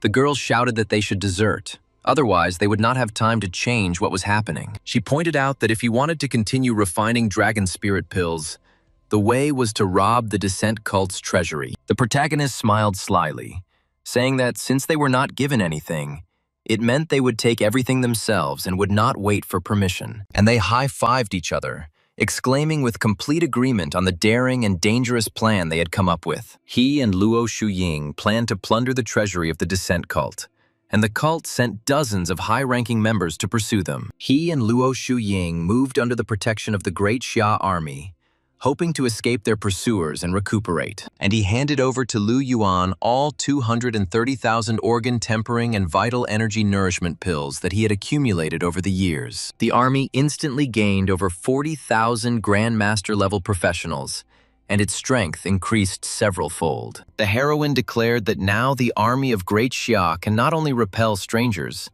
but also help her world and the spirit people. Shi Song said that success is still far away because in 10 years the number of professionals will begin to decrease if the calculations are correct. The strength of the outsiders would continue to grow, so he had to produce enough dragon spirit pills as quickly as possible. She confidently stated that she understood his intentions and said that he should brew the pills and she would deal with everything else. The 11th year arrived, and thanks to his efforts, 40,000 Grandmaster-level professionals appeared at the Demon Suppression Pass. For his special contributions, he was awarded the Great Xia Hero Medal, and also granted the status of First-Level Successor, which was considered an honor. Shi Song said he wanted to exercise his first-level privileges and call a senior leadership meeting to discuss an important issue. He noted that the first-level status even allowed him to give orders to Lu Yuan, and his weight in this simulation had become significantly higher. The hero exclaimed to the audience, introducing his latest development,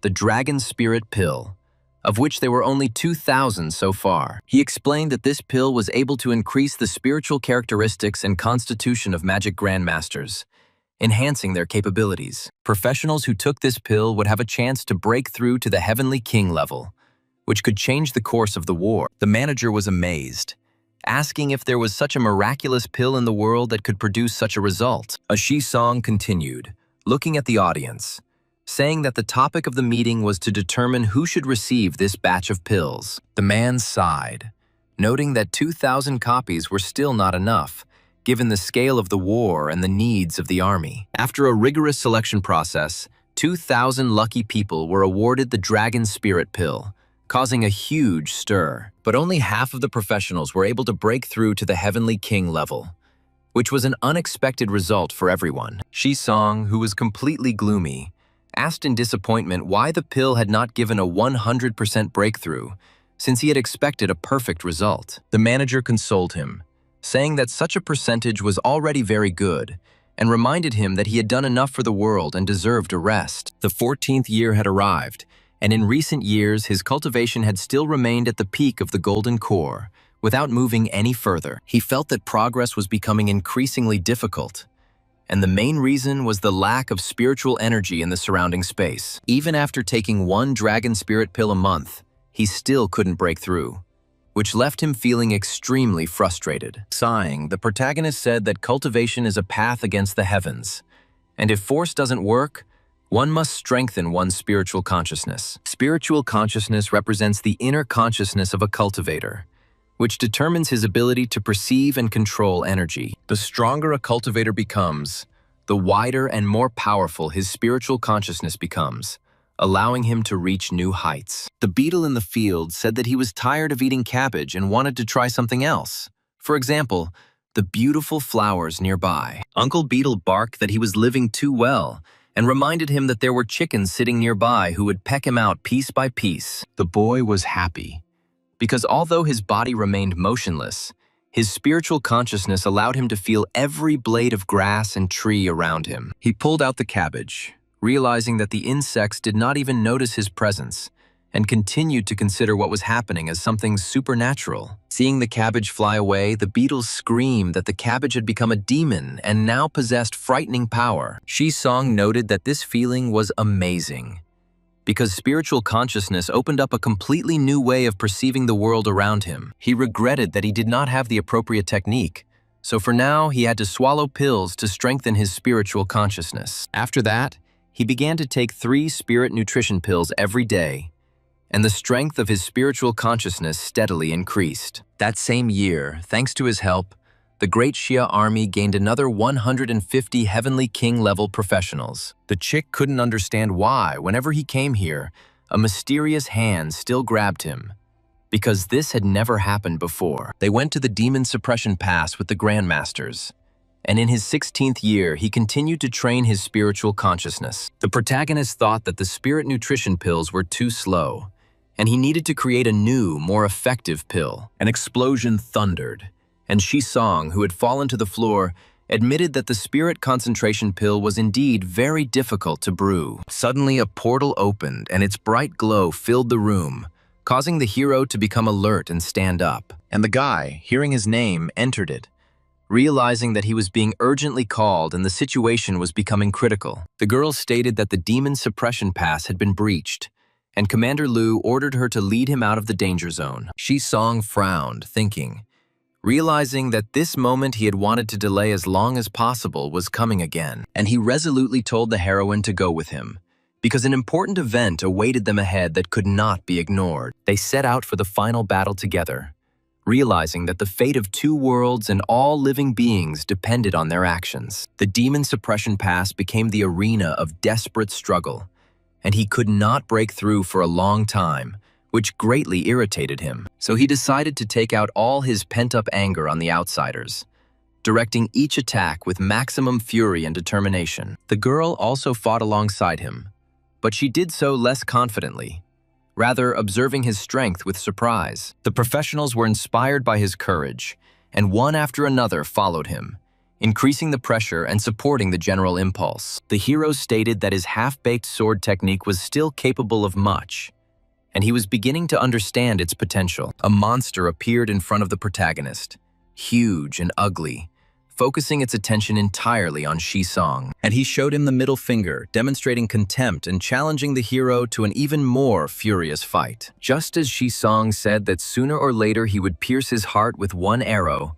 he was suddenly attacked from behind. He died, because he died from the sword of a spy of the Great Xia army, who took advantage of the moment and struck from behind. The death with open eyes skill was activated, and his consciousness continued to observe what was happening even after death. The protagonist screamed in anger, because it was the old dog Zong who had attacked him again from behind. He thought that this time he had lived to see the end of the world, but he was attacked from behind, and next time he would have to be more careful. The guy was happy, because the spirit concentration tree stolen from the Cult of Descent turned out to be a really great thing. Shisong tearfully declared that it was too expensive, and he could not afford to buy it on his own. He decided that he was choosing the experience of alchemy and the level of spiritual consciousness, considering this the best investment of energy. The system announced that he had chosen to transfer alchemy experience, and 1 million energy points had been spent on it. The hero decided that he needed to quickly go to the blessed land of the spiritual fields and try out new possibilities. Red energy first flew from the guy,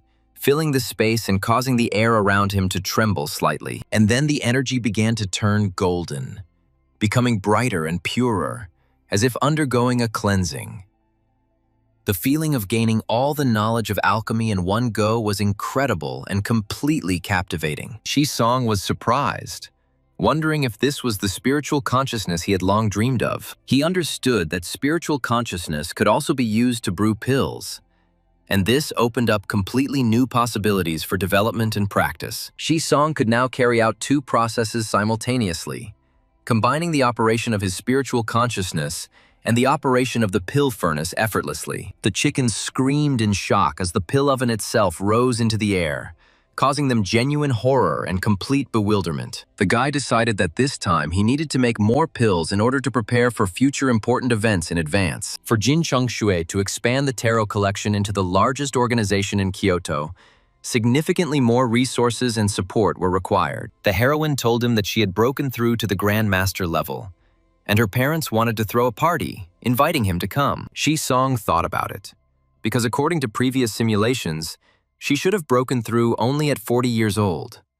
And now she was 30. It seemed that reality was gradually changing for the better, and his efforts were beginning to bring tangible results, which pleased him. He said that he might not come to the festival, but he had prepared a gift in advance, a new, better quality spirit nutrition pill. And the heroine thanked him for this, sincerely happy with the gift she received and the care shown by Shi-song. The boy firmly decided that this time he needed to form an alliance with Elder Yin in advance in order to avoid the same mistakes as before. The system announced that the owner had obtained a blue-grade talent called Unbending Silver Spear, causing surprise. Shi-song blushed, saying that this was a weak talent, although his words did not sound too confident and calm. Below him, everything began to glow with golden light, and he was surprised by the name of the Unbending Silver Spear, trying to understand its meaning. To check if the system had deceived him, he decided to test this talent on Jin Chongchu and observe the results. The facts proved that the system had not deceived him,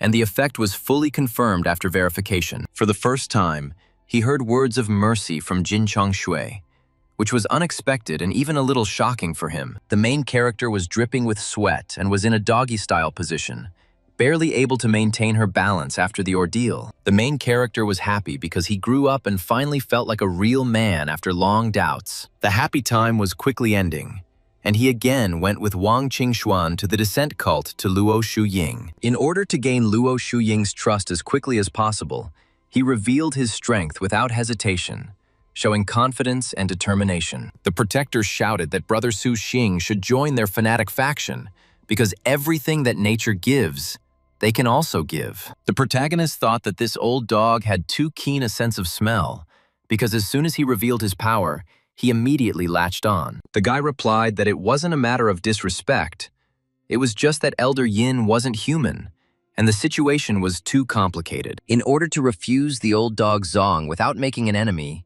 he decided to act as carefully and thoughtfully as possible. He played the role of a young man in difficult circumstances, evoking sympathy and avoiding direct conflict with Zong. The girl screamed that she had gone out of her way for his benefit, and even wanted to ask the leadership to make him an elder. And then she was outraged that he was spreading rumors that she was sucking yin out of him to feed yang and practicing demonic techniques. Shi-song exclaimed that he had never said anything like that, and was surprised at what old dog Zong had managed to come up with. He thought he wanted to win Elder Yin's trust, but in the end, he only insulted her and made the situation worse. The heroine snorted indignantly, asking why he was still here, and whether she hadn't made herself clear enough for him. But the guy understood that he had a trump card that could change the situation and restore Luo Shuying's trust. Pressing the girl against the wall, he declared that she remembered the little girl in the rain, and there was no going back there. Luo Shuying. The girl was surprised, asking how he knew her name and knew the details of the event that she was hiding. To this, Shi-song replied that she herself had told him this, and explained that his words to the defender were only a refusal of the invitation. After his eloquent explanation, Luo Shuying believed that he was the chosen one, capable of traveling through timelines. She brought him a huge amount of medicinal herbs, completely trusting his words and counting on his strength. With the ability to carry out two processes simultaneously, his pill production speed became incredible and impressive. And with Luo Shuyin's help, he successfully produced 6,000 dragon spirit pills, which was a huge achievement. The guy noted that in the previous simulation, he was able to make only one, but now 6,000. And his strength is growing faster than expected. Maybe it was time to put the Yuan Wu pill on the agenda, because he understood that he needed to strengthen his body and break through to the stage of organ tempering. The heroine said that she had been unable to exchange medicinal herbs and asked what to do, since the pills would eventually run out, regardless of the quantity. You were about to suggest, as in the previous simulation, that he desert the cult of the descent, but suddenly a new, important thought struck him. Last time, old dog Zong pretended to be a spy for the great Xia and killed him right before the end of the world, which was a hard lesson. This time, he decided to strike first, not allowing Zong to repeat his previous meanness and catch him off guard at the decisive moment. He suggested that we could betray the cult of dissent and go over to the side of the great Xia army to ensure our safety. But before that, we need to kill one person, because eliminating the threat will allow them to calmly go over to the side of the great Xia. She was surprised that you have a feud with Protector Zong, because he is constantly trying to lure you away and offers an alliance. The protagonist handed over a pill, and together with me, we will definitely make this old dog die without a grave and without a chance. The elders smiled. You underestimate me too much. Because in the cult of dissent, she feared no one except the keeper of the treasury, and she put her hand on his shoulder. You'd better think about how you'll protect yourself when the fight starts and everything becomes dangerous. He resolutely thought, you'll see. In this simulation, he will definitely break through and reach a new level despite the difficulties. Even if nothing terrible happens, he just wants to test the true capabilities of the old dog Zong and understand his strength. He smiled ominously. But if we manage to finish off this old dog right away, it will be a great success and deliverance. While there is wine, drink it today, because the Protector Zong has arrived and the girl needs to be taken to the suburbs. And be sure to provoke him. Shi-song pretended to be drunk. Beauty. Do you want to go to dinner with me? Because he promised to cook something for her later. Suddenly, the attacking silhouette of a defender appeared behind them, rapidly approaching and trying to catch them off guard. The man looked around, not understanding where Shi-song was, and tried to spot him among the shadows and moving silhouettes around. Suddenly, at that moment, the girl pushed him, saying, "Here," directing his attention in the right direction and saving the situation. But the defender also disappeared from sight, leaving them tense and forcing them to look around cautiously for him. He shouted here until the next meeting, Elder Yin, and quickly retreated, realizing that further combat would become too dangerous. Although the old dog Zong was seriously injured, he still retained his strength, because his experience allowed him to survive in any conditions. He is, after all, an experienced cultivator, and he has an infinite number of ways to save himself, allowing him to avoid death even at a critical moment. The man shouted the bloody escape technique, and his body was enveloped in a strange energy that began to rapidly change its shape. And he was completely covered in a bloody whirlwind that revolved around him and created a dense defense against any attacks. And then he released a golden ball from his sleeve, which glowed with a bright light and rushed forward at great speed, which turned into a huge monster and began to attack, tearing the air and creating powerful waves of destructive energy. Shi-song was shocked on the way. This dog also ate the spiritual fruit and threw the nascent soul great perfection level puppet. And with a smile, he decided it was a good thing, because all these things would definitely become his own trophies in the next simulation. Wait, the old dog will destroy you sooner or later because now he has enough determination and strength to do so. The elder was outraged by the artifact again, because all he knew was how to do was run away, and demanded that he fight fairly. She shouted after the man that he was insolent and expressed irritation at his constant attempts to hide from the fight. Suddenly, the golden ball was shattered and its energy dissipated, leaving behind only faint traces of light. The girl turned around happily and a male voice asked if she was okay, showing genuine concern. To which she replied, "I'm fine, it's just that old dog ran away again," not wanting to continue the fight.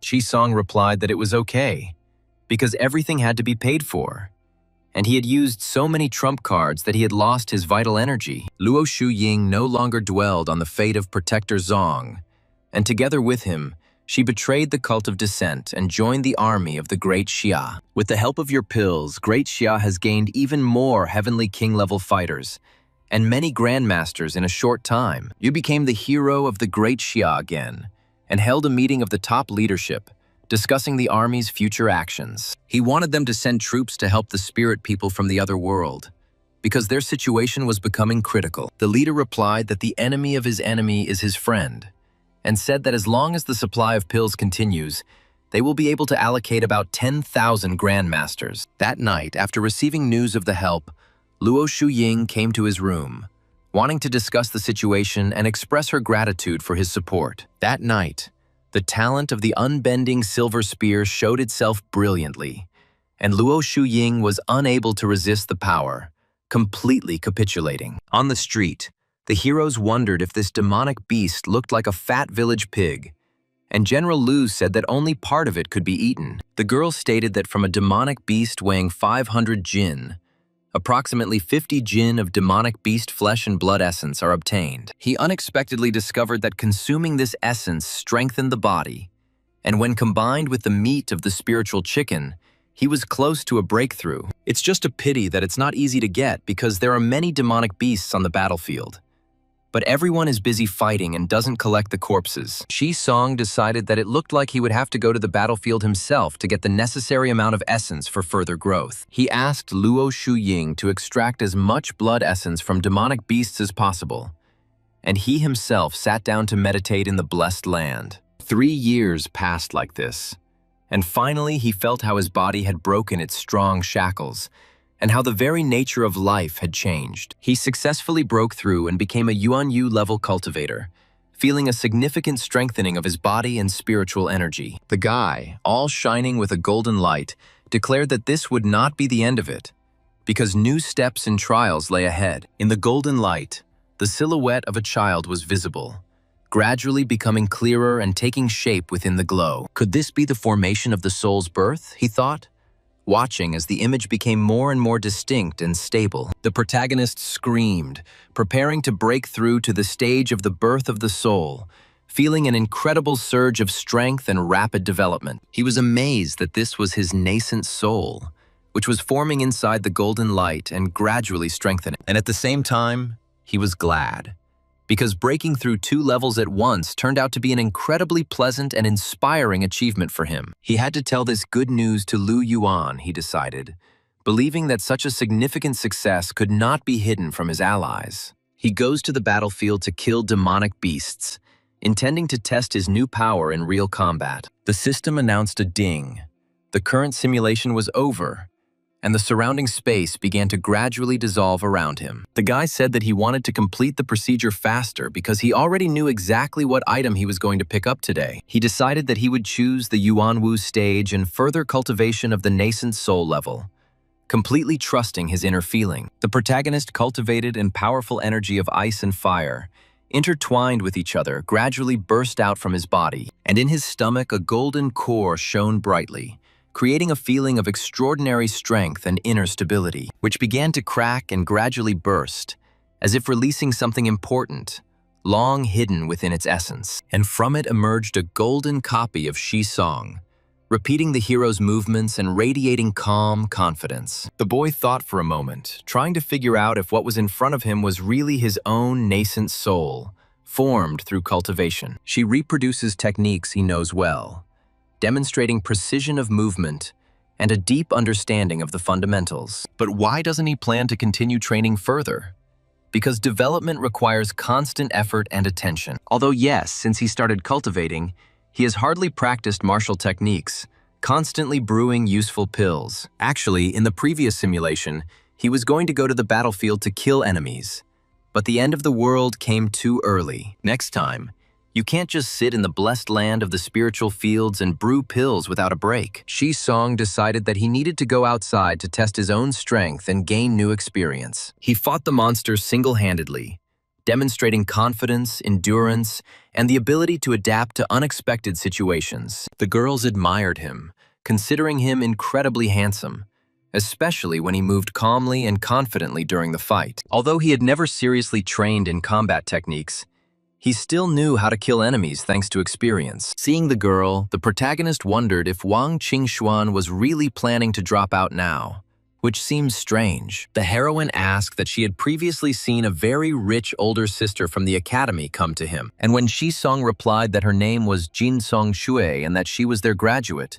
Qingxuan's eyes sparkled brightly, and she, with a smile, asked the elder to lend her some money, promising to return everything very quickly and carefully. The girl smirked, hinting that the issue could be resolved differently, although her voice sounded soft and her gaze remained confident. Looking at the seductive heroine, Shi Song shouted that he would give her the money right away, if only she would not use such methods. She bowed and thanked the elder, promising that she would never forget the kindness and timely support shown. I wonder what happened to her if she needs money so much and looks so worried about what is happening. Okay, when she herself wants to talk about her problems, then he will calmly ask and listen to her attentively. Waving his fists, the guy shouted that in this simulation he was going to fight and finally test his own strength. Suddenly, the system announced that the owner had received a blue talent called, "I can't be the only loser."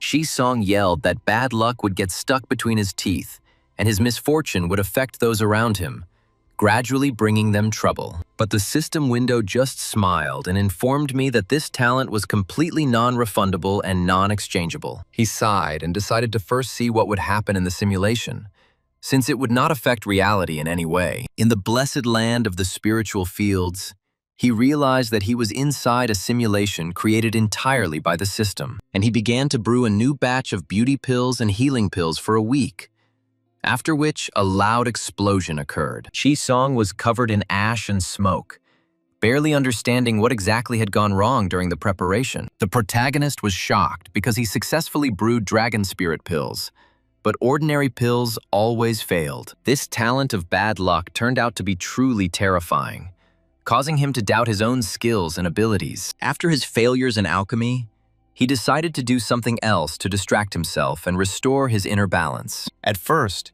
he accidentally mutilated the flowers that collected spiritual energy, completely ruining their shape and depriving them of their original beauty. Then he choked on the spiritual rice, barely able to stand and try to catch his breath after the unpleasant incident. The protagonist wheezed and asked for water, feeling very weak and trying to recover from a series of failures. But suddenly, a huge chicken shouted at him to defend himself, creating chaos and causing him to instantly tense up. And she began to strike the guy, acting quickly and confidently, forcing him to retreat and cover his head with his hands. Enraged, he chased the spiritual chickens for a whole day, without stopping for a minute and completely forgetting about his own rest. The protagonist received a call saying that they had been having a lot of bad luck lately, so expanding their tarot collection would have to be postponed. Shi-song replied with a smile that there was nothing to worry about, and that everything could be done at a comfortable pace without worrying too much. It seems that this talent of bad luck affects a large area,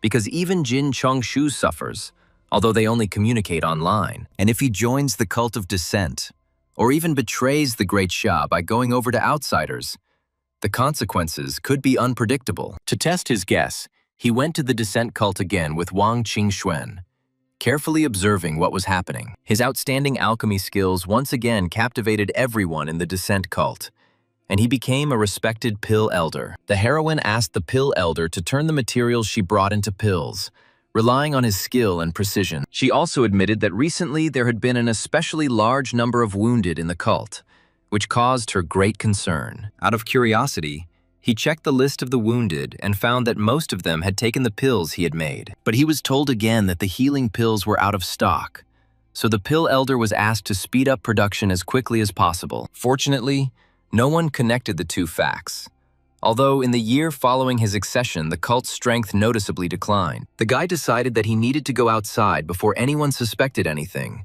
and started asking unnecessary questions. The Luotian Assembly dungeon was about to open, which provided an excellent opportunity to leave and change the scenery. He left enough pills, said goodbye to Elder Yin, and went to Kyoto, hoping to get into the dungeon. But the man told him that all the places for this month were booked, so he only needed to come next month. Only one person could log in at a time, and only once a day, and the next entry would not be available for another month. A month later, he successfully entered the Luotian Assembly dungeon, hoping to obtain rare rewards and useful resources, and he got nothing.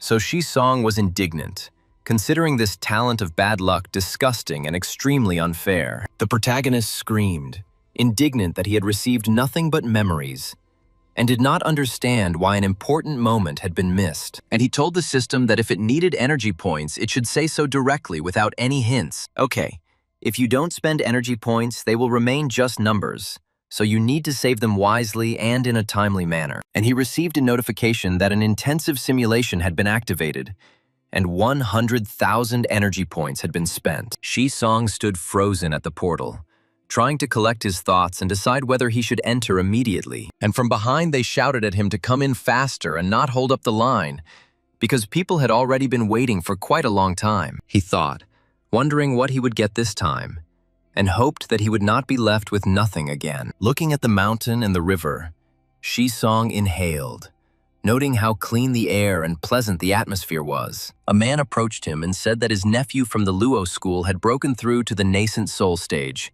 and was considered a young genius. Wait, there was still a top-grade gold core in his body, which meant Luo Xiaochuan's level changed along with the visitor. The man said that Luo's nephew should not stand there like a pillar, since the mentor had instructed him to bring him to the Luo Tian meeting. The boy thought, looking at the mentor, who was a master of alchemy and cultivation of spiritual plants, and decided to take advantage of the opportunity. Shisong said that he had recently become very interested in growing plants and would like to ask some questions. He said that he had obtained 3 spiritual energy gathering flowers, but they were only of average quality despite careful care. The spiritual energy gathering flower was considered a gift from heaven, was extremely capricious, and took ordinary people 10 years to cultivate. When growing, you need to carefully monitor the water and sunlight, otherwise the plant will quickly lose quality. It is said that flowers that collect spiritual energy are male and female, and are distinguished by the presence of a yellow dot in the stamen. On the day when the flower accidentally reaches maturity,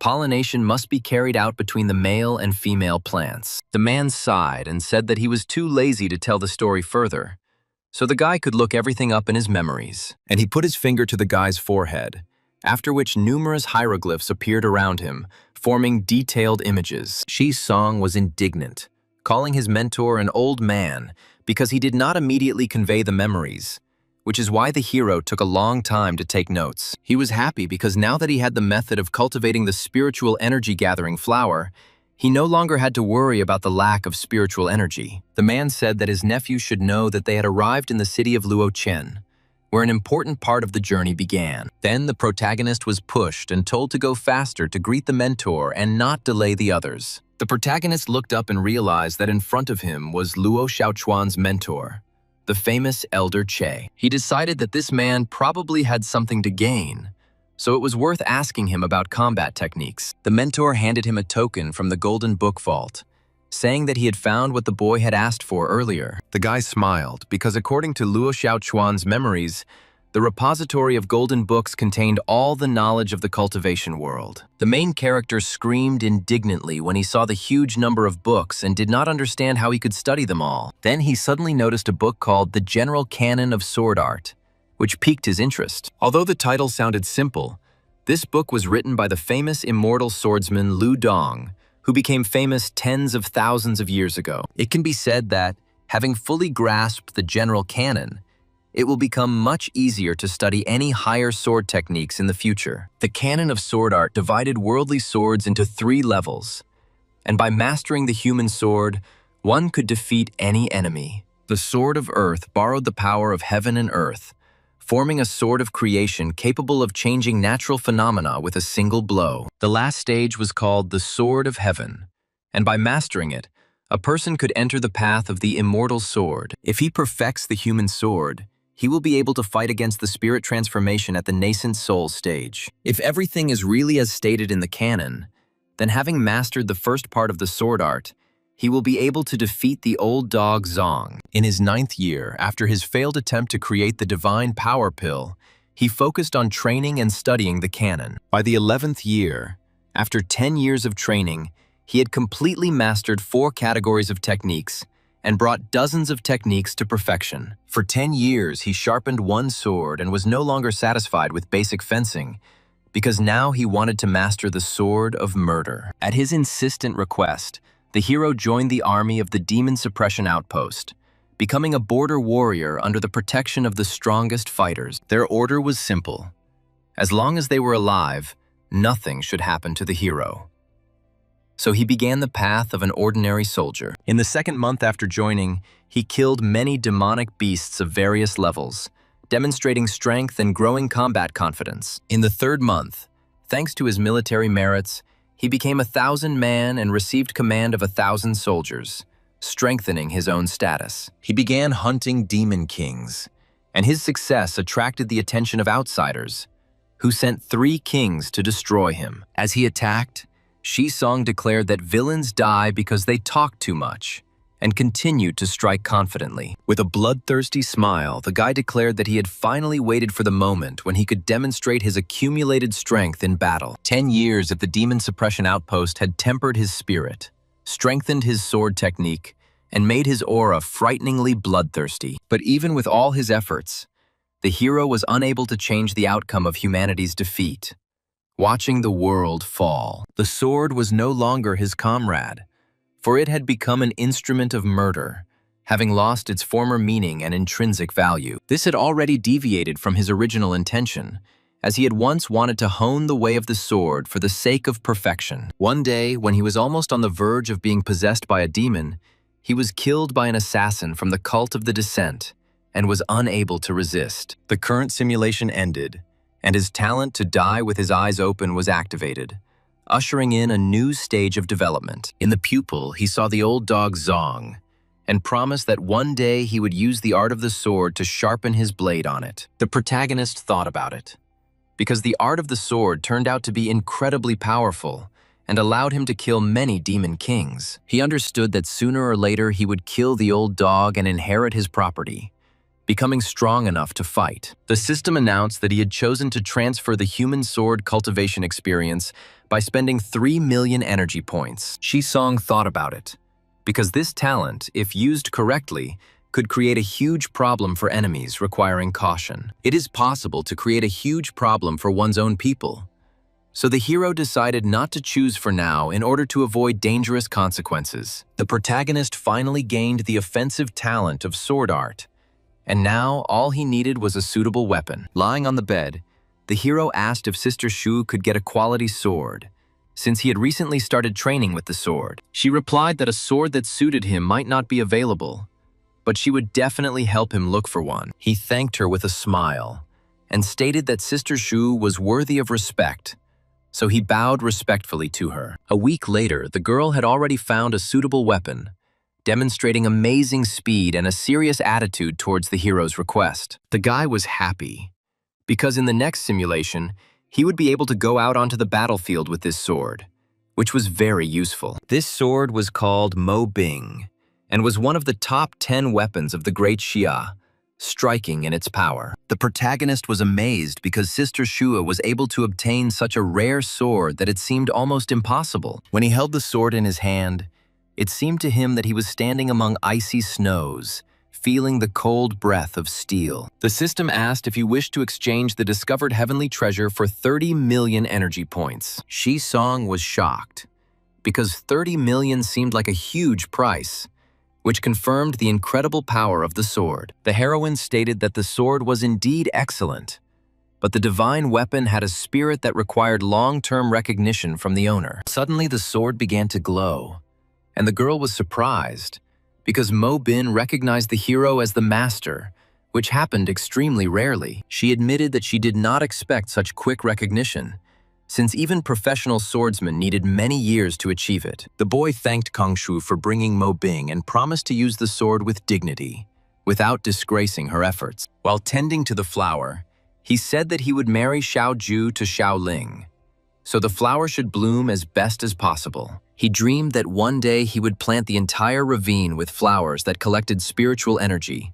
creating a beautiful place of power. Shisong happily exclaimed that the update was finally complete, and he could start a new simulation faster. Suddenly a notification arrived, and the hero was surprised, because he considered himself the savior of the apocalypse, and not a person with such talent. He decided that it was better to have such a talent than not to have it, since, like the bad luck buff, it could rarely work. In the blessed land of the spiritual fields, new spiritual rice grew, and the hero thought that more time was needed to train the sword. The hero understood that he couldn't eat that much spiritual rice, so he decided to sell it through the tarot collection, strengthening the Great Xia. The plan worked, because in this way, he could indirectly delay the onset of the apocalypse, gaining additional time to prepare. Thanks to the support of the Jin Trading Company, this batch of spiritual rice sold very well, attracting great interest from buyers. At first, Professionals perceived it only as a tasty additive, unaware of the hidden potential of spiritual rice. Until one girl bought 10 jin of rice, and within a month her strength increased by 2,000 jin, making her a silver professional. The hero returned to the cult of descent, intending to continue his own plan and test new possibilities. This time, he decided to join the cult through the way of the sword, demonstrating confidence and strength. He immediately recited the code word and successfully contacted Luo Shuying, confirming his participation in the joint action. Luo Shuying asked if they would continue with the previous plan, first devastating the descent cult, and then moving on to the Great Xia army. And the protagonist replied that this was the only way to delay the end of the world, saving time for further development. Protector Zong appeared at the door and announced that he would like to exchange some spiritual rice, offering to discuss the price. The hero remembered that in the previous simulations, without Mo Bin, his strength was weak.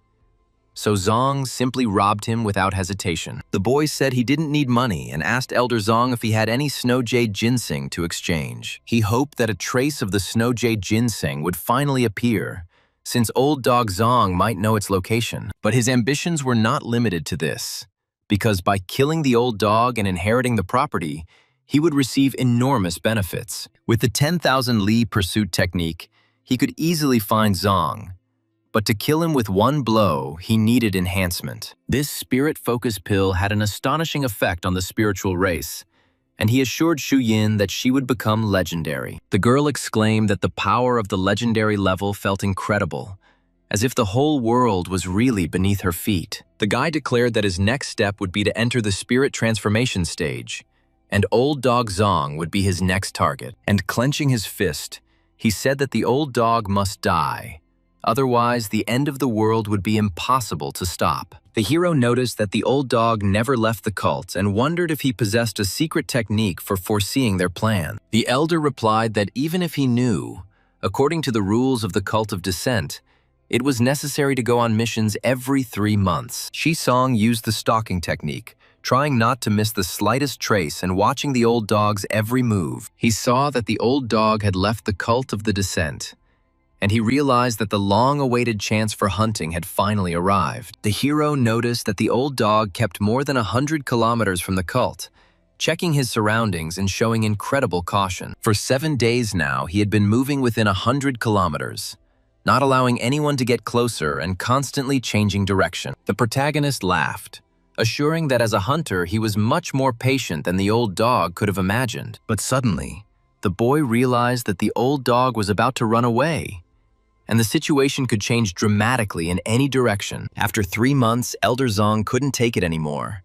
and used a secret technique, instantly moving 300 kilometers. But Shisong was confident that with Mo Bin and Xiao Ying laying in ambush, he would definitely be able to catch the old dog. The boy was surprised because the old dog was rushing straight at him, not trying to run, as if deliberately choosing a collision. He realized that he and Shu Yin had always set up ambushes together before, and the old dog could figure out the true threat. If the old dog really had a technique for determining good and bad fortune, he should have understood Luo Shuying's power. The protagonist said that now Xiao Yin was behind and he was in front, so the old dog decided that the ambush was set up by one person. Since the old dog was climbing into the trap himself, the hero decided not to stand on ceremony and act as decisively and quickly as possible. The defenders shouted that Shisong would pay for his arrogance, trying to intimidate him and break his concentration. Closing his eyes, the boy whispered the unity of man and sword,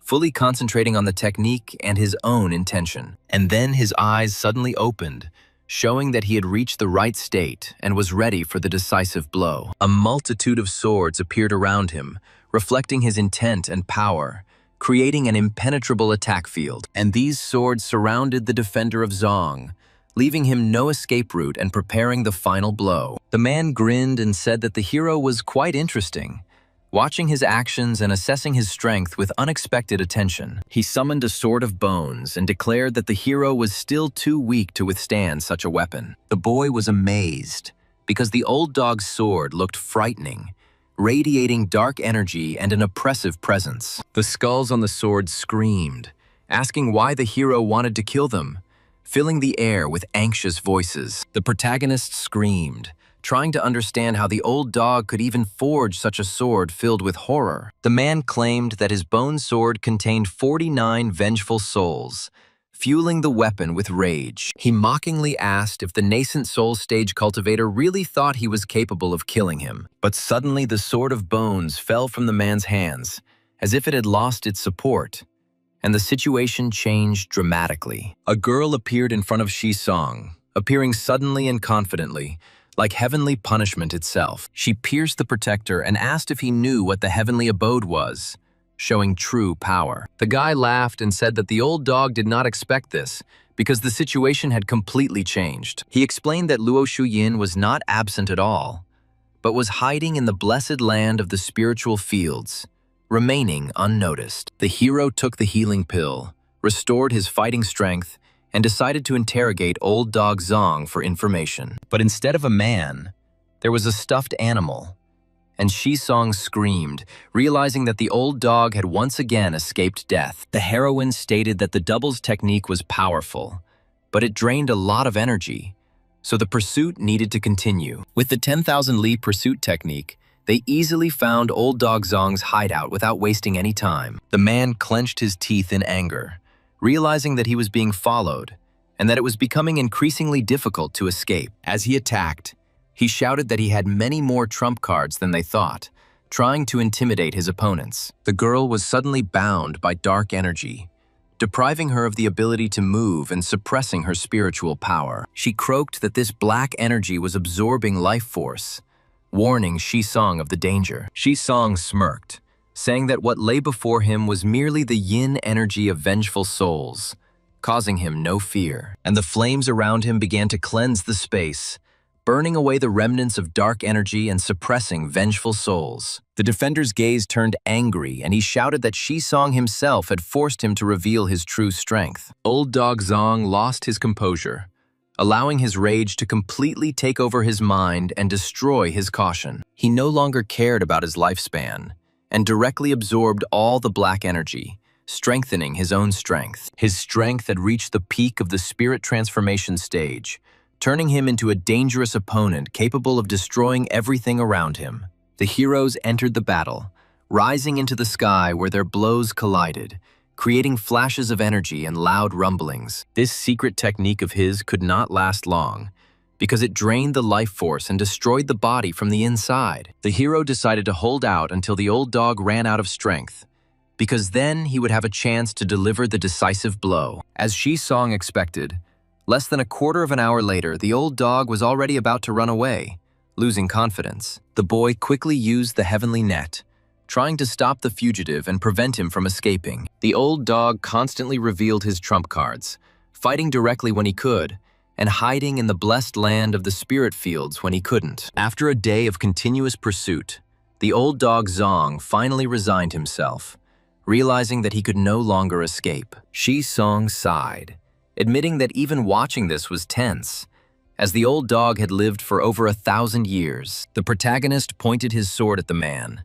saying that there could be no absence of hostility between cultivators. He stated that such an old cultivator must have plenty of good things, and demanded that they be given to him in exchange for mercy. The man frowned and demanded that he swear before the heavenly Tao, wanting to be sure of the hero's honesty. And the guy said that he agreed to swear, showing confidence and lack of fear in the face of such demands. He understood that the heavenly Tao here did not interfere with cultivation matters, so the heavenly contract would not work. The hero wondered if the old dog had really gone out of his mind before his death, demanding a useless oath. The protector held out the storage bag that had accompanied him for 1,000 years, saying that there were more than 10,000 spiritual stones inside. The hero was surprised because more than 10,000 spiritual stones, although not enough for a breakthrough, were still of great value. However, these stones would be enough to set up a spiritual energy collection array and strengthen the blessed land of the spiritual fields. Shi-song realized that he had to run,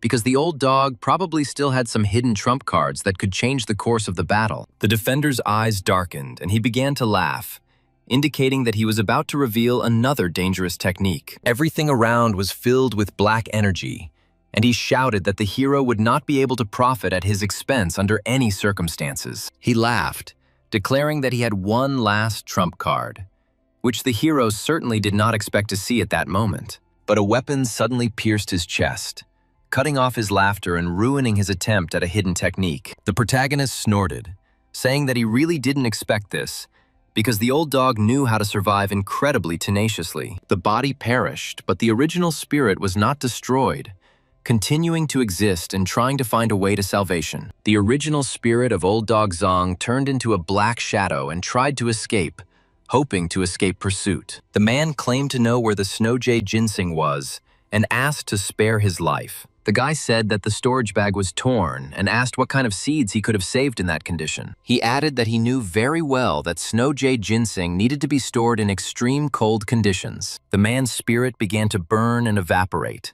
losing its form and gradually disappearing into the air, as if dissolving into the void. Shi Song sighed, admitting that the old dog was indeed difficult to kill, since he had both puppets and the original spirit. A girl ran up to him and said that in the torn storage bag of the protector Zong, she found half of a jade tablet. He sent his divine sense there and discovered that the tablet contained a secret technique of cultivators related to calculating fate. The hero realized that the art of calculating fate explained the old dog's ability to predict good and bad luck, although the tablet was only half of it. Then Shi Song asked the girl if there was anything else, and she replied that she had found a whole jade tablet that looked like a diary. The boy raised an eyebrow, wondering who kept diaries anyway, since the old dog really did have some strange and unusual habits. But he understood that the diary might contain important information about the cultivation world that was of great value. Shi Song exclaimed that he wanted to use the immersive simulation function to quickly study the found records. The heroine stated that they needed to hurry,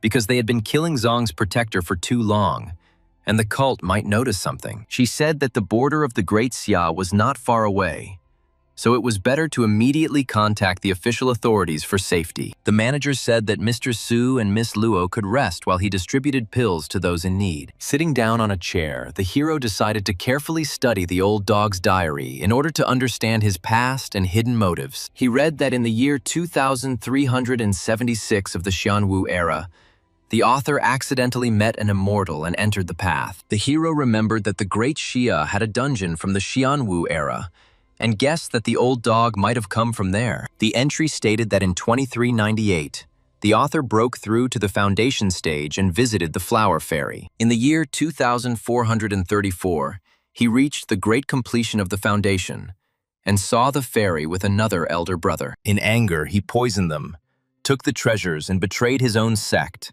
finally turning down the dark path. Shi Song gaped, surprised that Old Dog Zong had even been cuckolded, and he felt a little sorry for his fate. The record stated that in 2712, he killed a woman's family and enjoyed her for 7 days. In 2732, he obtained the secret technique of the black sinister palm, considering it a blessing from heaven. He then slaughtered the entire city, created a soul-summoning banner, and increased his own power to a terrifying level. He mastered the divine ability of the black sinister palm, finally losing his human qualities and moral limitations. Shi Song thought, realizing that the old dog had long since ceased to be human, having finally plunged into darkness after the fairy's betrayal. In 2963, he returned to the sect and slaughtered everyone, leaving no one alive. In 3339, his spiritual energy weakened, and he took the yellow spring pill, falling into a sleep to prolong his life. The record said that in the year 5168 of the Xianwu era, he met Old Man Long and joined the Descent cult. The hero's eyes sparkled when he saw the list of items found, realizing how valuable they could be. This was a list of the contents of Old Dog Zong's storage bag, including snow jade ginseng and other rare ingredients. The hero realized that all the necessary ingredients for breaking through to the spirit transformation stage were indeed in his hands.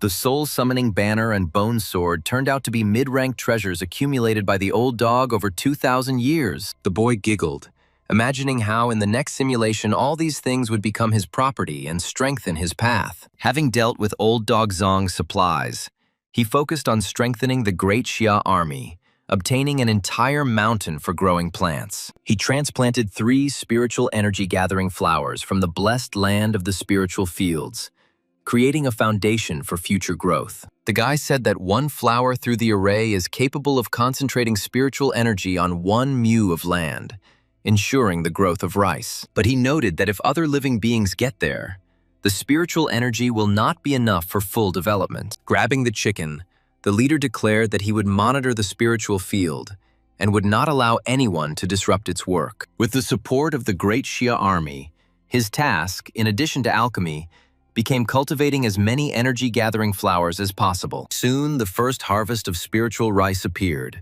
and Lu Yuanyu announced the official launch of the plan with a limit of 100 jin per person. The girl shouted for people not to crowd, assuring that today everyone would be able to buy spiritual rice without exception. Soon, many higher-level professionals appeared throughout the Great Xia, and the hero became a true national symbol. The manager handed over an envelope, reporting that 20 million jin of rice had been sold to 1 million professionals, and statistics had been collected. Among them, there were 600,000 bronze professionals, and 300,000 broke through to the silver level within 1 month.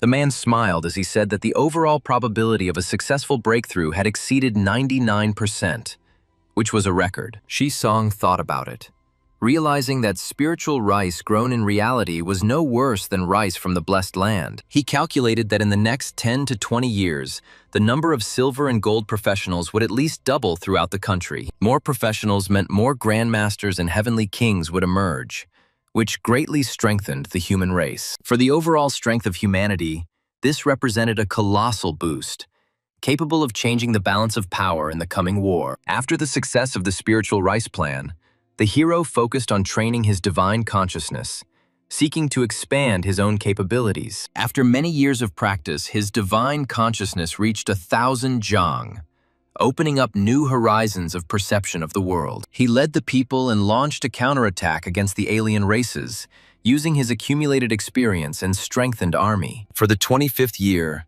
the end of the world was postponed for a whole 10 years thanks to their joint efforts. The hero noted that the spiritual rice, pills, and his breakthrough to the nascent soul stage allowed him to last for 25 years. The protagonist showed his middle finger, recalling that after 25 years and 3 months, the fortress of demon suppression fell. He chose to transfer the 1,000 zhang divine consciousness and 25 years of alchemy experience, strengthening his own potential. His body became covered in golden energy, indicating that the power transfer had been successful and had resulted in a significant boost. He felt that learning the methods of making hundreds of pills at once was incredibly enjoyable and inspiring. The hero decided to test the power of the 1,000 zhang divine consciousness in order to understand the limits of the new state. He flew into the dining room and asked if there was stewed pork today, wanting to test the perception. The boy became indignant, telling his aunt that his divine consciousness had grown, and he could clearly see everything on purpose. But the girl shouted that she suddenly had something to do, and asked her aunt not to cook anything. She ran away so suddenly that the hero wondered what exactly could have happened and why she was scared. The neighbors asked her why she had returned, and the heroine replied that an urgent and important matter had come up. Shi Song was shocked, realizing that he had been so engrossed in following Wang Qingxuan that he hadn't noticed the girl's dormitory. The girl quickly grabbed her pink handbag and ran, clearly in a hurry and not wanting to waste a second. Something must have happened to Qingxuan, he said, so she rushed to change the situation. The heroine rushed into the women's restroom like a bullet, trying to hide as quickly as possible because she suddenly felt unwell and very uncomfortable. And Shi Song was shocked, realizing that the girl had simply started her period, and he was wrong to be so scared of what was happening. He covered his face with his hand, considering that watching or listening to such moments was extremely indecent,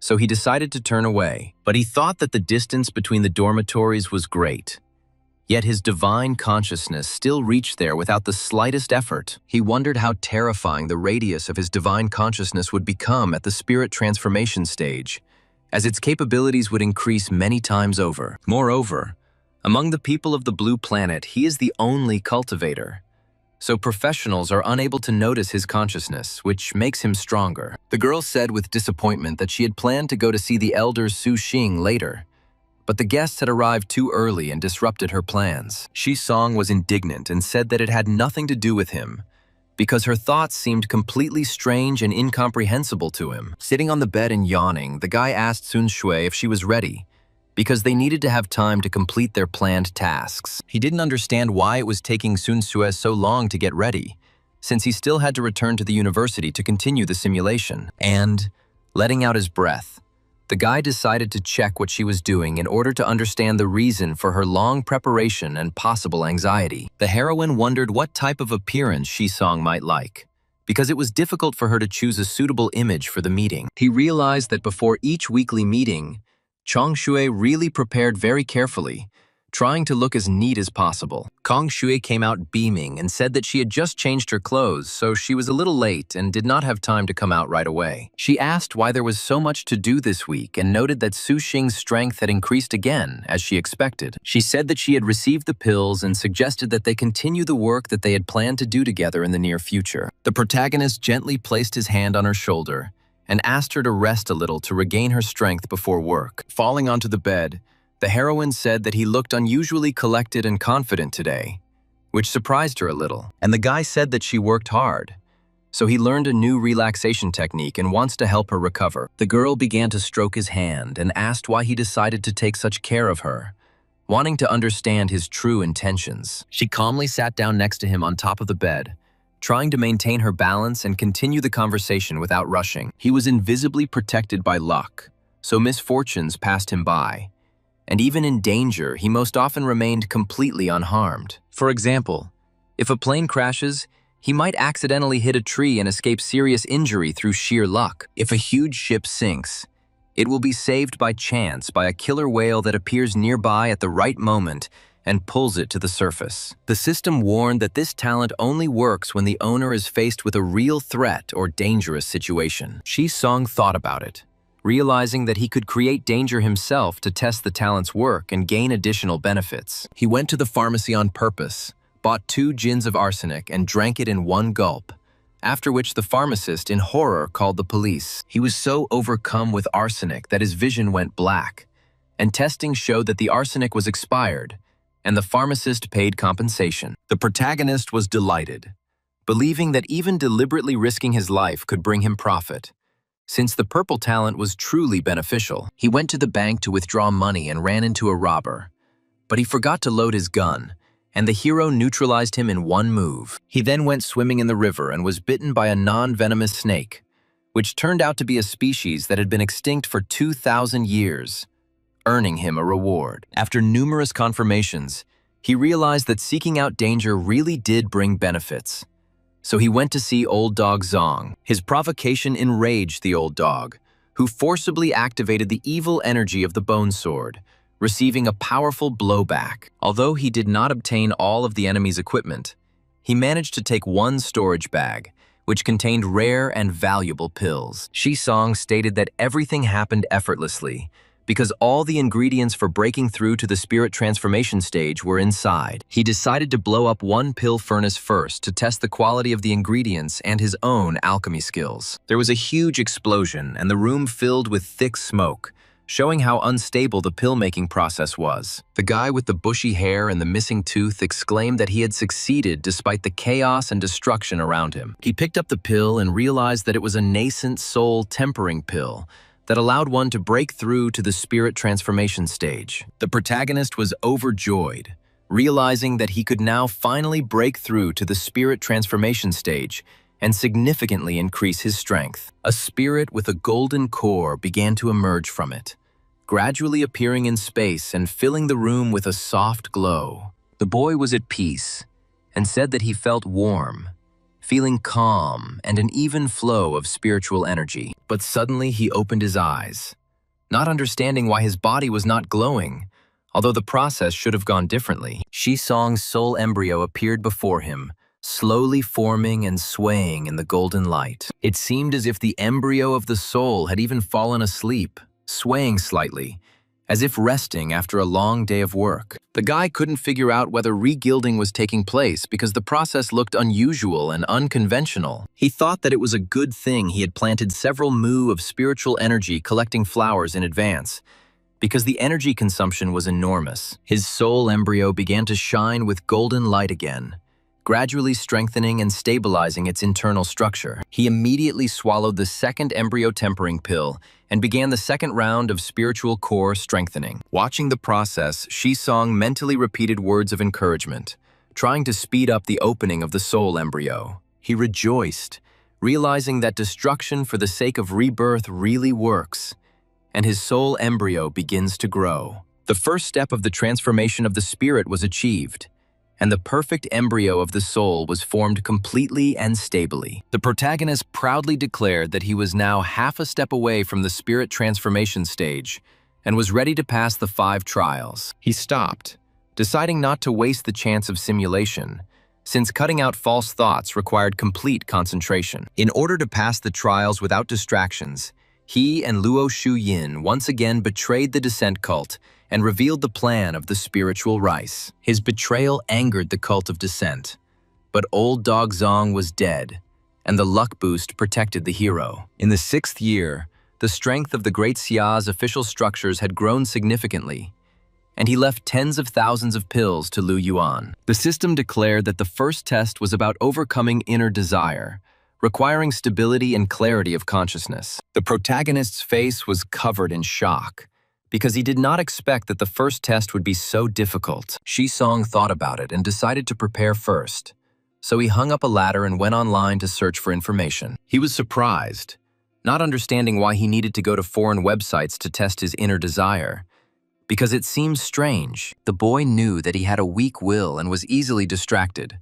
So for the sake of training, he deliberately looked through a lot of self-monitoring materials. He was outraged and declared that this was slander, since he had nothing to do with gambling or bad habits. He added that he is not even associated with such content, emphasizing that he has nothing to do with gambling or drugs. After much study, he began the first test with full confidence, trying to maintain clarity of mind and calm. Suddenly, the main character was gently stroked on the shoulder by female fingers, gently drawing his attention to what was happening. The heroine asked her younger brother if he had time to discuss Buddhism, speaking to him in a calm and soft voice. The boy thought for a moment, wondering if Jin Chongshue had ever really looked so innocent and calm. He thought that this was too easy a test, because he had seen different images of the girl and was accustomed to such illusions. Reasoning on the principle that she would still become his future wife, he tried to remain calm and not give in to emotions. Shisong thought that it made no difference when it came to closer communication,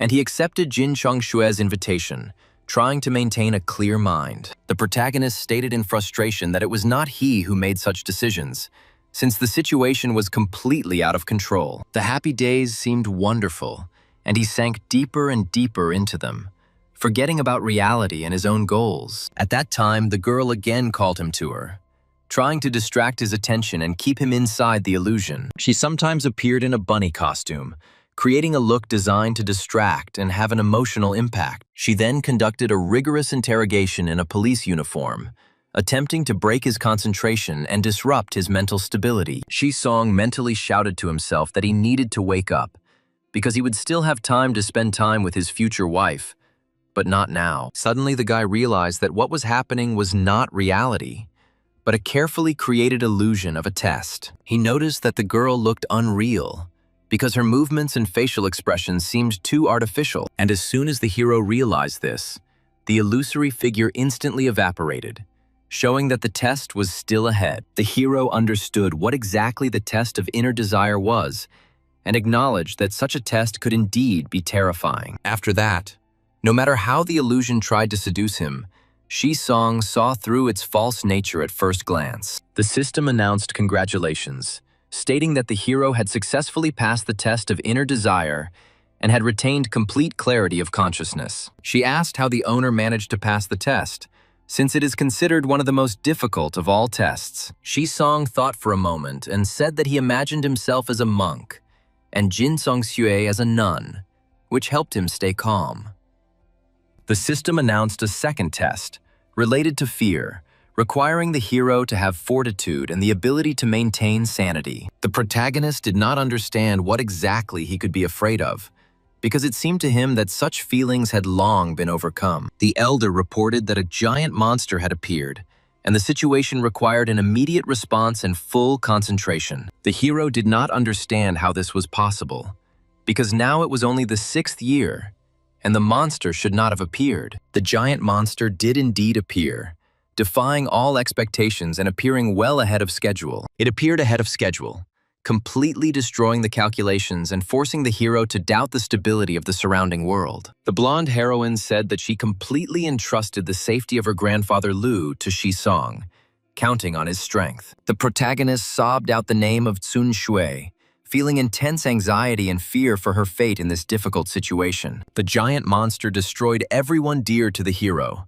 and Shi-song was beside himself with pain, determined to take revenge at any cost. The hero was confident that with the strength of half a step to the spirit transformation stage, he would be able to inflict serious damage on the monster. Shi-song thought that he could seriously injure the monster using his accumulated strength and experience from previous battles. But even his roar alone had already damaged the hero's internal organs, demonstrating the enormous difference in his strength levels. Suddenly, a thought arose in the guy's head, forcing him to stop and think about his own actions. When the hero realizes that no matter how hard he tries, nothing can be changed, will he be able to continue to persist? Shi-song realized that this was what he feared most, that all his efforts would simply be in vain. Shi-song hesitated, and in a moment of weakness, the giant monster swallowed the hero whole, leaving him to die in its dark and oppressive stomach. And the guy realized that any hesitation brings defeat.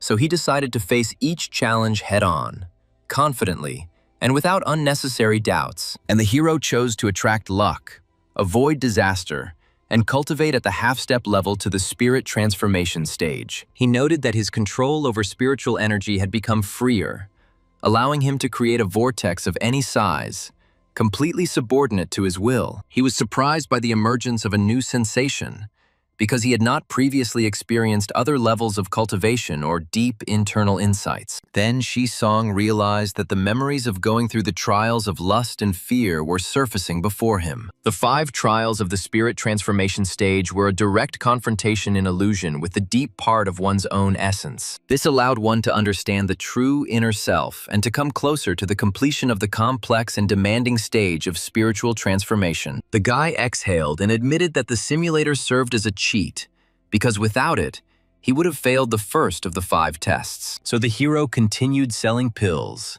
collecting equipment, accumulating energy, and preparing for new simulations. A week later, he confidently began the 38th simulation, expecting to advance significantly further than before. He was given the talent of weak presence, and Shi-song laughed quietly, imagining how he would test it in the next simulation. Although the talent turned out to be interesting, the hero understood that leveling up was more important, so he focused on further cultivation. After some time, he felt that something was wrong around him, causing a slight internal tension. The protagonist did not understand why the girl Wang Qingxuan did not come to ask him to drop out this time. On the phone, she said that she wanted to say goodbye to her eldest, but because she was busy, she completely forgot about it. Without Wang Qingxuan's recommendation, the hero, relying on memories from previous simulations, independently found the hidden headquarters of the Descent cult. To show his strength, he teleported straight into the meeting of the Council of Elders,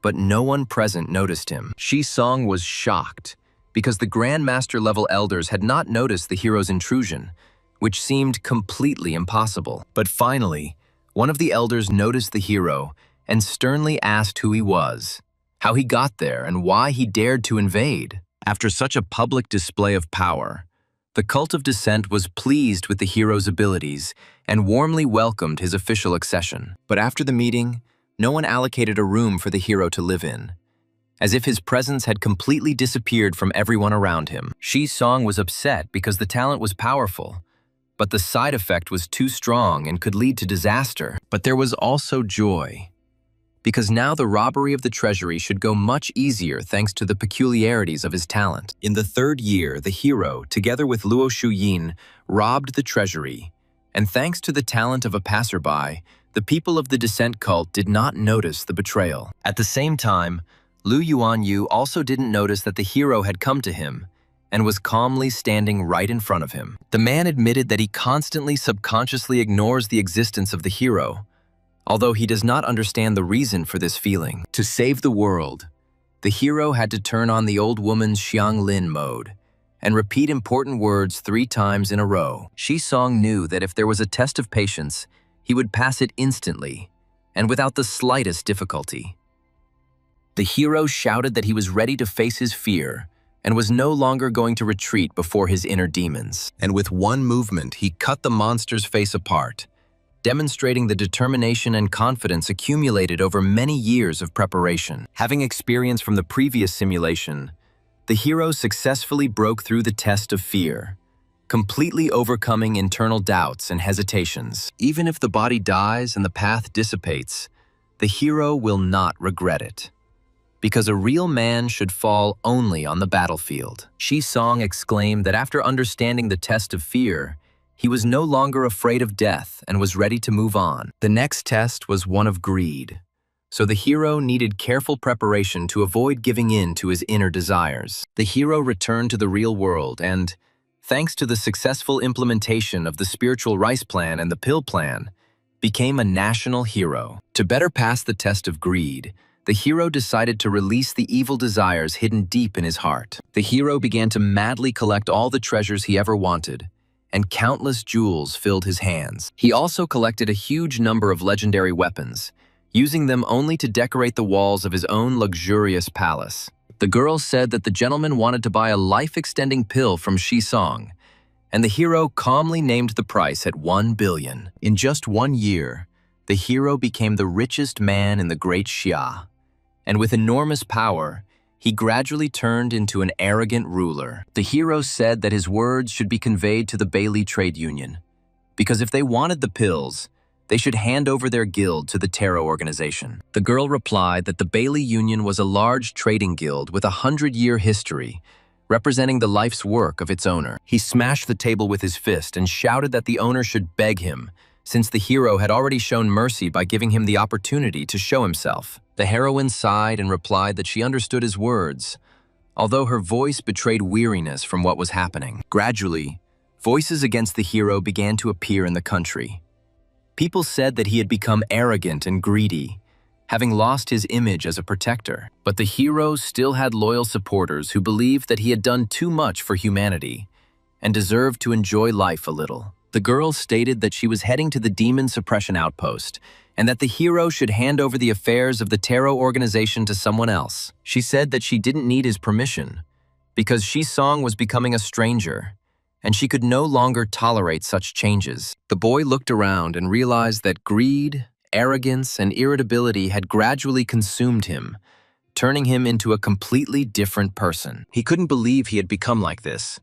So he called Chong Shui and asked him to come back to help complete the last task and donate all the money. The hero sacrificed his entire fortune and became a penniless beggar, forcing himself to live in the blessed land of the spiritual fields, eating simple food. After a life where he stood above everyone else, it turned out to be incredibly difficult to get used to the ascetic cultivation and the complete absence of his former comforts. In his 12th year, his heart became calmer, and the hero was no longer obsessed with his former power, wealth, and destructive desires. Finally, in his 15th year, the hero broke through to the 3rd stage of divine power, reaching a level inaccessible to most cultivators. Song was shocked to realize that everything that had happened before was not reality, because he was inside a complex illusion. He didn't expect that in the simulation he would have the determination to directly pass the test of greed without giving in to his inner desires. But these 5 tests of spiritual transformation turned out to be truly insidious, and if the hero had not solved them, he would have drowned in illusion forever. After passing the test of greed, his control over spiritual energy had become much more flexible, and now all that was needed was one burst. In the illusion, the hero became the king of the most powerful state in the world, completely subordinate to his will and unquestioned authority. After biting into the fruit, Song said that the apple had a pleasant sweet and sour taste and was surprisingly refreshing after a long journey. He ordered that all residents of the Qing state, from 60-year-old men to 10-year-old children, grow apples for him. And when they tried to object to him, The king indignantly asked whether his subjects dared to contradict his will and the established order. In order to survive, the people of the Qing state united and rebelled against the hero's tyranny, and he became angry and decided to show his strength. The hero was indignant, declaring that the pathetic ants dared to rebel against him, forgetting their place and purpose. Countless citizens died by his sword, for the hero had no intention of showing mercy to those who defied him. The Qing state was littered with dead bodies, and the hero easily conquered this weak country, suppressing all resistance. Shisong was frozen in shock, realizing that he was the one who did all this, and he couldn't believe his own eyes. His heart was pierced by a sword, and a cry was heard demanding that the tyrant pay with his life for the atrocities he had committed. The boy asked why he was betrayed, since he had given power, money, and a position above everyone except himself, appointing a servant as the main manager. And the servant replied that he wanted to serve the king, and not a tyrant who destroys the fate of the state for his own whims. Shisong's crown fell, and he realized that he could decide the fate of the country with a single command, becoming an arrogant and cruel ruler. There remained the last test, the test of anger, and the hero felt that it would be the most difficult and dangerous. The girl announced that she was leaving school, said goodbye to her senior, and no longer wished to stay with him. And when the hero ran after her, the heroine said that the elder one had better think about how not to be expelled himself. She added that with his current strength, he would only become cannon fodder if he decided to follow her. He did not understand because he considered himself half a step away from the stage of spiritual transformation, and he could not accept what was happening. Everything around darkened, and the hero realized that there was not a drop of spiritual energy in his body. Trying to understand what was happening, he desperately called the system, but no matter how much he called, it did not answer, leaving the hero completely alone. The hero realized that the system had disappeared, and not believing it, he went into the forest where he met Jin Chong Shui, hoping to enter the Qingyun Spiritual Fields dungeon. But nothing worked out, and soon the hero learned of the death of his sister and the fat man Yuya, which finally broke his spirit. A few years later, the hero was expelled from the university, and then a giant monster appeared, blocking the sky and the sun with its enormous body. Shisong shouted that he had become useless and worthless, asking where the system that should have belonged to him was. The protagonist snorted and told him to wake up, because everything that was happening was a lie and a created illusion. And then the guy looked at his hand, trying to figure out what exactly about what was happening seemed wrong. Having become fully aware of what was happening, he realized that everything around him was an illusion created to test his mind. And flying away into space, the hero repeated that everything that was happening was not real and had no relation to reality. The hero exhaled, realizing that his real thoughts could influence him in the simulation. Otherwise, the test would be too difficult. After passing the 5 trials, the speed of his Dantian's spiritual energy absorption increased sharply, and his soul embryo changed. His soul embryo evolved even further and turned into a fighting divine version of the hero, possessing immense power. At the same time, his divine consciousness expanded to 2,000 zhang, and the whole of Kyoto came within the range of his perception. Now the hero needed to introduce the original spirit into the soul embryo in order to complete the most important stage of the transformation. The golden light grew brighter, gradually filling the space around the hero and strengthening his inner strength.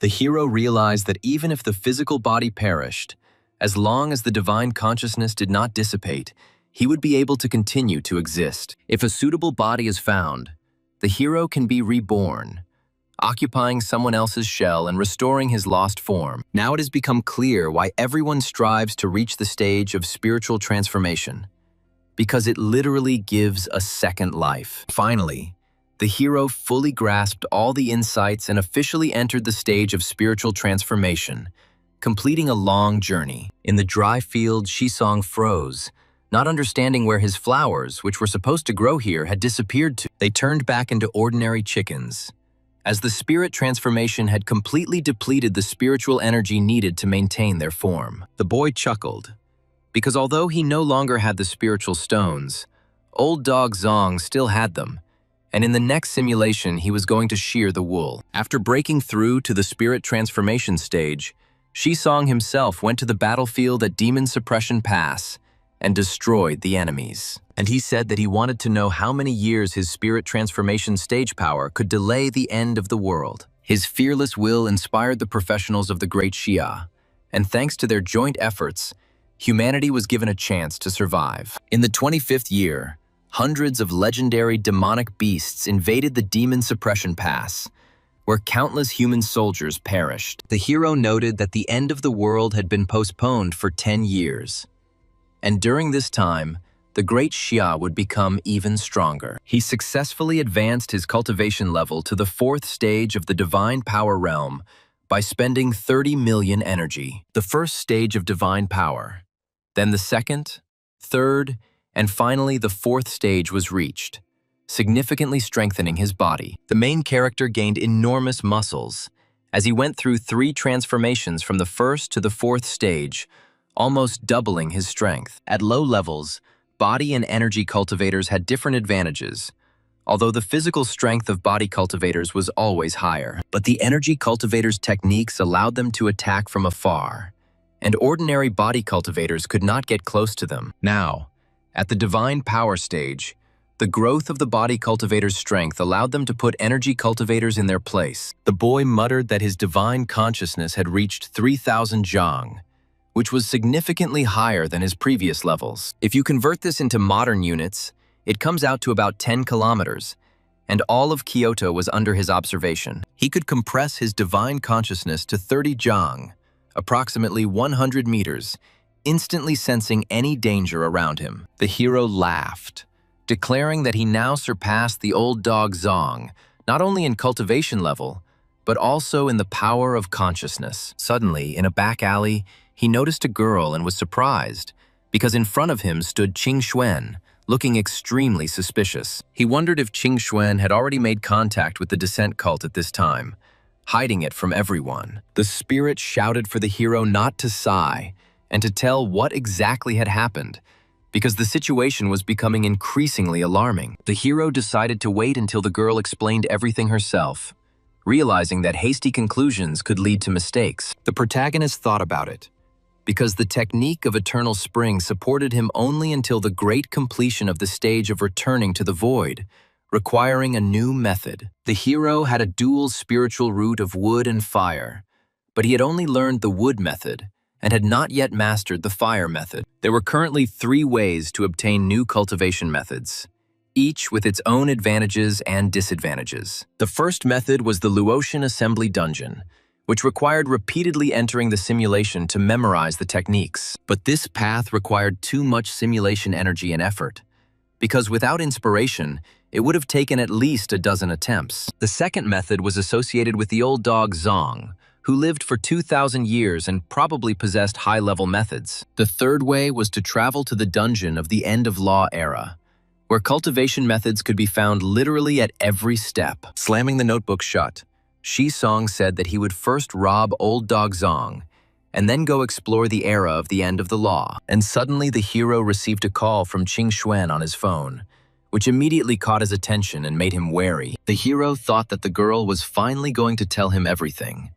because he had been waiting for this conversation for a long time. But in tears, she said that her father and mother had died, and her voice trembled with despair. Wiping away her tears, Shisong asked the girl not to rush and calmly tell everything that happened to her family. She explained that her parents were members of the Black Dragon Guild, which dealt with dungeons and equipment. About half a month ago, due to a mistake in information during one of the guild's missions, her parents died in a dungeon. She was supposed to receive compensation, but the guild denied everything and demanded reimbursement for the items her parents had taken with them. The guy thought about it, because the name of the Black Dragon Guild sounded familiar, as if he had encountered it before. And then he realized that in one of the simulations, Jin Chongshui had helped him buy out this guild and solve a similar problem. He handed the girl a small bag, explaining that the spatial ring contained 2 million in cash and some equipment from the dungeons.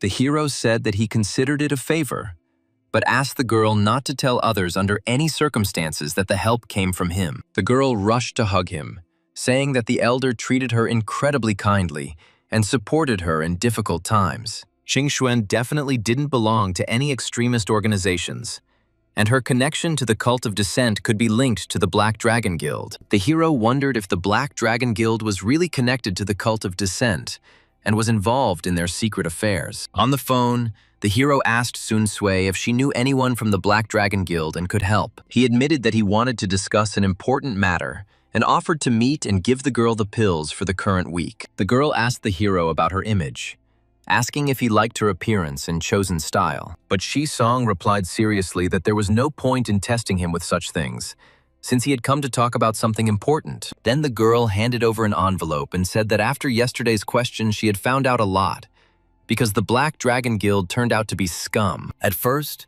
they lured professionals into the guild by promising free rent of high-level items and favorable working conditions. When people were no longer useful, they were deliberately given dungeons of extremely high difficulty, hiding their true goals. When professionals died, their families did not receive compensation, but instead had to pay for the rented items. The protagonist jumped up and declared that he had to intervene, because such people could not be allowed to continue to be impudent and harm others. The heroine snorted and asked if he was interfering for the sake of his younger student, hinting at his ulterior motives. She punched the hero in the face, saying that she would only help because the girl was being forced to sell herself. After applying ice to his cheek, Shi Song realized that Wang Qingxuan had truly been driven into a corner, and therefore she would join the Cult of Descent. He stated that he was returning to the university and asked that he be informed of any movements by the Black Dragon Guild. As expected, Sun Sui was even able to find the address of the Black Dragon Guild's storage facility,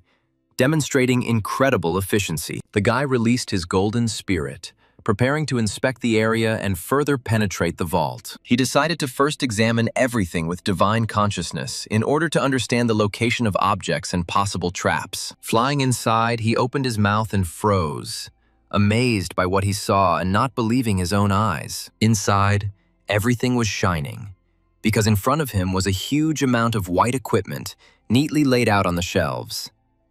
The hero asked the system to check how much equipment was in the storage and what its cost in energy points was. The report stated that the storage contained equipment worth 100 million energy points, and the hero realized that he was temporarily provided for. It turned out that even high-level rare metals were stored here, because the Black Dragon Guild had plundered an incredible amount over the years. But suddenly, Shi Song looked around with confusion, feeling that there was something strange in the room that required attention. There was a heavy guard of puppets nearby, and the hero wondered if something even more valuable was hidden inside. He quickly knocked out the puppets with a light touch of his finger and thought about it, because they were controlled by spiritual energy, which seemed suspicious. The hero decided that it was necessary to carefully study all the secrets hidden in this place, because the situation was becoming more and more mysterious. He was surprised, because it was impossible to tell whether this place was the treasury of the Black Dragon Guild or the Cult of Descent. The guy took the book and thought about it, because the guild members were not involved in cultivation and alchemy, but they possessed rare materials and techniques. He decided to carefully check everything around, realizing that there was definitely an important and carefully guarded secret hidden here. And in the distance, something shone brightly, attracting the hero's attention and forcing him to immediately head in that direction. The guy flew cheerfully towards the source of light, because in front of him was an accounting book, visible only in a state of divine consciousness. He realized that there was definitely something fishy hidden here, because such documents were never left without a serious reason. The hero grinned, as the book turned out to be the Black Dragon Guild's accounting book of offerings to the Cult of Descent, confirming the connection. He realized that the Black Dragon Guild was a white-glove branch of the Descent cult operating in China. Suddenly, the hero found a note, carefully hidden between the pages, and felt that it contained important information. He read that there was a way to survive the end of the world and avoid being swallowed by giant beasts, described in a document. The Cult of Descent even revealed the truth about the end of the world to the guild, because without a hefty fee, no one would cooperate with them. The hero thought, because the demons invading China could really come from the demon world mentioned in the note. A loud alarm sounded through a megaphone, indicating that someone had entered the vault and breached the security barriers. The hero laughed, realizing that he had been noticed too late, because the guards had acted too slowly and clumsily. The hero disappeared and thanked the Black Dragon Guild for the treat, rejoicing in the loot and the successful completion of the robbery. He asked the system to tell him how many energy points he had left so he could evaluate his further cultivation capabilities. The system announced that the owner had 170 million energy points, which significantly exceeded his previous reserves. The guy laughed, realizing that he was now truly rich and could temporarily stop worrying about a lack of energy. The bell rang and the hero was surprised, because he had already handed over the pills and rations, so he did not expect a call from Sun Shui. The girl was indignant, asking if it was he who robbed the Black Dragon Guild, since everything pointed to his actions. She asked who he thought she was, since his overconfidence could lead to trouble, and the guild was already actively looking for him. The Black Dragon Guild has announced a reward for a Martial Emperor-level master capable of carrying off an entire vault. The hero raised an eyebrow when he learned that the reward was 100 million, and realized how seriously they were looking for him. He fell onto his bed, deciding that it would be better not to leave the university for a while to avoid possible danger. And I started thinking that someone might have special artifacts to search for. And so, I decided to immediately launch a simulation. Although such situations might seem like any man's dream, the hero reminded himself that this was the end of the world, not a romance. The system responded that the owner should objectively evaluate his luck, since it does not interfere with the choice of talents. The hero snorted and said that his goal was to cultivate and let talents fall to chance. He decided to try to escape through the demon suppression outpost into the demon world in this simulation, to test the possibility of saving humanity. To reduce the likelihood of the Black Dragon Guild finding him, the hero quietly meditated in the spiritual land for a whole month. All this time, Jin Chongshu had been relaying news to him, maintaining contact and monitoring the situation around the guild. A scream came from the receiver, demanding that they stop hiding, because the guild had already taken down the reward notice and was expecting the pills in a week. After meeting with Jin Chongshui, the hero realized that the situation had stabilized and that they could move on to discussing further actions. They exchanged a few greetings and immediately got down to business, realizing that they had no time for empty talk. The protagonist smiled, because the new talent turned out to be truly powerful and allowed him to feel confident in his own abilities. He thought that if it weren't for the end of the world, then with such talent he would certainly have reached the pinnacle of life. While hugging the girl, the hero said that he needed to ask Sun Shui for one important and delicate favor. Because of her help, Wang Qingxuan will no longer join the cult of dissent, so he will have to find the cult's address on his own. Previously, when the hero went there with Wang Qingxuan, he was always blindfolded, and without Chong Shui, he would not have gotten there. The actual address of the dissent cult turned out to be in the city of Shuangqing in the southwest province, which was quite far from the capital. The hero thought about it, because without Wang Qingxuan's recommendation, he could not appear in the cult of dissent openly and legally. He came up with a plan and decided to make it so that the cult representatives would come to him on his trail. Ordinary professionals could not recognize his divine consciousness, but the highest ranks of the dissent cult would definitely feel its power. The hero remembered that he had never used divine consciousness outside the capital before, and decided to try it now. Suddenly, behind him, he saw a purple glow that was rapidly approaching and clearly indicated the arrival of guests. The hero joyfully exclaimed that they were coming, because this was exactly what he had been trying to achieve by attracting the attention of the cult of dissent. A man wearing a hood and mask appeared before him, hiding his face and radiating strong spiritual energy. The protagonist began to defend himself with flames, creating a fiery barrier around himself and preparing for a possible attack. And then he rushed towards his opponent, intending to test his strength and understand the stranger's true intentions. They began to fight with swords, and each blow was accompanied by flashes of energy that reflected the level of their skill. At one point, Shi Song wounded the man, showing that his strength far exceeded his opponent's expectations. Then the enemy acknowledged that the hero really had a good level and assessed his abilities without unnecessary emotions. The protagonist realized that the old dog Zong had come for him and was surprised to see him in such an unusual appearance. The respected man possessed a deep level of cultivation and yet remained surprisingly young, which amazed the man. Old dog Zong's thoughts, as expected, immediately went towards the dark cultivators, which did not surprise the hero at all. The defenders shouted, asking the respected one to wait a little, and announced that he was the defender of the cult of dissent, inviting him to visit their cult. He stopped abruptly, asking what the cult of dissent was, and pretended that he had never heard such a name before. He chuckled to himself, because this was exactly the development he wanted, hoping to get a chance to infiltrate the cult. After listening to Old Dog Zong's explanation of the cult of dissent, the hero said that it sounded interesting and went with him. The elders said they understood Defender Zong's desire to distinguish himself and bring in fresh blood,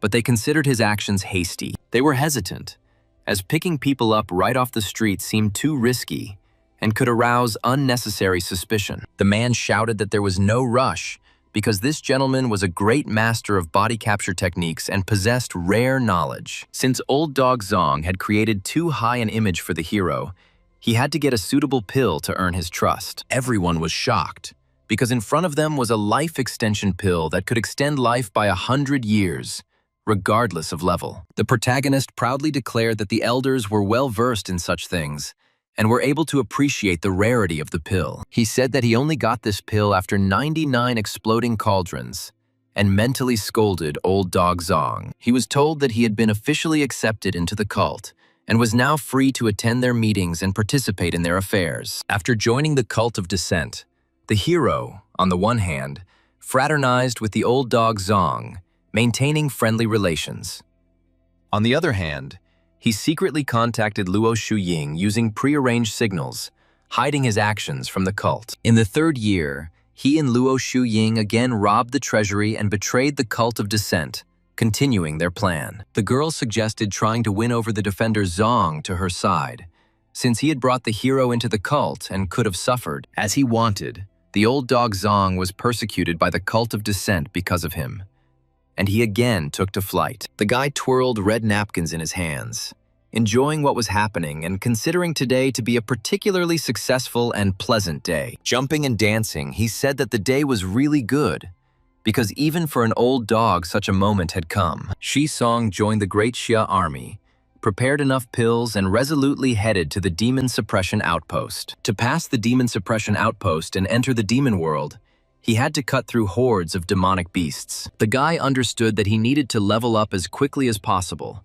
Otherwise, he wouldn't be able to withstand the upcoming difficult trials. Suddenly, he saw a black, frightening shadow that moved quickly and caused a strong tension in his heart. He screamed that the beginning of murderous intent was in front of him, feeling the space around him become denser. Shi Song approached the monsters, but as soon as they sensed his aura, they began to run away in fear. He decided to find higher-level demonic beasts to temper his own killing intent and strengthen his spirit. The guy defeated all the opponents around him, but never met a single truly worthy opponent. He wondered why he had been killing for so long, but still couldn't see the border of the Demon Suppression Outpost. A menacing roar was heard behind him, and he realized that something much more dangerous than the creatures he had previously encountered was approaching. A rhinoceros monster appeared before him, emitting powerful energy and looking much stronger than the other demonic beasts. He attacked swiftly, his huge muscles making every movement incredibly dangerous and destructive. As he flew back,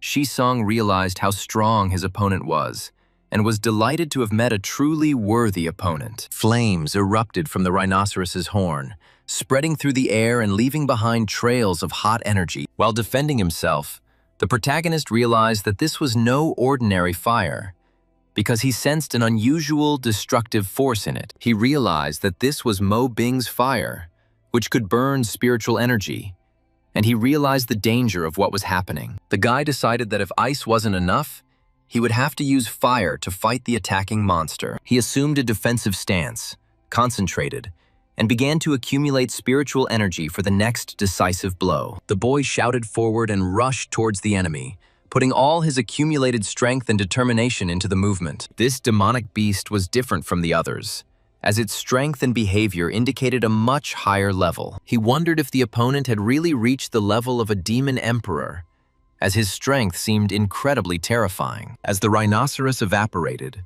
a golden core appeared beneath it, glowing with a soft light and emitting powerful energy. The guy realized that in front of him was a real demonic core, possessing enormous value and rare properties. To test his guess, he quickly reworked the demonic core and obtained the expected result, confirming his thoughts. This core immediately allowed him to break through to the 7th level of the divine power realm, strengthening his body and consciousness. Shisong realized that these cores contained enormous potential that could significantly accelerate the development of cultivation. One such core could raise one's level by 3 minor levels at once, making them incredibly valuable to any cultivator. The guy decided to move forward, kill demonic beasts, collect cores, strengthen his body, and increase his own level. In order to quickly leave the demon suppression outpost and reach the demon world, he fought without rest for a whole month. He saw the wall of the demon suppression outpost and realized that he could finally leave this place and see the demon world. When asked if he really intended to go further, he heard a warning about numerous dangers. The guy replied that he absolutely had to watch it, because otherwise he would never know the truth about the demon world. He saw the skeleton of a huge monster lying among the rocks and felt how cruel this place was. Shisong realized that everything was much more severe than he imagined, because there were traces of ancient battles lying around. Before him lay a veritable graveyard of demonic beasts, filled with the remains of creatures of various sizes and shapes. This bloody moon gave him an eerie feeling, as if it was watching his every step and weighing on his mind. He wondered if the demon world was supposed to be a place where demonic beasts lived, not an endless graveyard. The guy was surprised why there was nothing but a cemetery here, because he expected to see living creatures, not dead remains. The elders said it was a slaughterhouse, where the blood moon awakened the beast's rage, causing them to think only of killing. He warned the girl that if she went with him, she could die, because the danger here was too great. She hugged Shisong and said that death would come one day, and when it did, she wanted to be by his side. The girl explained that the blood moon is called the killing moon, and any creature under its light falls into rage and madness. The guy replied that he now understood why there were so many corpses of demonic beasts here, because their minds were clouded by the moon. He said that there was no need to worry about him, because during the transformation of the spirit, he had passed the test of anger and strengthened his soul. The protagonist recalled the letters from Elder Moon to the Black Dragon Guild, which spoke of the only way to save humanity. The heroine said that the world they are in is called the Carnage Field, and is a connection of many torn worlds. She said that long ago, a great cultivator entered into a war with an alien race, and the world was torn apart. Later, an evil god fell on the field of slaughter and became a blood moon, capable of being reborn after consuming enough creatures. She said that the slaughter field exists not only near the blue planet, but also on other worlds. The girl added that in her home world of the spirit race, there is also a similar place associated with ancient wars. The protagonist realized that through the field of carnage, he could get into her world, if he was lucky and the path was correct. Shisong asked if people could enter the demon world through the field of slaughter, avoid invasion, and even strike the enemy from behind. She replied that it was too difficult because the field of slaughter connected countless planes, and the path depended only on luck. The guy said that then the entire field of slaughter must be destroyed, because if the channel disappears, the demonic beasts will not be able to enter his world. The girl warned that the core of the carnage field is located at the end of the battlefield, where the influence of the blood moon is especially strong. But he still decided to go, and his words ignited the blood of Luo Shuying, who decided to go with him. The deeper they went, the stronger the influence of the blood moon became, pressing on their minds and feelings. Therefore, he had to prepare mind-calming pills on the spot so that Luo Shuying could maintain her sanity. The girl went limp and told Shisong that there was no need to worry, because closer to the center, the alien races completely lose their minds. The protagonist replied that there was nothing to worry about, because in the worst case, they could take refuge in the blessed spiritual land. The heroine suddenly fainted, and Shisong felt the tension around her increase, foreshadowing a new danger. The boy looked back in fear, trying to understand the source of the threat and assess the situation, which was rapidly deteriorating. He saw before him a legendary-level demonic beast whose aura pressed on the space and suppressed the mind. Shisong didn't have time to do anything, because his body was instantly pierced by sharp claws, depriving him of the ability to resist. His talent for not closing his eyes after death worked, allowing his consciousness to remain clear and observe what was happening. The protagonist thought that for demonic beasts, strength is the highest law, and the blood moon only intensifies their rage. He realized that she was not just an object, but a real transformation of an evil god,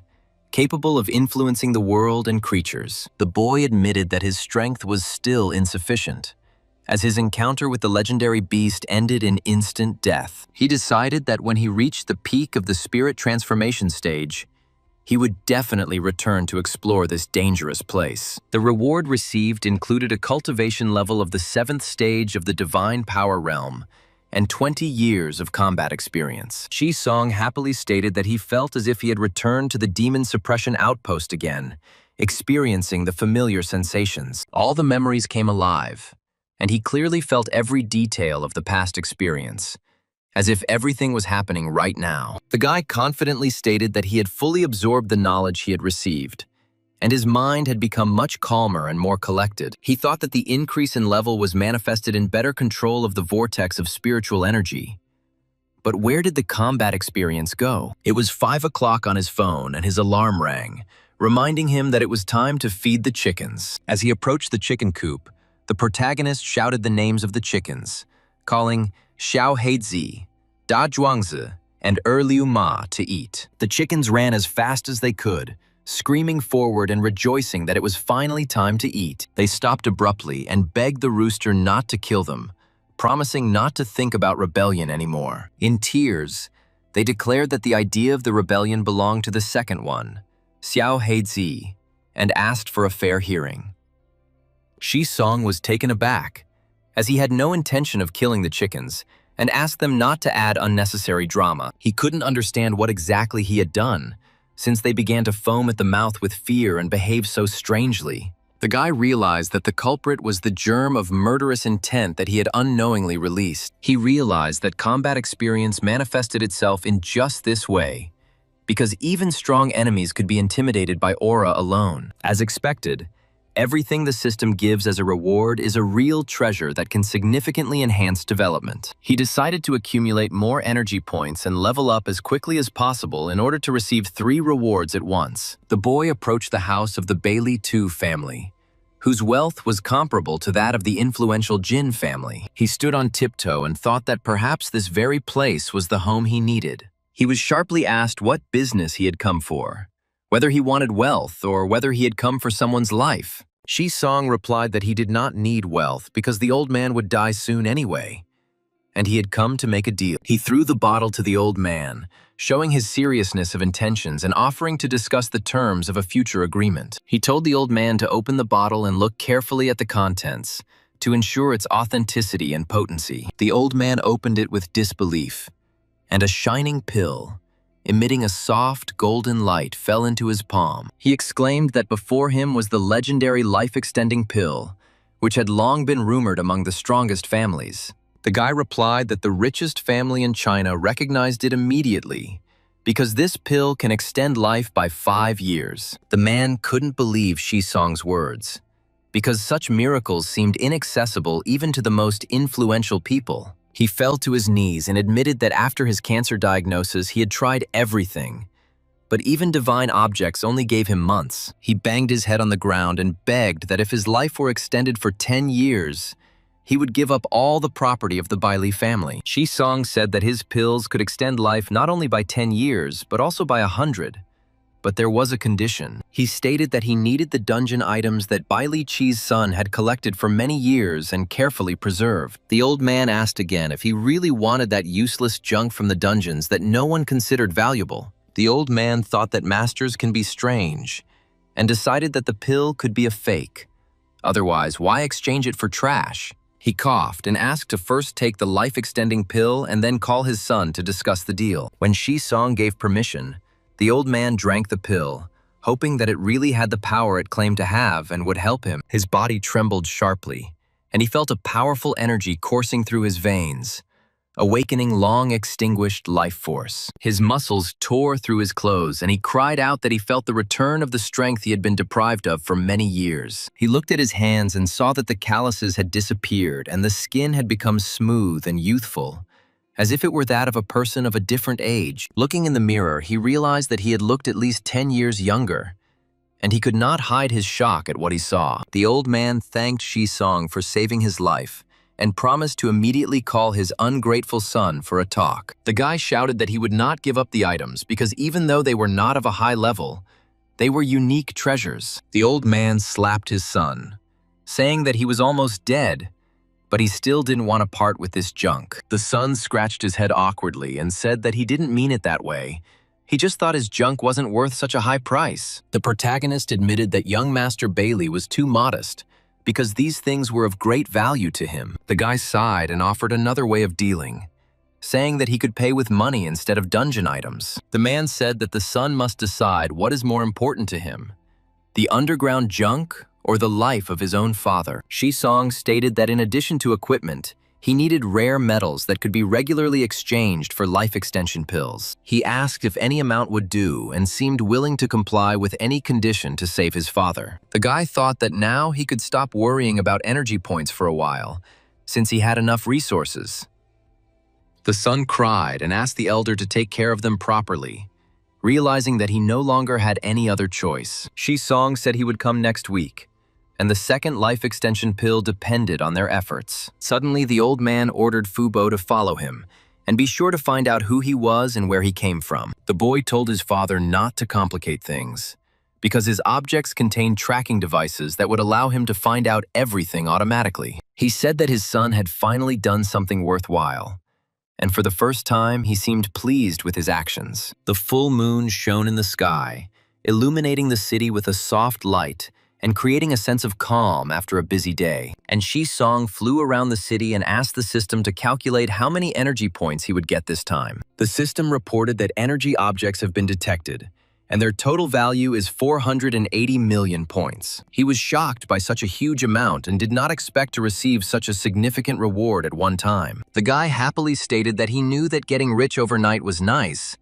but he didn't think it would be this nice. They seemed to be dancing with the system, and she said there was something important that she was unsure whether to talk about. The system explained that these objects contained numerous tracking devices capable of transmitting information to their owners. The protagonist grinned, realizing that a family with a century-old history could not raise a naive person and definitely had a backup plan. Looking around, the hero realized that there were other people nearby and felt that the situation was rapidly becoming dangerous and tense. With the help of Flame, the guy began to defend himself from attacking opponents, reflecting blows and keeping them at a safe distance. The attackers were clearly not prepared for such force, as Shi-song's fire defense was significantly more powerful than they expected. Grabbing one by the arm, the protagonist ordered him to convey a warning to Bailey 2 to stop trying to find out his identity immediately. The mercenaries screamed and begged for mercy, realizing that they were no match for a man with such terrifying and overwhelming power. The man with the cast on his arm reported that the elder possessed unfathomable power,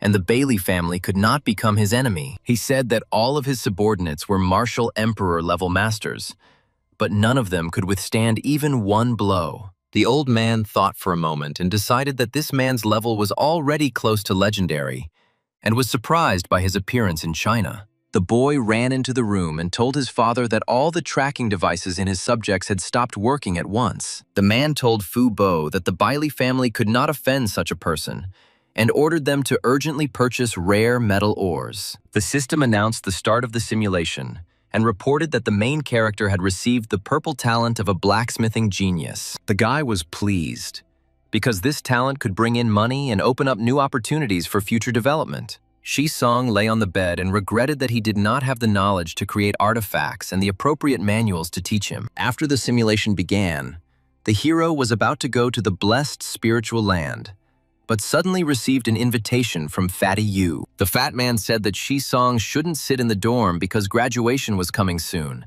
and suggested that they go out and have a proper meal. Suddenly, a man's voice began to sing, and the boy realized that Fatso's passion for singing had awakened again, as it had before. He remembered that they had agreed to just eat, but Fatso started singing again, completely forgetting about the original plans. The protagonist listened to his classmates' conversations and, remembering the coming apocalypse in more than 20 years, felt a special emotion. Shisong sighed and said that life is like that, and the main thing is to live it to the fullest, without missing out on important moments. The guy grabbed the microphone and started singing, deciding that he would sing until he completely felt the joy of what was happening. His state of mind improved, and he decided to relax with friends, allowing himself to unwind and have fun. The higher the state of mind, the lower the likelihood of internal demons appearing, and cultivation becomes much easier. The uplift in his mental state gave Shisong confidence, and he entered the Luotian assembly dungeon again to prepare for the breakthrough. The teachers said that the disciple had not yet reached 100 years of age, but had already achieved the great perfection of the divine power realm. The protagonist wondered how the dungeon's plot would change if he became a holy son, and why everything was stuck at the bottom of Lochin. He told the teacher that he had achieved the great perfection of the divine power realm, and asked him to reveal the secret of moving to the next realm. The master explained that primordial strength is the foundation for body cultivators, and is divided into 3 important stages. In the strengthening stage, the hero strengthens the body with the primordial force, and in the enveloping stage, it covers the body and protects it. In the final stage, the primordial power can leave the body and be used for attack, greatly enhancing any weapon. The teacher said that he had a divine technique of primordial power and records on how to develop it, and told me to train. He learned that protective chi covers the body with primordial power,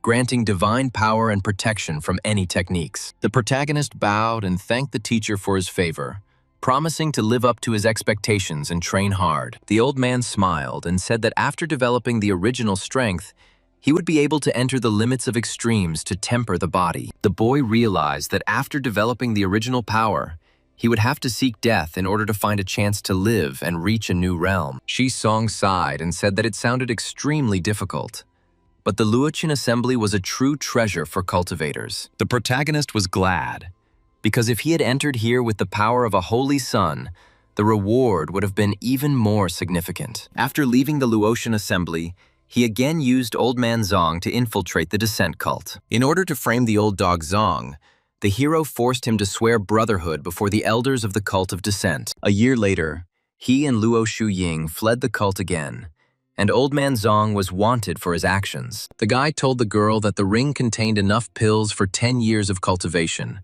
and told her to contact the Tarot organization. She replied in a calm voice that there was no need to worry, and that they would definitely wait for his quick return home. In the blessed spiritual land, after completing all his affairs, the hero began to cultivate the original power thanks to his innate talent. The hero soon felt the bitter taste of defeat and realized how difficult the path of spiritual improvement can be. Fortunately, the past year had not been in vain, as his cultivation had reached the 3rd level of the spirit transformation stage. Shisong understood that his spiritual energy had run out again, and continuing his cultivation was becoming completely impossible at the moment. The hero decided that the simulation couldn't be wasted and was going to check out what plans he hadn't yet managed to implement. The dungeon of the End of Law era had previously frightened him with its weak strength, but now, at the 3rd level of spirit transformation, he decided to enter. He had reached the great perfection of the divine power realm in his physical cultivation,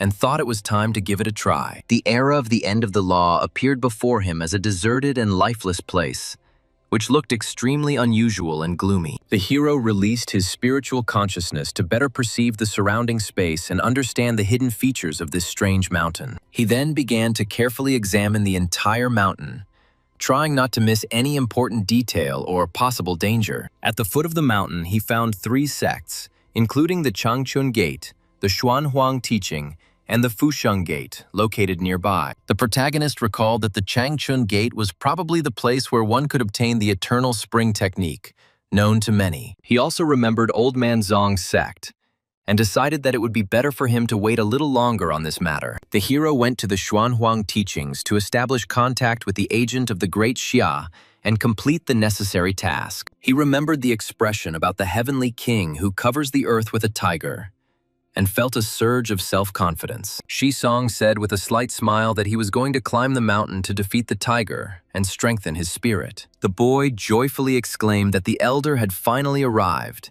and asked if the organization had sent him specifically for him. Shi-sung awkwardly admitted that he was just passing by and didn't expect to be drawn into such a situation. The hero calmly asked the elder what instructions he should follow and what was required of him at the moment. The protagonist said that he wanted to know if the Xuanhuang teachings had techniques for cultivating primordial power, and the guy confirmed it. Shi-sung asked whether the interlocutor could independently make decisions and manage such techniques in the teaching. The guy confidently stated that he occupies an excellent position in the Xuanhuang teachings and is able to solve many important issues. He said that he is now the deputy head, since the head is in seclusion, and manages the entire teaching. The hero was surprised, realizing that the guy had almost become the boss, and therefore wanted to return to the organization to confirm his status. Through Wang Xiaowu, the hero received a suitable technique for cultivating primordial strength and learned important news about spiritual energy. The guy said that the spiritual energy in this world was completely depleted, and its disappearance was connected to the ancient ruins. Shi-sung looked around and realized that in front of him was indeed the ancient ruins he was about to explore. The hero felt a bad premonition and realized that what was happening around him was causing him serious concern. Suddenly, strange sounds were heard behind him, which made the hero become wary and turn around to check the source. The protagonist looked back and saw a sword, shrouded in purple energy, rapidly approaching him. The defenders screamed that the scoundrel had set him up and expressed intense rage directed at the protagonist. He claimed that the old dog hid in the dungeon, and that is why the cult of dissent could not catch him for a long time. The hero thought that it had been a long time since there had been a real fight, and decided to strengthen the nascent intent to kill within himself. As he attacked, the boy shouted to the old dog to prepare for death and not try to hide any longer. The battle was about to begin, and the tension around was becoming increasingly palpable. The defenders shouted that Shi-sung must die and had no right to continue interfering in what was happening. The guy just laughed, saying that the defenders shouldn't hold back and can use all his strength. They fought for hundreds of rounds, fighting for 3 days and 3 nights, and only at dawn did the battle end. The man admitted that he was inferior to the hero in fencing and admitted defeat, but he was stronger in technique. The protagonist chuckled and asked if this was really true, showing confidence in his own abilities. He then shouted that the flame purifies everything and was about to use the corresponding technique against the enemy. The guardian summoned the nascent spirit puppet art, using a complex technique to enhance his abilities. Several puppets, along with the old dog Zong, entered the battle, but the hero destroyed one of them immediately. Coughing up blood, the defender couldn't understand how the hero was able to identify the core of the puppet formation and destroy it. Having lost his puppet formation, old dog Zong no longer dared to engage in close combat and tried to escape. 3 days later, the hero successfully killed the old dog Zong, and by that time his artifacts were exhausted. The protagonist sighed, realizing that he had to kill him instantly in order to inherit all the property in full. The gates of Changchun interested the hero because he wanted to learn the techniques that the old dog Zong had learned. The hero heard the question about whether he was the cultivator who fought a few days ago and confirmed it, but with surprise. The hero modestly answers the old man that he does not dare to teach him, but is ready to help with advice if he asks. The boy is amazed that even a powerful golden core cultivator speaks to him with such respect. The gatemaster takes the hero through the library, where he finds a complete version of the Bagua art that was once used by old dog Zong. Suddenly, the guy notices a heavenly level technique among the scrolls and can't believe his eyes. The elder explains that there is no mistake, and to obtain a heavenly level technique, one must combine 3 mysterious level techniques. The guy asks again about the unification and wonders if his cultivation has turned into some kind of strange game. The elder adds that the 3 sects agreed to divide the result equally. He notes that since the elder knows about the unification, it means that someone has already done this before and achieved success. The elder confirms and calls the final technique the art of 10,000 trees, but regretfully says that it has disappeared. The guy asks if there is really no way to restore it, and receives a firm answer that there is a way. The elder shows him an old map of ancient ruins, where the method for combining that very technique is stored. The hero thanks the chief and promises to return and repay his kindness if he finds a heavenly-level technique. The guy recalls Wang Xiaowu's words about the connection between the ruins and the disappearance of energy, and the leader claims that the method of unification lies there. The hero wonders what great secret is actually hidden in these ancient ruins. He is amazed by the beauty of the place and cannot believe that these are just abandoned ruins. The guy decides to carefully study the map so as not to miss any important details. The hero realizes that what he previously took for an entrance is not actually one, and the real passage is hidden in one of the valleys. He decides to use spiritual consciousness to search, which should help him find the right place. The guy thought that with 1,000 jung of consciousness he would quickly find the valley. But a month passed and there was no result. Having no other choice, the hero begins to walk around the entire mountain, hoping for some luck. He wandered among the mountains and rivers, enjoying nature and sometimes hunting to feed himself. The guy says that if it weren't for the end of the world, these mountains and waters would be a great place to relax. The hero thinks with slight sadness that the world has changed irrevocably, and now even the most beautiful places conceal mortal danger. Suddenly he shouts to the wild beast to stop and fight if he dares. The hero notices a huge stone, 1,000 jong high, and is amazed by its size. He stops and wonders why he didn't notice this stone earlier when scanning the mountain. The guy understands that the stone is visible only to the eyes, but the spiritual consciousness does not find it. The hero joyfully exclaims that before him is indeed the long-awaited entrance to the ancient ruins he has heard so much about. He confirms that this is where the hidden passage is located, which many have been looking for many years but never found. The guy says that we need to see what was taken out or extracted from here before him. He carefully approaches the stone and notices strange scratches on its surface that look like writing. The hero runs his finger over these signs and feels a faint but ancient warmth emanate from them. He sees the bodies of people in front of him and asks with horror if they all really explored the ruins. The hero repeats his question again, looking at the remains of those who came here before him. The elder's remains made the traveler realize that this place was unsafe, and at that moment, the danger avoidance buff was activated. Buff insistently reminded me to leave this place immediately, because at my current level, entering it would be simply suicide. The hero thought that even though death wasn't scary in the simulation, he'd have to wait a whole week for the next attempt. It was decided not to explore the ruins for now, and to return here when the apocalypse was already approaching. He also decided that he could return when he reached the peak of the spirit transformation stage,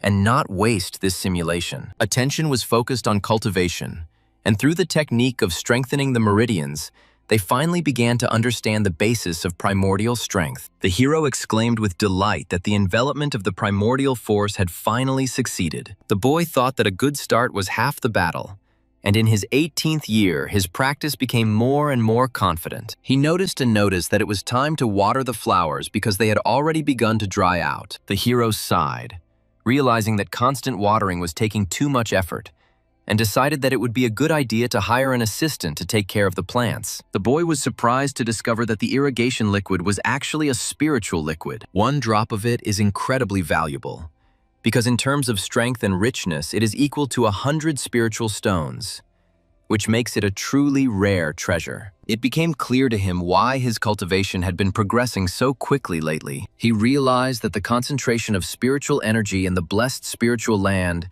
had already reached the level of forming a spiritual fluid. The hero spent a week collecting a whole bottle.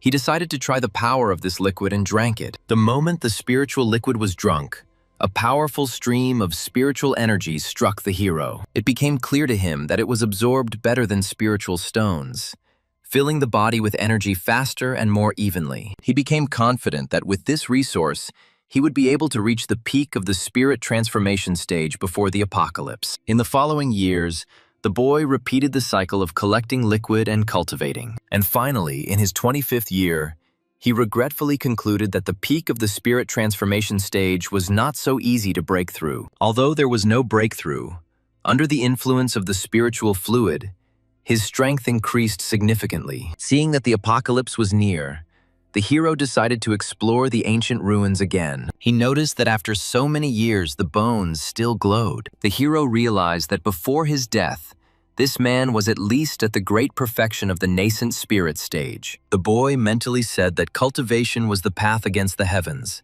and wished the elder to rest in peace. Suddenly, he let out a frightened cry of surprise, accompanied by a sharp curse. The hero screamed in horror, losing his footing and rapidly falling into a deep abyss, feeling the cold wind tearing at his clothes. He recognized this flame of Li and smiled bitterly that in our time it was impossible to be a good person. The guy repeated to himself that in such moments it was impossible to be a good person.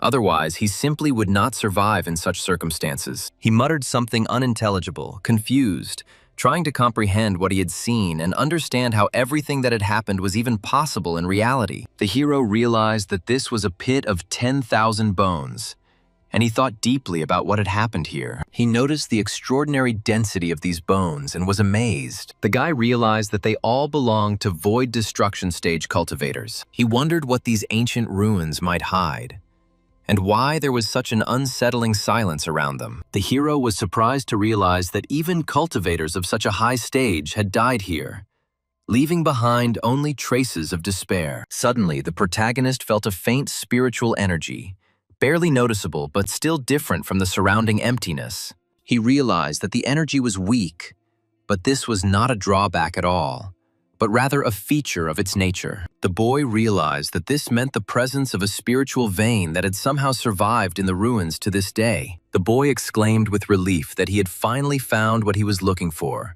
and discovered a source of weak but pure energy. The hero cautiously asked who was there when he noticed a slight movement to the side, as if someone was watching him. To his surprise, he realized that before him stood a puppet that had remained active despite the dilapidated state of the ruins. The guy saw ancient scrolls in front of him with methods to destroy Mo Beach and began to study them carefully.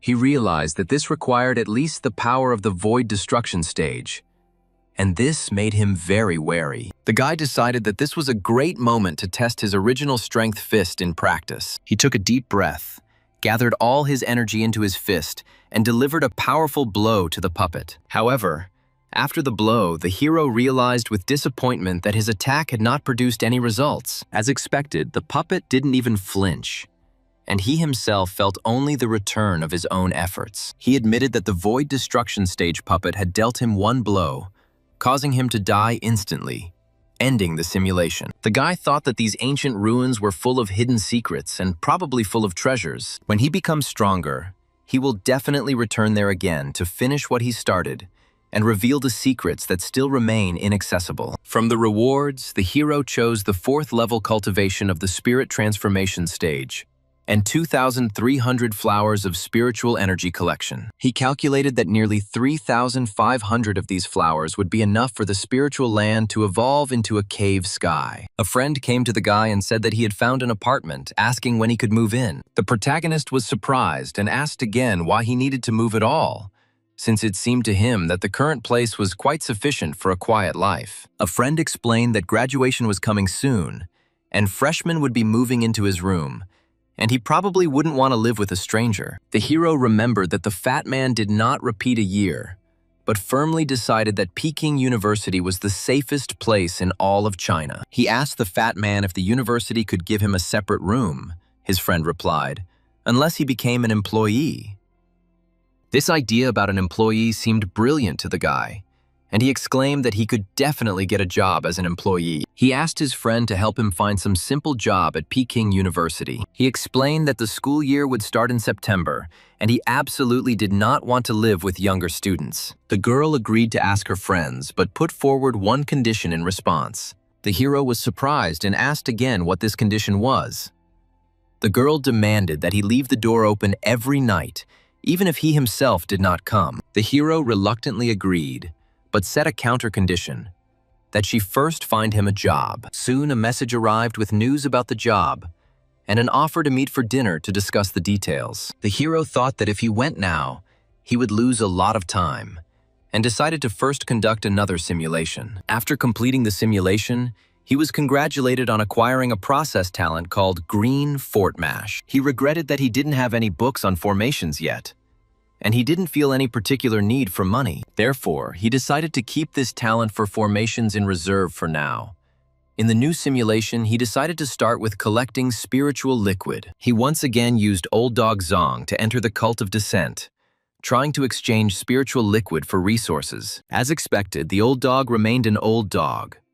Not only did he not give him what he needed, but he also slipped him a bunch of dark cultivator techniques. He said goodbye to Old Dog Zong and focused on cultivation. With the help of spiritual liquid, by the 11th year, he finally mastered the release of primordial power. His control over his primordial power had become even better, and he noted this achievement with pride. He exclaimed with delight that this was the release of the original power, and his power increased. Having received the task of destroying the enemy, he carried out the order without hesitation and easily destroyed the enemy with one powerful blow. He was surprised because in front of him was a 4th-level foreign metal, which usually can withstand much more serious attacks. The hero wondered what would happen now if he entered the lotion assembly again, and what changes might await him inside. The teacher praised him for his talent and said that he was not mistaken about it.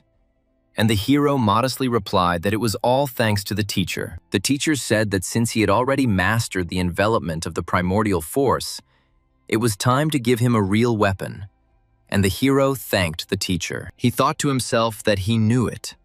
The higher the level, the better the attitude. The teacher explained that this was an axe of primordial power, the so-called Yuan weapon. The hero noticed and told the teacher that this axe looked like an ordinary axe for chopping wood. The teacher replied that he was not mistaken in this, because Yuan weapon begins with the most ordinary weapon, enveloped in primordial power. The hero clarified whether this meant that the method simply consisted of constantly enveloping the axe with the primordial force. The teacher confirmed that this was indeed the case, and the hero thanked him for his instructions. The teacher passed on to him the method of cultivating Yuan weapons, and also gave him the Ruyi contemplation method, the 1,000 flame art, and the destruction pill. He was glad that the 1,000 flame art made up for his lack of fire techniques. The Ruyi contemplation method will help develop spiritual consciousness, and the void destruction pill will help break through to the next realm. With a pile of treasures, he returned to the blessed spiritual land and began diligent cultivation. With the support of the spiritual liquid,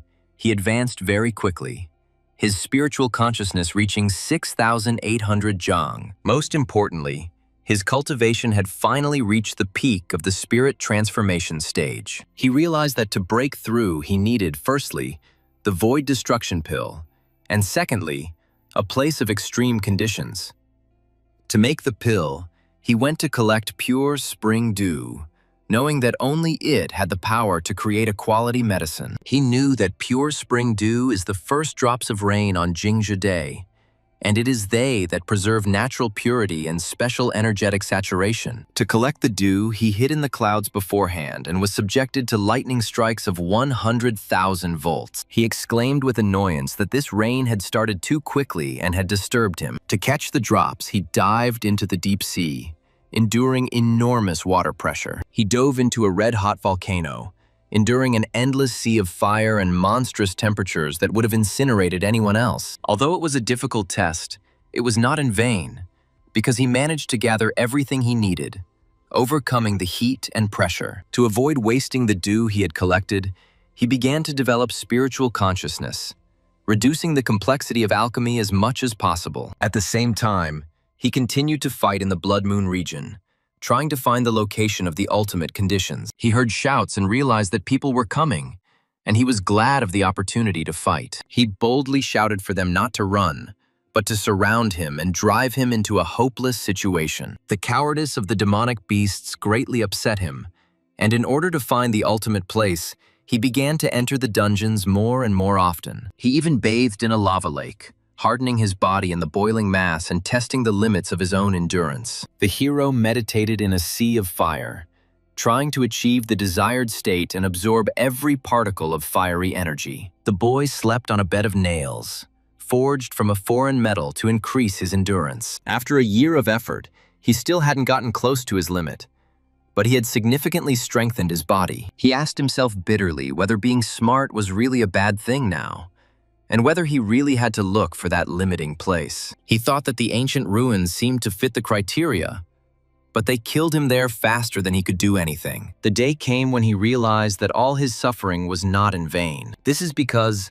although he can't hold out for long, he can't be killed with one blow anymore. He was surprised and asked what was happening when he noticed changes around him. Suddenly, lightning struck him and he didn't have the slightest chance to resist. Along with the body, even the spirit was destroyed. But he managed to think that he could now survive for some time in the stomach of a giant beast. He realized that the stomach of a giant beast was the perfect place for extreme conditions. He can break through to the void destruction stage just before death. He found the limit. But the problem was that before he could even begin cultivating, his body was already dying. He wondered if perhaps he should cultivate his defensive chi to great perfection. Then he would be able to hold out in the giant beast's stomach longer. And the system offered him to choose a reward. Realizing that I was running low on energy, I decided to look into Bailey's residence again. He wondered if the old man had prepared any surprise for him this time. To begin with, he decided to check with his spiritual consciousness whether there were strong fighters in the estate, in order to assess the situation. He was pleased to find that there were only just over 10 Heavenly King-level masters and 3 Martial Emperor-level masters. He realized with confidence that none of them were his rivals, and he felt his inner strength growing. At that moment, he heard a report that all the dungeon items purchased this week were already in the warehouse and were waiting only for him. The head of the chamber was thinking out loud, wondering when he would come, since a second life-extending pill was needed. It was then that the hero appeared before him with a greeting, and upon seeing him, the head of the chamber addressed him with respect as an elder. The chief asked reproachfully why he had not warned about the visit in order to prepare tea. The hero responded by noting that he had heard about the active purchase of dungeon items. He handed him another life extension pill that would extend his life by 5 years. The guy demanded in return the same amount of dungeon items as last time, for which he received gratitude. The head of the chamber added that his son Bailey Chi had been unreasonable before, but now he had brought him to his senses. The hero mentally calculated that this ring contained 3 times more energy than the last time, and that was at least 200 million. The guy realized with amazement that these were all high-level items, and there was at least 300 million worth of energy here. He was pleased and said that he had done everything correctly, and that he now owed him a debt. The man modestly replied that he did not dare accept such words, trying to maintain calm and respect in his voice. The hero suggested that if the Bailey family faced a crisis, they should simply spread the news that a treasure had been found in the dungeon. Then he himself will come to help. For these words, the head of the chamber thanked him again. The leader asked his servant Fu Bo if he heard what this mysterious expert said. The servant replied that since they had his favor, it was like having a powerful patron, and heaven favored the Bailey family. The man agreed, but noted that it was just a debt, and such a person clearly did not want to deal with ordinary mortals like them. The main character joyfully exclaimed that he had money, and now he would look at what to buy. He began to think about which of the items offered by the system would bring him the greatest benefit in the future. In the end, he decided that in order to break through the limit, he needed to strengthen his defensive chi to great perfection. He chose the method of contemplating Ru Yi in order to significantly strengthen his spiritual consciousness and better control the situation. He called for the system to activate by shouting a command. The hero thought that this protective chi was like a barrier. Neither a sword nor a spear could penetrate it. It was completely hermetically sealed. The boy thought that according to the system, his spiritual consciousness now reached 7,000 zhang, and asked himself what this meant. He realized that within the entire city of Jingdu, no one could escape his spiritual perception, as if he had become the god of this city. The boy asked himself with rapture whether this was not the very feeling of omnipotence when the world seemed subject to his every move. He ordered himself to wake up and reminded himself that a person should not become arrogant. Otherwise, strength quickly turns into weakness. And he repeated that if he lost his head, trouble would be just around the corner, and in 20 years there would be an apocalypse, and he had no time for pride. A week later, he prepared to start the simulation again, and the system congratulated him on receiving the purple talent. With the support of the heavenly spiritual root, his cultivation speed increased dramatically, and within the first year, he had already attained the seed of primordial power. In the second year, he reached the great perfection of the primordial power release stage, remaining only a step away from the third stage. In the third year, his spiritual consciousness expanded to 9,100 jang. He felt the power of the heavenly spiritual root with delight and was surprised by such a speed of cultivation, thinking about the suffering he had lived through before. In his 10th year, his defensive chi reached a level of great success, and he decided it was time to go out and fight. He once again became a nightmare for the demonic beasts, and in order to develop the beginnings of killing intent, he had to go to the ancient ruins. He addressed the puppet defiantly, saying that they hadn't seen each other for a long time, and urged her to attack. The good news was that with the release of the original power and defensive chi, the puppets could no longer harm him. The bad news was that he couldn't do anything to them either, and he wondered why he even bothered fighting these dummies. He stopped and corrected himself, saying that his goal was not to fight, but to get into the tunnel of ancient ruins. He realized that he simply needed to choose the right moment to make a breakthrough. And, having waited for this moment, he exclaimed with a triumphant laugh that he was leaving the game and rushed forward. The hero asked in bewilderment how, in an era of depleted spiritual energy and at the end of the law, so many spiritual herbs could grow here. The guy noticed that the level of these herbs was not low at all, and realized that he was looking at truly valuable specimens. The hero suggested that if he walked forward along this sea of flowers, then ahead would probably be the core of an ancient burial complex. The guy discovered a barrier formation and realized that the spiritual energy from outside was leaking out from here. The hero realized that before him lay the true source of all the energy in these ruins, and he felt how the space around him responded to his guess. The boy summoned the sword to himself, preparing to attack and intending to break through at any cost. The ringing sound rang out again, the sword shattered, and the hero asked with annoyance what this barrier was made of, if even his power left no trace on it. The puppets were already catching up, and there was no time left to think. It was necessary to act immediately. The boy used his fist with primordial strength in a desperate attempt to break through the barrier. The hero succeeded, and the barrier collapsed, crumbling under his blow like a dried-out shell. The guy immediately saw where exactly the spiritual energy was coming from, and felt how it gently swayed the space around him. But the puppets caught up with him, and the hero shouted that he was leaving and would not play with them anymore. The guy panicked and exclaimed where he had ended up, finding himself in a new place that was completely different from the previous ruins. The hero asked himself if he was still in these ruins, trying to understand if his energy had transported him somewhere deeper. The boy recognized the supreme Lingji, the rarest treasure among the heavenly materials, and felt his heart speed up. It usually grows only in places with extremely high concentrations of spiritual energy. The hero remembered that the highest ginseng also grows exclusively on spiritual veins. This meant that there must be something special here, since energy of this level could only arise near a rare source. If the guy's guess is correct, then there really must be something important ahead that can change the entire course of his path. The hero was amazed to see a spirit vein, and a legendary dragon spirit vein at that. It is said that when the concentration of energy in the highest spirit vein reaches a certain level, a creature, the spirit vein dragon, is born. Where there is a spiritual dragon, spiritual energy becomes inexhaustible. But the hero wondered if such a treasure had appeared in the era of the end of the law.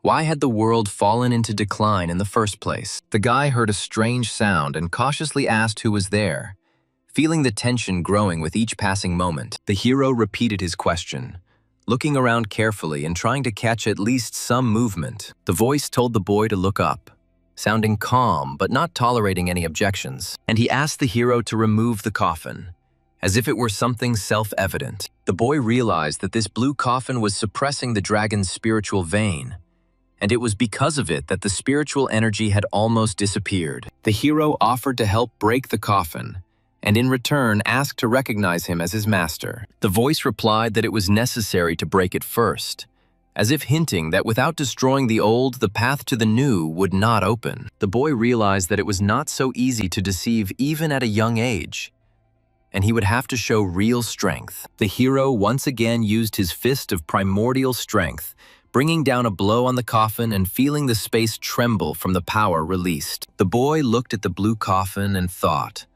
trying to understand its nature and purpose. The hero guessed that this was the core of the formation of this ancient kingdom, since the energy around it clearly converged towards this point. A voice from the coffin ordered the boy to continue, as if testing his determination and patience. The hero was indignant, shouting who dared to call him Su Xing, because he did not expect to hear his name in such a place. The guy noticed that his blows were starting to have an effect, and he realized that the coffin was finally yielding to his strength. A menacing voice came from the coffin, asking who dared to disturb the sleep of this true one. The hero realized that even void destruction stage cultivators didn't dare call themselves that. The man in the coffin turned out to be a great fusion stage practitioner, a being whose power had long since gone beyond ordinary understanding. The practitioner introduced himself as True Wanmu, and reported that by sacrificing all his spiritual veins, he had indeed given birth to a dragon. The boy asked in horror.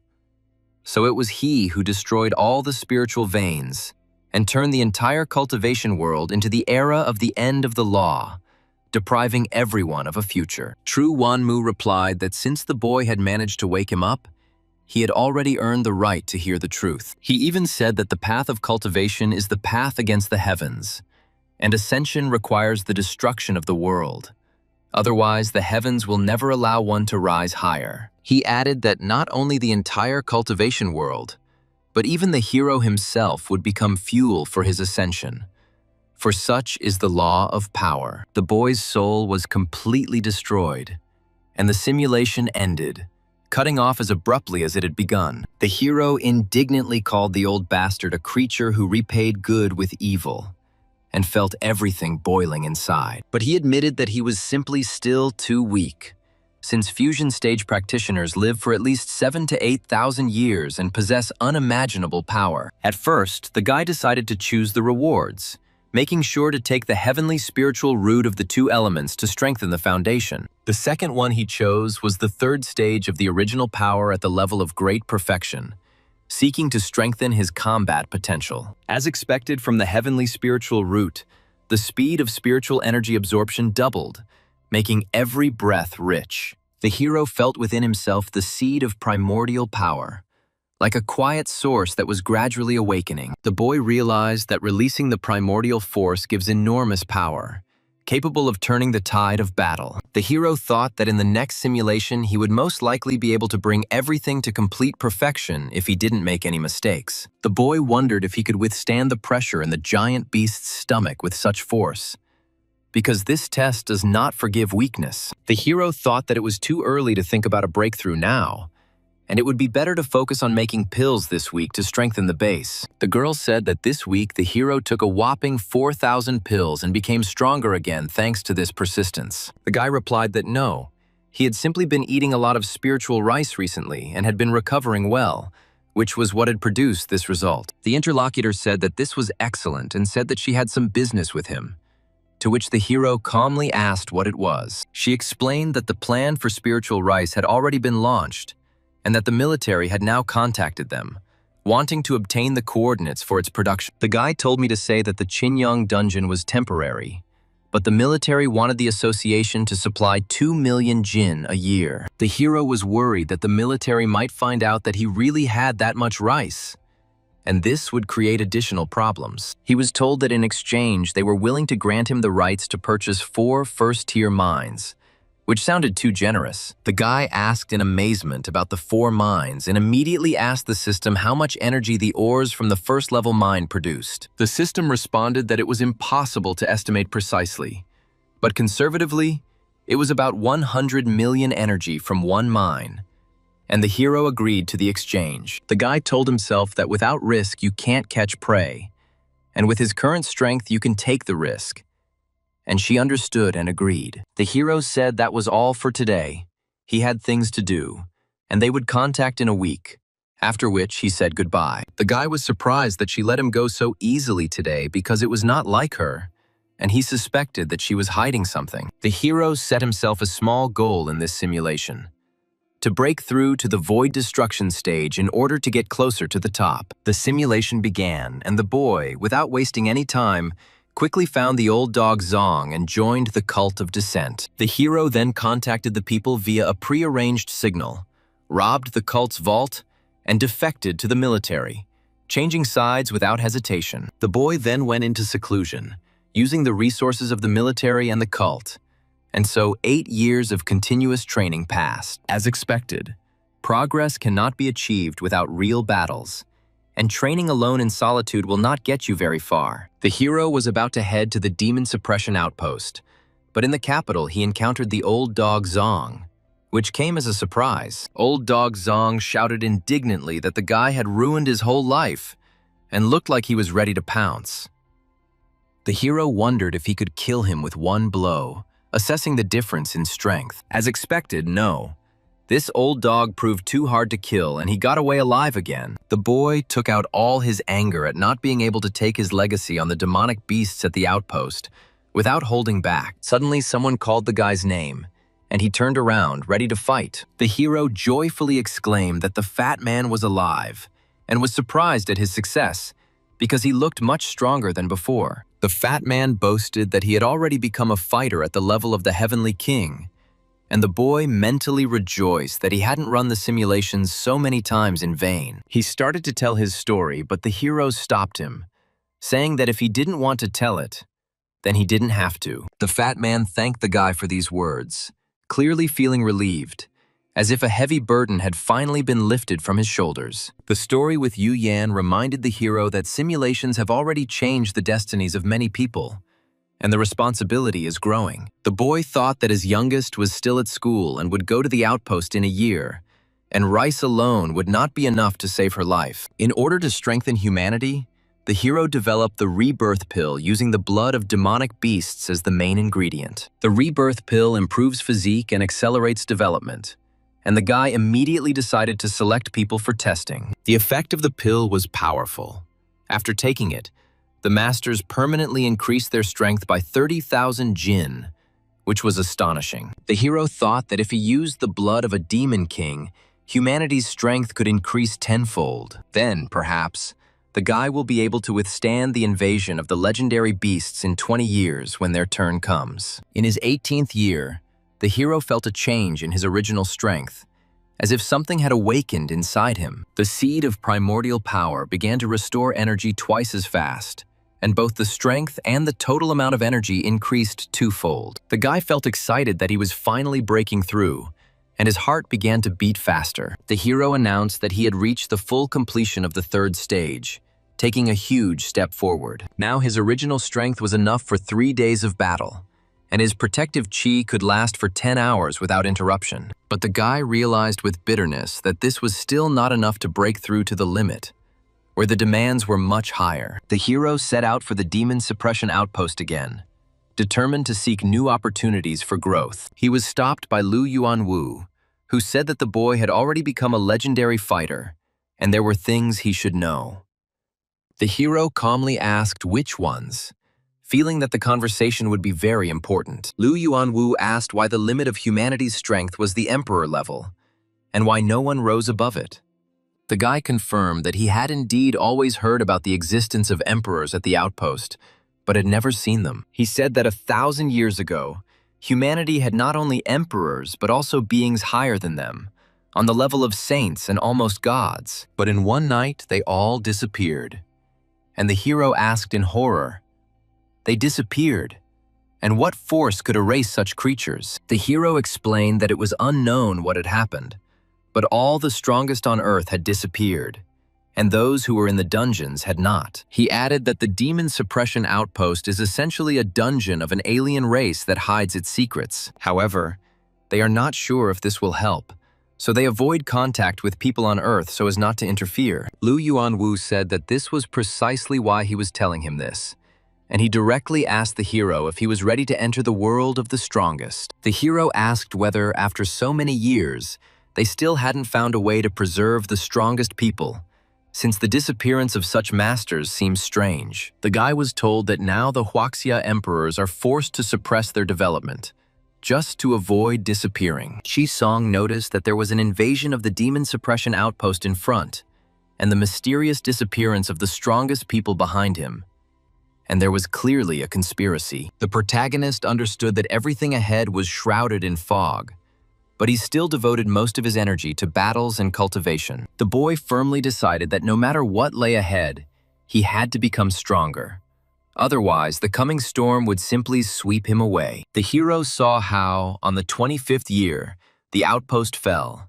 A giant beast descended, and he himself flew into its mouth, having no other way to approach. Ji-song activated his defensive chi to survive inside the monster, feeling the pressure trying to crush him. The protagonist felt the long-awaited feeling of reaching the limit and realized that the moment had come, and there was no longer any retreat. The boy summoned his primordial strength and rushed forward to break through, putting everything he had accumulated over the years into the dash. The hero continued to fight fiercely inside the beast's stomach, repelling every attack and resisting the monstrous environment. Ji-sung shouted with delight that it was a thrill and demanded more, not intending to stop, as if he had finally found what he was looking for. The protagonist did not give up and continued to fight with all his might, even when his body almost stopped obeying him. The guy ordered himself to hold on, because he had to break through the limit. Otherwise, all efforts would be in vain. The hero became exhausted and died, and the simulation ended, breaking off at the most tense moment. Ji-song decided to take away the results of cultivating primordial strength and defensive chi at the great success level to strengthen the foundation. The protagonist heard the system announce the cost of 100 million energy and agreed, saying that it was expensive, but worth it. The guy heard a sudden phone call and asked if they had tried to persuade him to drop out yesterday, recalling a recent conversation. The hero answered the call and asked what else was needed, not hiding his irritation. Ji-song heard Teacher Liu exclaim that if he had told earlier that he was related to Vice Rector Liu, the faculty would not have allowed him to graduate. The protagonist was surprised to hear the name of Vice Rector Liu and immediately guessed that it was Kun Shui who helped as before. The boy was informed that Rector Liu personally called the management and said that his relative should be given the position of head of the library. The hero replied ironically that he was only a repeater and did not dare to bother such an important person, and refused help. Ji-song silently called Teacher Liu a sycophant and a hypocrite, feeling disgusted with him for such servility. The protagonist heard Teacher Liu, without giving up, say that he knew he wouldn't want to bother him, so he came himself, trying to curry favor. The guy found out that he even prepared luxury furniture from famous brands for him,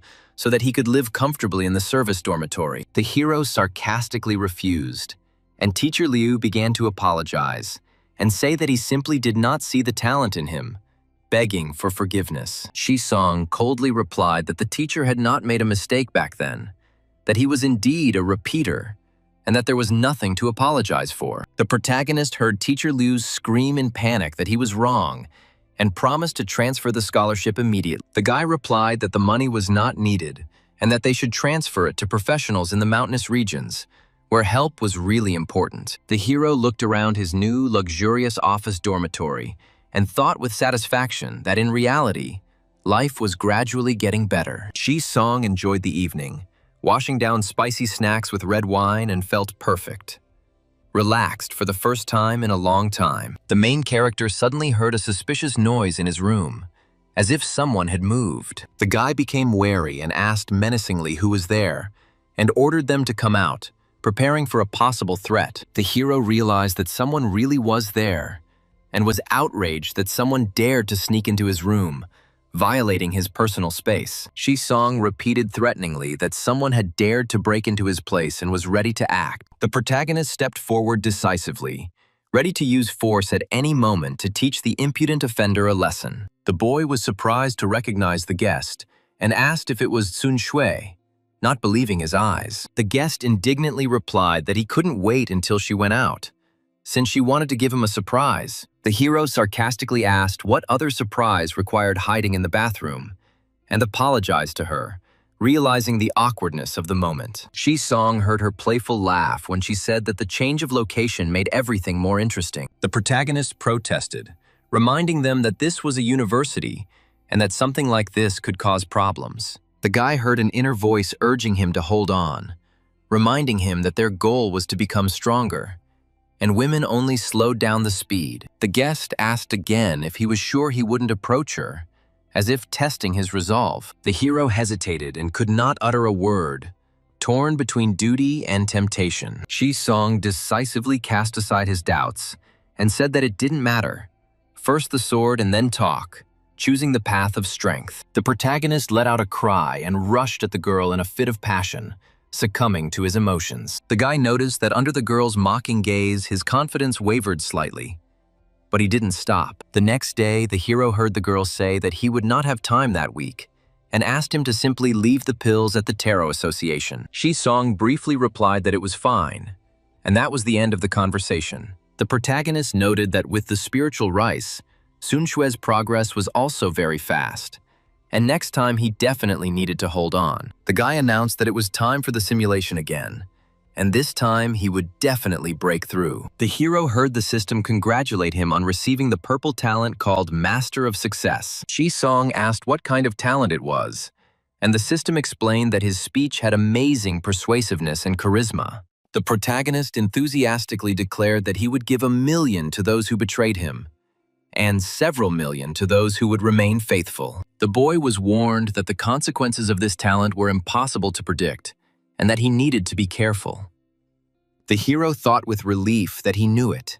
The talent is not that imbalanced, and it has limitations. Song started the simulation, and, in order to test the effect of the Success Master, he randomly stopped a student at the entrance to the campus. The protagonist hesitated and said that there was something he had long wanted to say while trying to create a drama. The guy heard the student answer with bewilderment that they were seeing each other for the first time. The hero, with a serious face, declared that he was actually his mother, from whom the boy had been separated many years ago, testing the boundaries of his talent. Song continued to insist and asked about the red birthmark on his buttock, to which the student called him crazy. The protagonist saw the student turn around and leave, shouting that he was crazy, not wanting to listen further. The guy realized that even with this talent, he couldn't talk complete nonsense and couldn't ignore objective reality. Half an hour later, the hero chose a student passing by and told her that he was her half-brother, lost in childhood. Song heard her indignantly reply that this was nonsense because her mother only had one daughter. The main character asked her to listen and told her in detail the story of how her neighbor cheated on her father and how her mother got pregnant. The guy described everything in such detail as if it really happened. And in the end, the student completely believed him. The hero heard her sympathetic cry about how much he had suffered, and for a moment, he felt her sincerity penetrate him deeper. Song then found a heavenly king-level teacher at the university, deciding to test the talent's effect on someone far stronger and more experienced. The main character told the teacher that his father had just died and he had come to report it. The boy heard the teacher gratefully reply that he was going home right away. The hero concluded that if he doesn't go too far and builds a logical story, the probability of success is very high. Song staged a similar scene in Shuangqing City, posing as the father of one of the cultivators. The protagonist stated with pain that he had been searching for him for thousands of years and had finally found him, explaining in detail the reason for the separation. The boy saw that the old dog Zong half believed him, although he had doubts. The hero heard Zong answer with a grin that his father could not have looked for him. Song feigned offense and asked if he believed him, pretending that his words had truly hurt him, although inside he was only testing his interlocutor's reaction. The protagonist heard Zong's cold reply that from the day he entered the path of cultivation, he had killed all his relatives, especially his parents. The guy calmly replied that on the path of cultivation, one must cut off worldly knots, because only in this way can one get rid of weaknesses. The hero praised Zong for being able to resist his innate talent and said that the cult of descent was truly worth it. After joining the cult, the boy declared in front of everyone that he had long admired it and wanted to join the alien race to prove his sincere devotion. He announced with pathos that he had walked thousands of li to come here and bring prosperity to everyone. The cult members enthusiastically vowed to follow the hero to death. His speech lasted for 3 whole days, and many cult members were touched and completely believed the guy. Some even secretly contacted him and proposed creating a 4th faction within the cult. The hero noted with pleasure that he felt like a fish in water. As expected, the guy didn't even use a password, but convinced everyone with one story, demonstrating incredible charisma. To better supply him with ingredients for alchemy, The hero was even given a separate structure. The guy wondered with surprise why the hell everyone in the cult of descent was so gullible, as if they were just waiting for the right moment to believe any beautiful word. 3 years later, the hero and his people fled to the capital, and news of their betrayal quickly spread. Many did not believe that the Elder of Medicines, who had made a huge contribution, could betray, and considered it slander. They shouted that Su Xing was only a gifted talker, and were jealous of the people's support for the Elder. The cult of descent split into 2 factions: Su's supporters and those who demanded his execution. Some members believed that the boy had been slandered,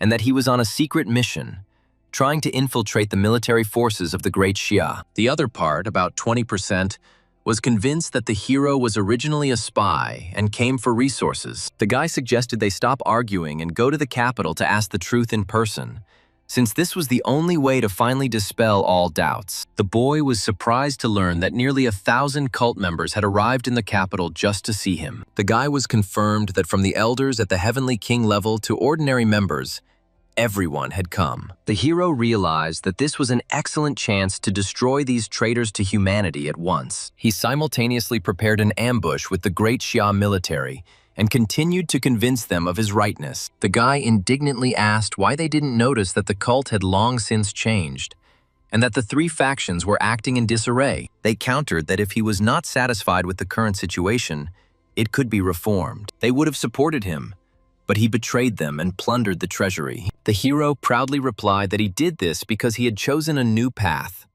to destroy the alien race and fight it to the end. The cult members asked in surprise if the Elder of the Medicines had really betrayed them and now gone over to the side of the people. The hero replied that they couldn't even dream of the strength of the alien race, and the only way was to kill them and make them angry to the limit. The guy explained that this was necessary so that the alien race could destroy humanity as quickly as possible. The hero added that this is the fastest way for an alien race to take over the entire real world. The cult members exclaimed with relief that they had known and that the Elder had not betrayed the cult, calling his plan brilliant. They again enthusiastically vowed to follow the hero to death. Thus, 20,000 members of the cult of descent joined the army of the Great Xia. The guy thought with bewilderment that this was also possible, and that this was no longer just a deception. The hero noted with satisfaction that he had indeed been able to convince these traitors to humanity from the cult of descent to become an army.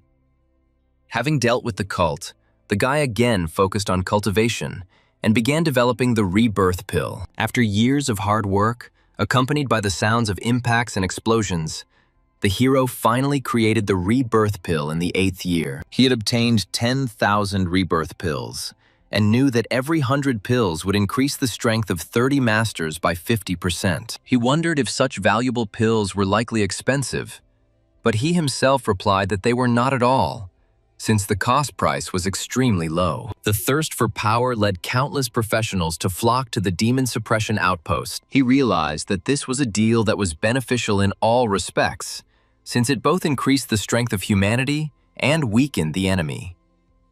And he suggested that if the ordinary essence of the Demon King works on masters, then the essence of the Demon Emperor would be suitable for fighters. This means they will have a better chance of breaking through to the Martial Emperor level. The hero realized that this rebirth pill had enormous potential. With its help, he brought both the original force and the defensive chi to complete perfection. Inside his stomach, he shouted defiantly, "Let the storm and lightning be even more furious," and prepared himself for the test. The hero kept telling himself that he just had to endure, simply withstand this blow. He set his goal to break through to the void destruction stage to continue exploring the ancient ruins and instantly kill Old Dog Zong. In the process, he obtained the body of heavenly lightning and formed the rarest mutated spiritual root, the lightning root. The hero exclaimed in surprise that he had also received a bonus in the form of such luck. However, this was not enough, and he needed a place with even stronger lightning. Inside the beast, he found an area of lightning discharges and jumped into it without hesitation. The lightning instantly shattered his defensive chi, and the hero quickly mobilized his primordial power, creating armor around himself. Lightning and armor clashed. The energy and power of thunder raged inside his body, tearing apart every cell, forcing the hero to fight for his own survival. The next image had no text, only an image of his torment, showing the protagonist writhing in pain as he endured his rage. The hero exclaimed with joy that he had broken through to the void destruction stage, and that these lightning bolts were no longer a threat to him. But his body was torn apart by the spatial flow of the world's power, and his soul was destroyed, and he died. The hero happily said that the simulation was successfully completed, despite death. He chose the first level of void destruction as a reward, and also decided to take something else. He thought that the Master of Success was strong, but it was only a purple talent, and when he opened the gold one, then he would take it. In the end, he chose the first level of void destruction and the body of heavenly lightning. The system demanded 400 million energy from him, and the hero indignantly asked why the dirty thing was charging such prices. She confirmed that, yes, those were the prices. But the hero reassured himself that with the life extension pills, there would always be enough energy. Now, the hero felt that he could lift tens of thousands of tons, and he realized that this was a force capable of crushing any technique. With the mutated lightning root, the speed of spiritual energy absorption has more than doubled. Now he had another method of attack, the path of lightning. The hero thought with a grim smile that the old dog Zong should be prepared to become a roast dog. Although the hero broke through, he did not survive the defensive chi of complete perfection.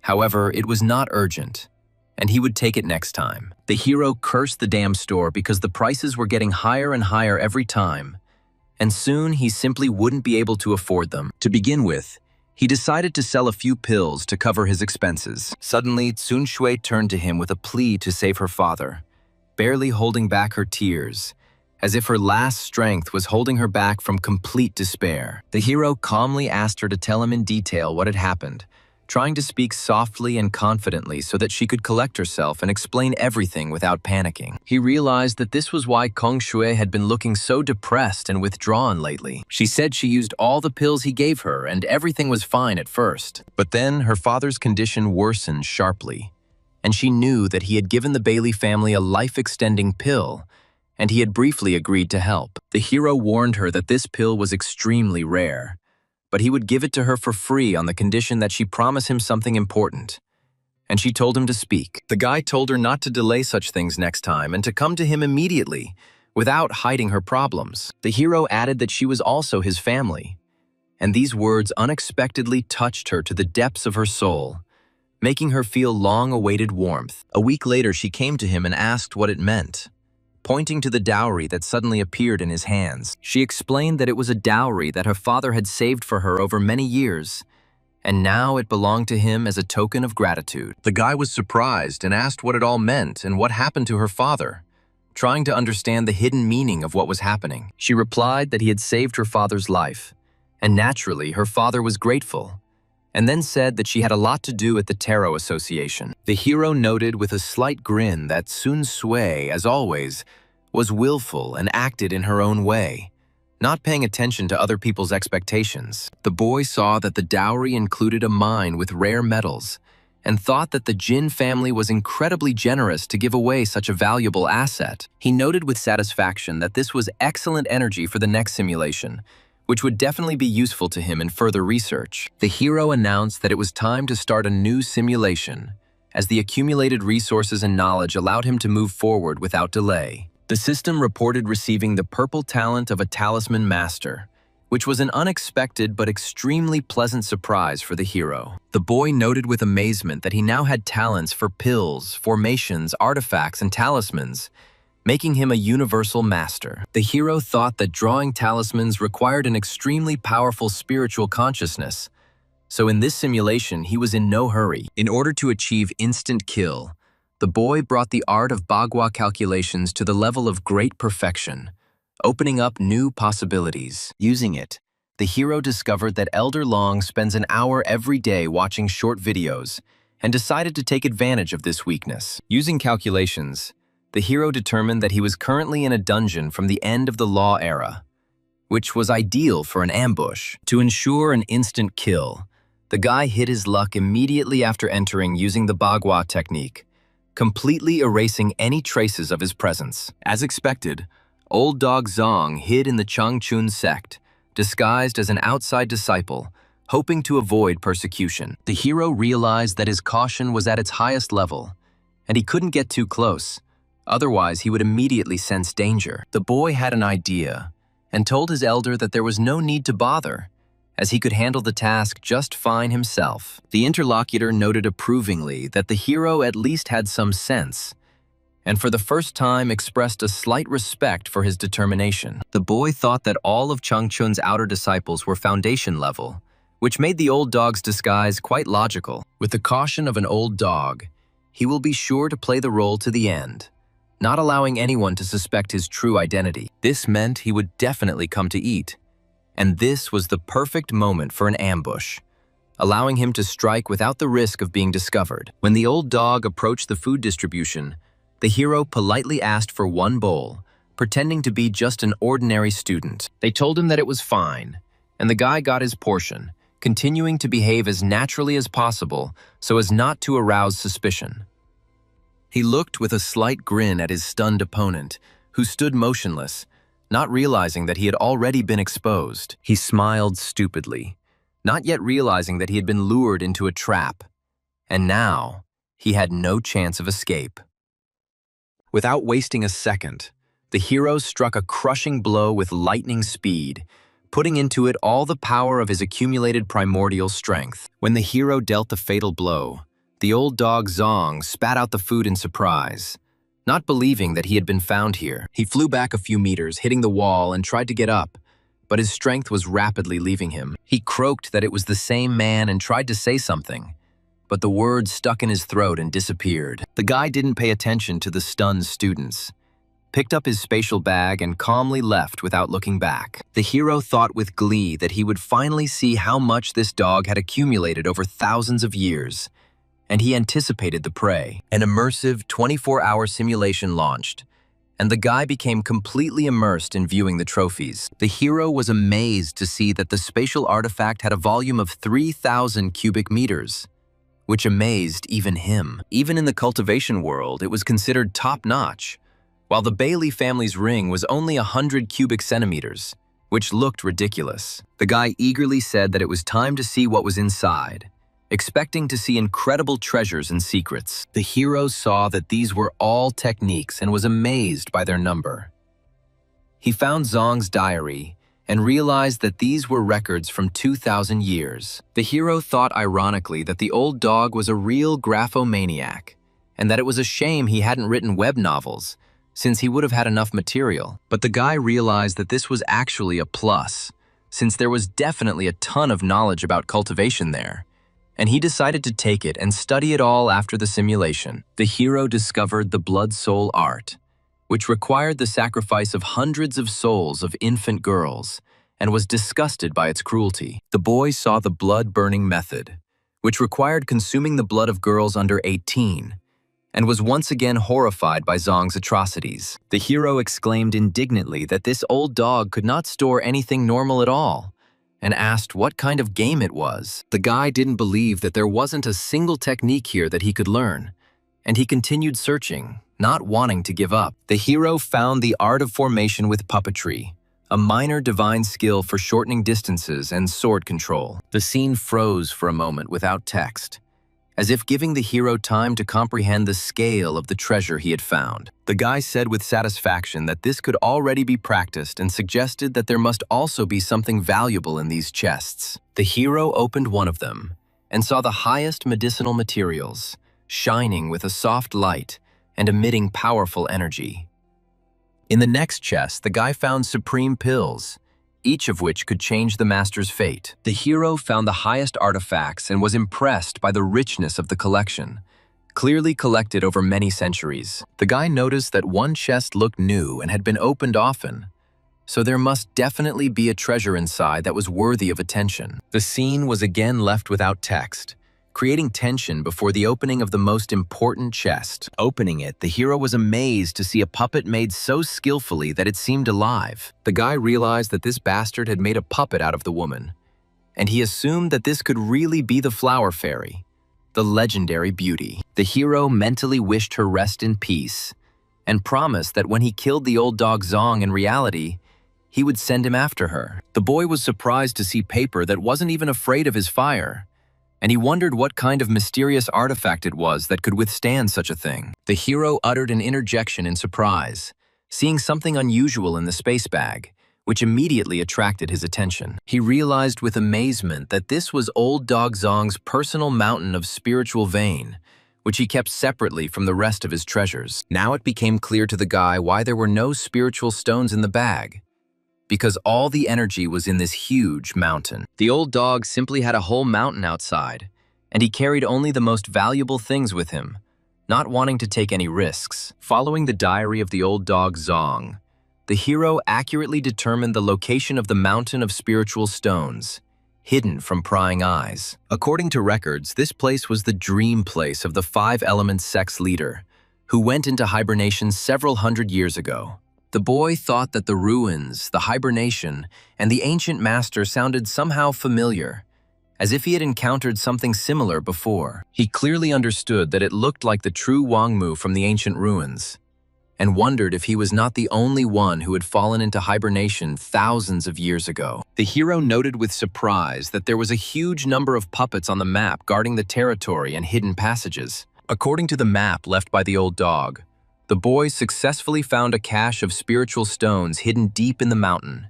At the same time, the hero discovered the sleeping place of a powerful creature in the mountain of five elements, and the danger avoidance buff was activated. The instant killing of the old dog greatly lifted the hero's spirits, and upon returning to the dorm, he even opened a bottle of Lafitte. The guy realized that the old dog's legacy could be taken without spending energy, but the cultivation level could not, which was a little disappointing. The hero remembered that there was one dungeon where there was a small deposit of a high-level rare metal, ideal for his purposes. The guy found the Scarlet Lotus dungeon and realized that he didn't have the strength to explore it before, but now he can try. The hero decided to rest a little more and go there. And if the simulation goes well, he will go in reality too. The boy entered the Scarlet Lotus dungeon and immediately felt the hellish heat, as if the air itself was trying to burn his skin. The temperature rose to 80 degrees, and the hero thought that it was almost like bathing in lava, but he could endure it. According to the guide, the center of the cave was still far away, and the deeper you went, the hotter it became, turning the journey into a real challenge. The guy knew that a flame demon must live in the depths, and by defeating it, he could move on to the rare metal deposit. The hero decided to use water to defeat fire and prepared for the fight, thinking through every move in advance. He activated primordial power release to strengthen his attack, making it as destructive as possible. The boy summoned protective chi to protect himself from the unbearable heat that threatened to burn through his body. The hero rushed forward, putting all his energy into the fight, not allowing the heat to slow his pace. Finally, the boy reached the demon's habitat, despite the scorching heat that pressed on him from all sides. The temperature had already exceeded the thermometer's limits, and it felt simply unbearable, as if the cave itself was trying to kill him. The hero thought that this cave was truly bottomless, and that further on it would probably be over 1,000 degrees, if not more. The guy estimated that it was at least 3,000 degrees here now, and this was a test even for his perfect defensive chi. The hero asked himself where this demon was, looking around, trying to catch the slightest movement. The guy was surprised to see that this was the flame demon, and was fully prepared for battle, gathering all his strength. The hero said no arguments and would watch him play One Punch Man, delivering a powerful blow capable of crushing even the most resilient opponents. Even the flame demon at the peak of the martial emperor level couldn't withstand the hero's attack, instantly losing all of its strength and resistance. The boy realized that with his strength and the strengthening of his primordial energy below the legendary level, he no longer had any equal, and he felt confident. The demon was defeated, and the hero asked where to look for the metal, which should be somewhere in the depths of the dungeon. The guy found a rare metal, Scarlet Lotus, and wondered how much energy it could produce if used in a simulation. The hero asked the system how much energy these metals produced, hoping to get an exact answer for further calculations. He received a response that the system could not evaluate objects in the simulation, which caused him irritation and dissatisfaction. The guy annoyedly called it junk, but decided that since he couldn't evaluate it, he would take it with him and check it after the simulation. The next day, the hero left the dungeon and returned to the capital to continue preparations for future breakthroughs. Every day, he created pills and practiced sword control, gradually improving his skills and strengthening his spiritual power. There was no more work to do, and the guy could calmly cultivate and wait until he was swallowed by the giant beast again to break through. The system asked if the owner wished to spend 50 million energy to start the simulation over again without waiting for the cycle. The hero was surprised and asked if it would be possible to do it again without waiting a week,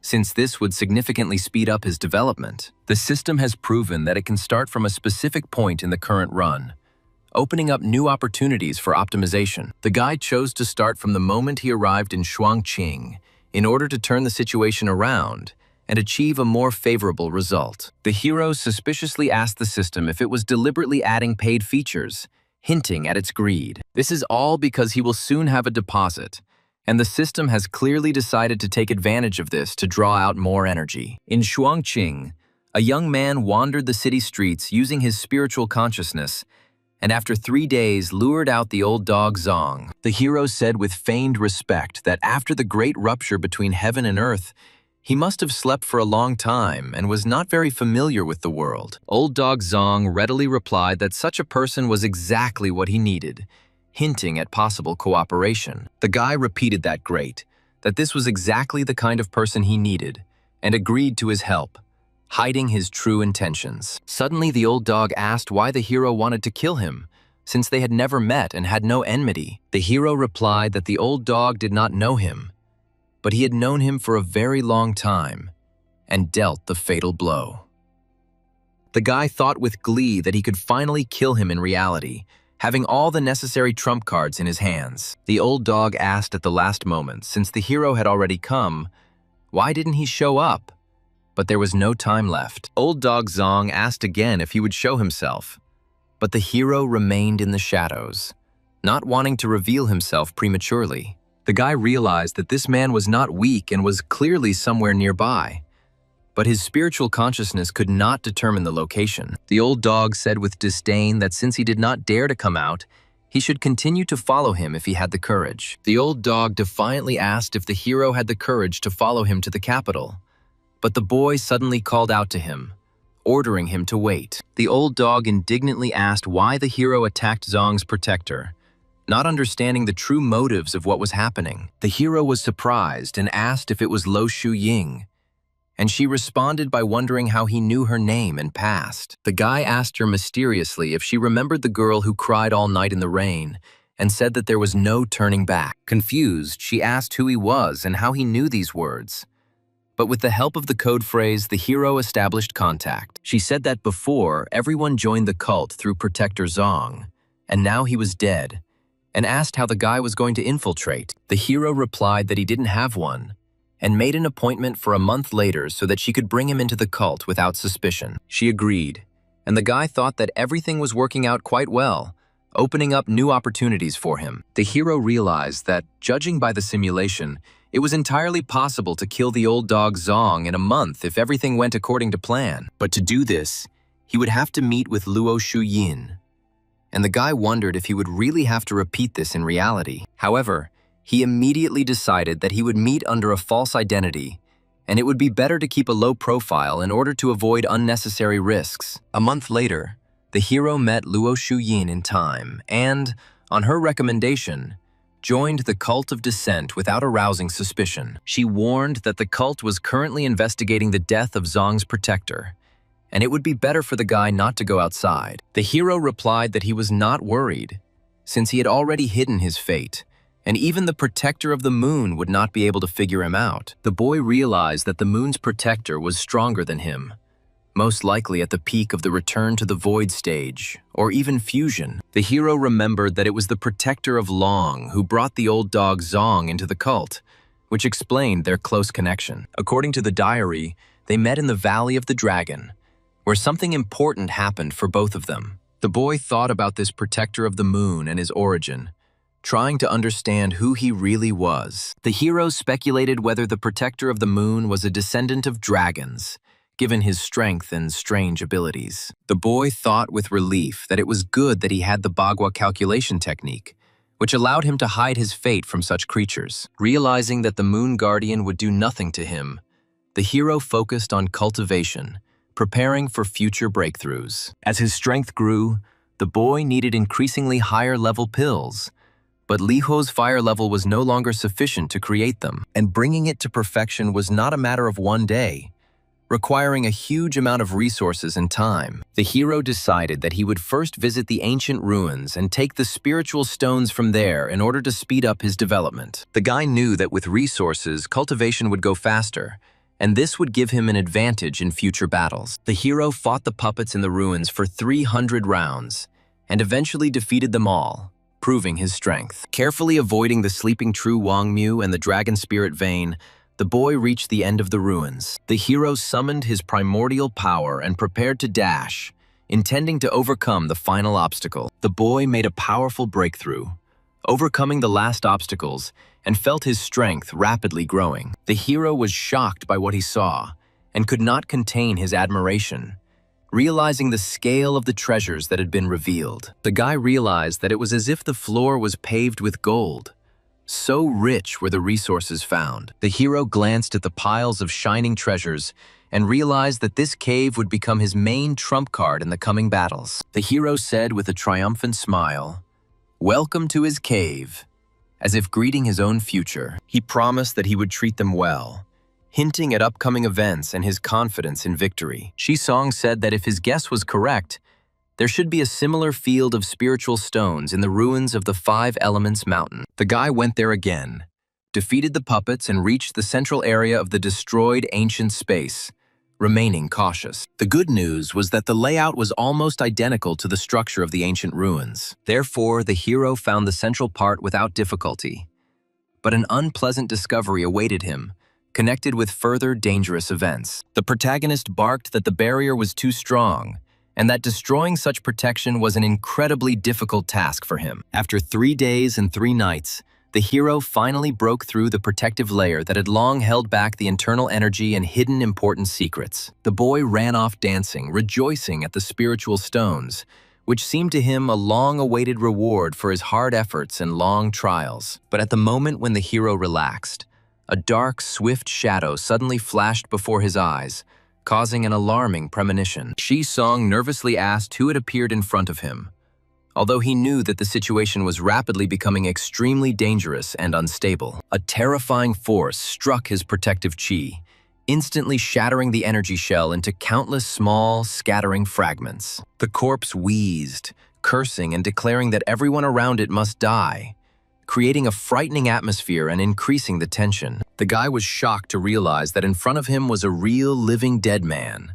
possessing frightening power and a terrifying presence. In life, this man was probably at the peak of the return to the void stage, so the hero decided to immediately flee. The hero wondered why the expected carpet of spiritual stones, which should have been found in such ruins, was missing in this place. He crawled and wheezed, uttering the word "die," creating a feeling of hopelessness and growing threat surrounding the protagonist. It's a good thing his legs were damaged. Otherwise, the hero wouldn't have had a single chance to avoid certain death. Suddenly, the boy saw light ahead, which seemed to him a possible salvation from the approaching mortal threat and growing horror. However, the hero died and the simulation ended, showing that avoiding such a danger was completely impossible under those conditions. As expected, it was impossible to escape, because a cultivator at the peak of Return to the Void was still too strong, even when injured. I wonder why the sleeping master from the Five Elements Mountain developed such strong hatred and cruelty towards the world around him. Could it be that he didn't fall asleep on his own,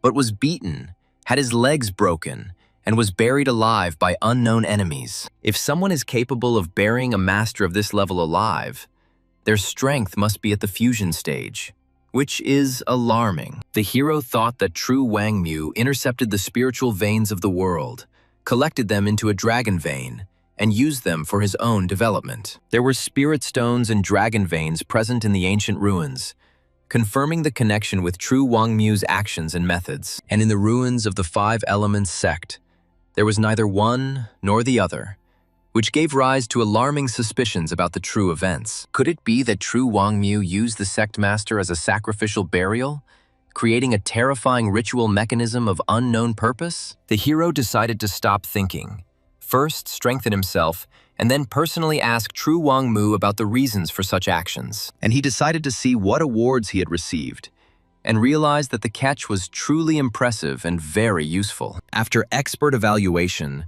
it was established that the diary contained a huge amount of knowledge about cultivation and served as a kind of encyclopedia. The hero realized that he could kill him in reality and take everything for free, including spiritual stones and rare metals. Therefore, the hero chose 20 years of experience in alchemy and paid 100 million energy points for the knowledge he gained. Opening his wallet, the hero noticed that his energy points had disappeared too quickly, leaving an unpleasant feeling of significant losses. It seems the hero will have to travel to the Scarlet Lotus Cave in reality to replenish the necessary resources and materials. And so the main character arrived at the right place, preparing for the upcoming confrontation with a dangerous creature from the depths. He shouted at his opponent, calling him a gorilla and demanding that he come out and accept the death he deserved. The monster emerged from the lava and roared, demonstrating its rage and terrifying power to the hero standing nearby. The flame demon's body was a rare metal,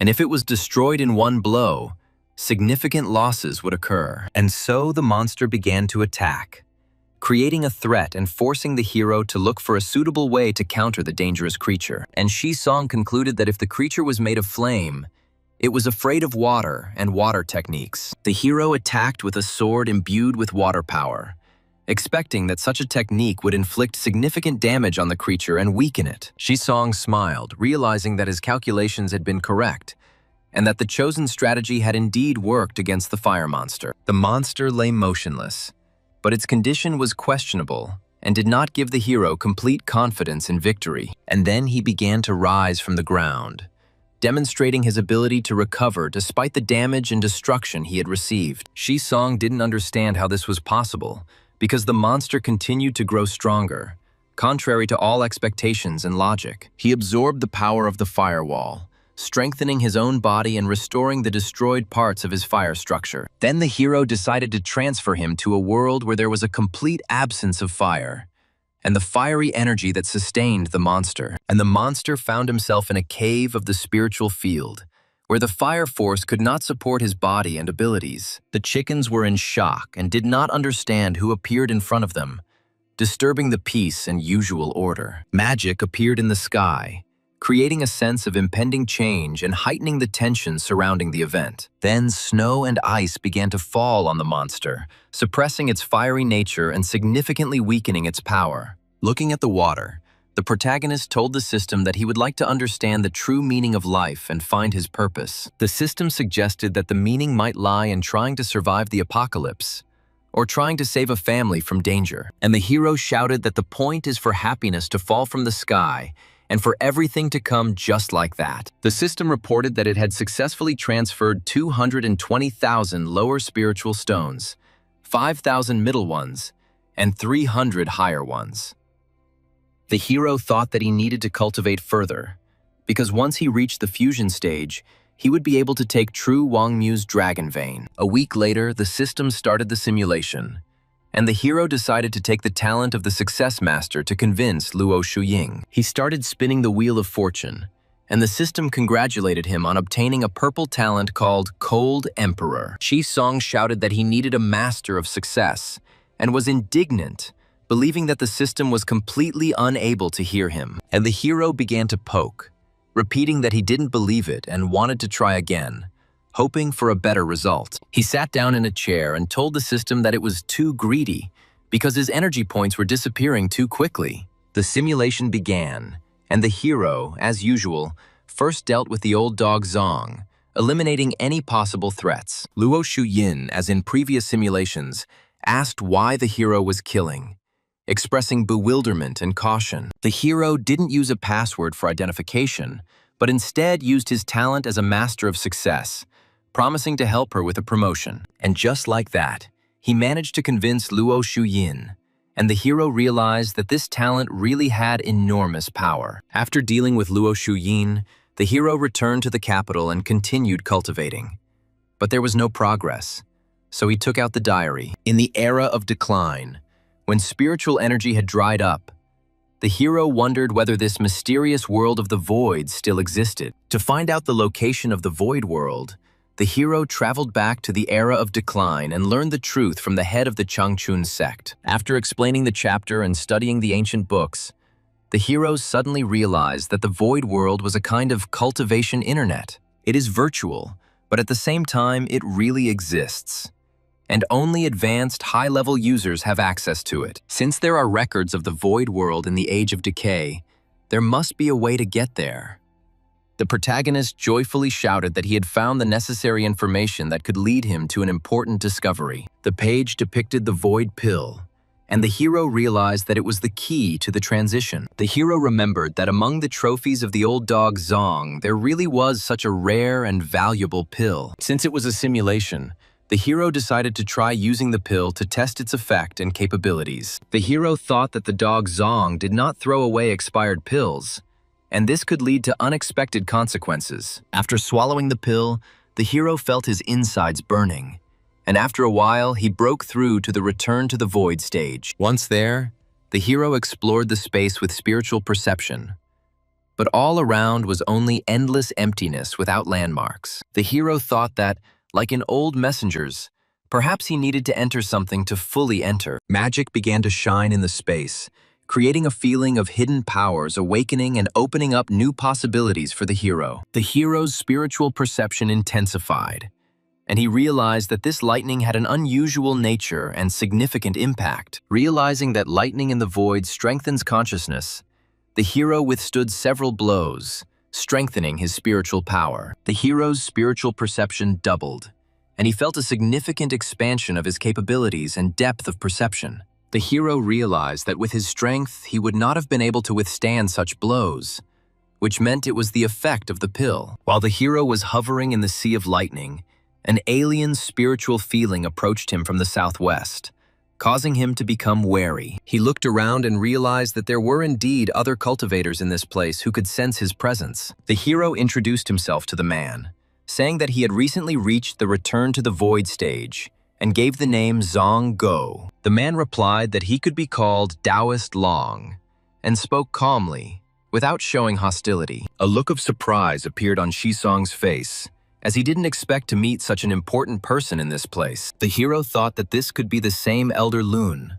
known for his strength and experience. Fearing discovery, the hero immediately retreated and left the world of the void, not wanting to attract unnecessary attention. After this, the hero returned to his normal life, continuing his cultivation and participating in numerous battles. One day, a giant beast came, and the hero tried to survive in its stomach, using all available forces, but he found himself drawn into the space-time flow, and the simulation ended, offering him a choice of reward. The system offered several rewards, including success mastery, alchemy experience, initial stage of return to the void, and spiritual perception. The hero noted that he had reached the first stage of return to the void, but the result was weak due to the forced pill. The hero chose the mastery of success and 25 years of alchemy experience, considering them the most useful for development. The hero decided that the old dog's pill was too weak, and he himself would create the perfect pill for a breakthrough. The system announced that a feature for drawing gold legendary talents was being opened,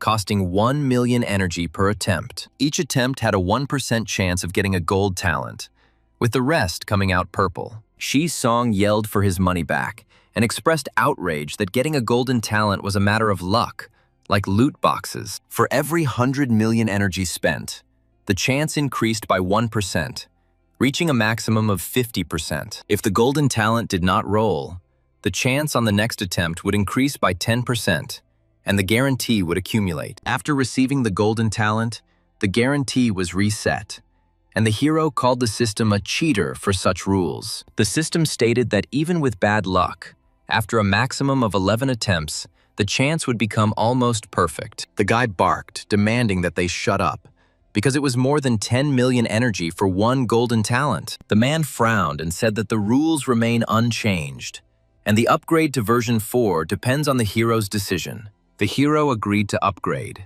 because with Bailey 2 and Jin Chong Shui, he wouldn't have any energy problems. The system wrote off 100 million energy, confirming the upgrade had been completed and the transition to the next stage. The system asked if the hero wanted to spend 50 million energy to roll back the simulation to improve the result. The hero ordered the rollback to begin, hoping to achieve a more favorable outcome and strengthen his abilities. Using over 20 years of experience in alchemy and the preparations of the old dog Zong, the hero created the perfect pill. The hero broke through to the middle stage and entered the world of emptiness, continuing to strengthen his spiritual perception. The hero successfully withstood the lightning, increasing his spiritual perception to 29,500 Zhang. This time, the hero decided to avoid the southwest direction so as not to meet Elder Luna again. The hero noticed a strange phenomenon that did not resemble spiritual perception and felt the approach of an unknown force. The hero successfully absorbed the spirit of Taishu,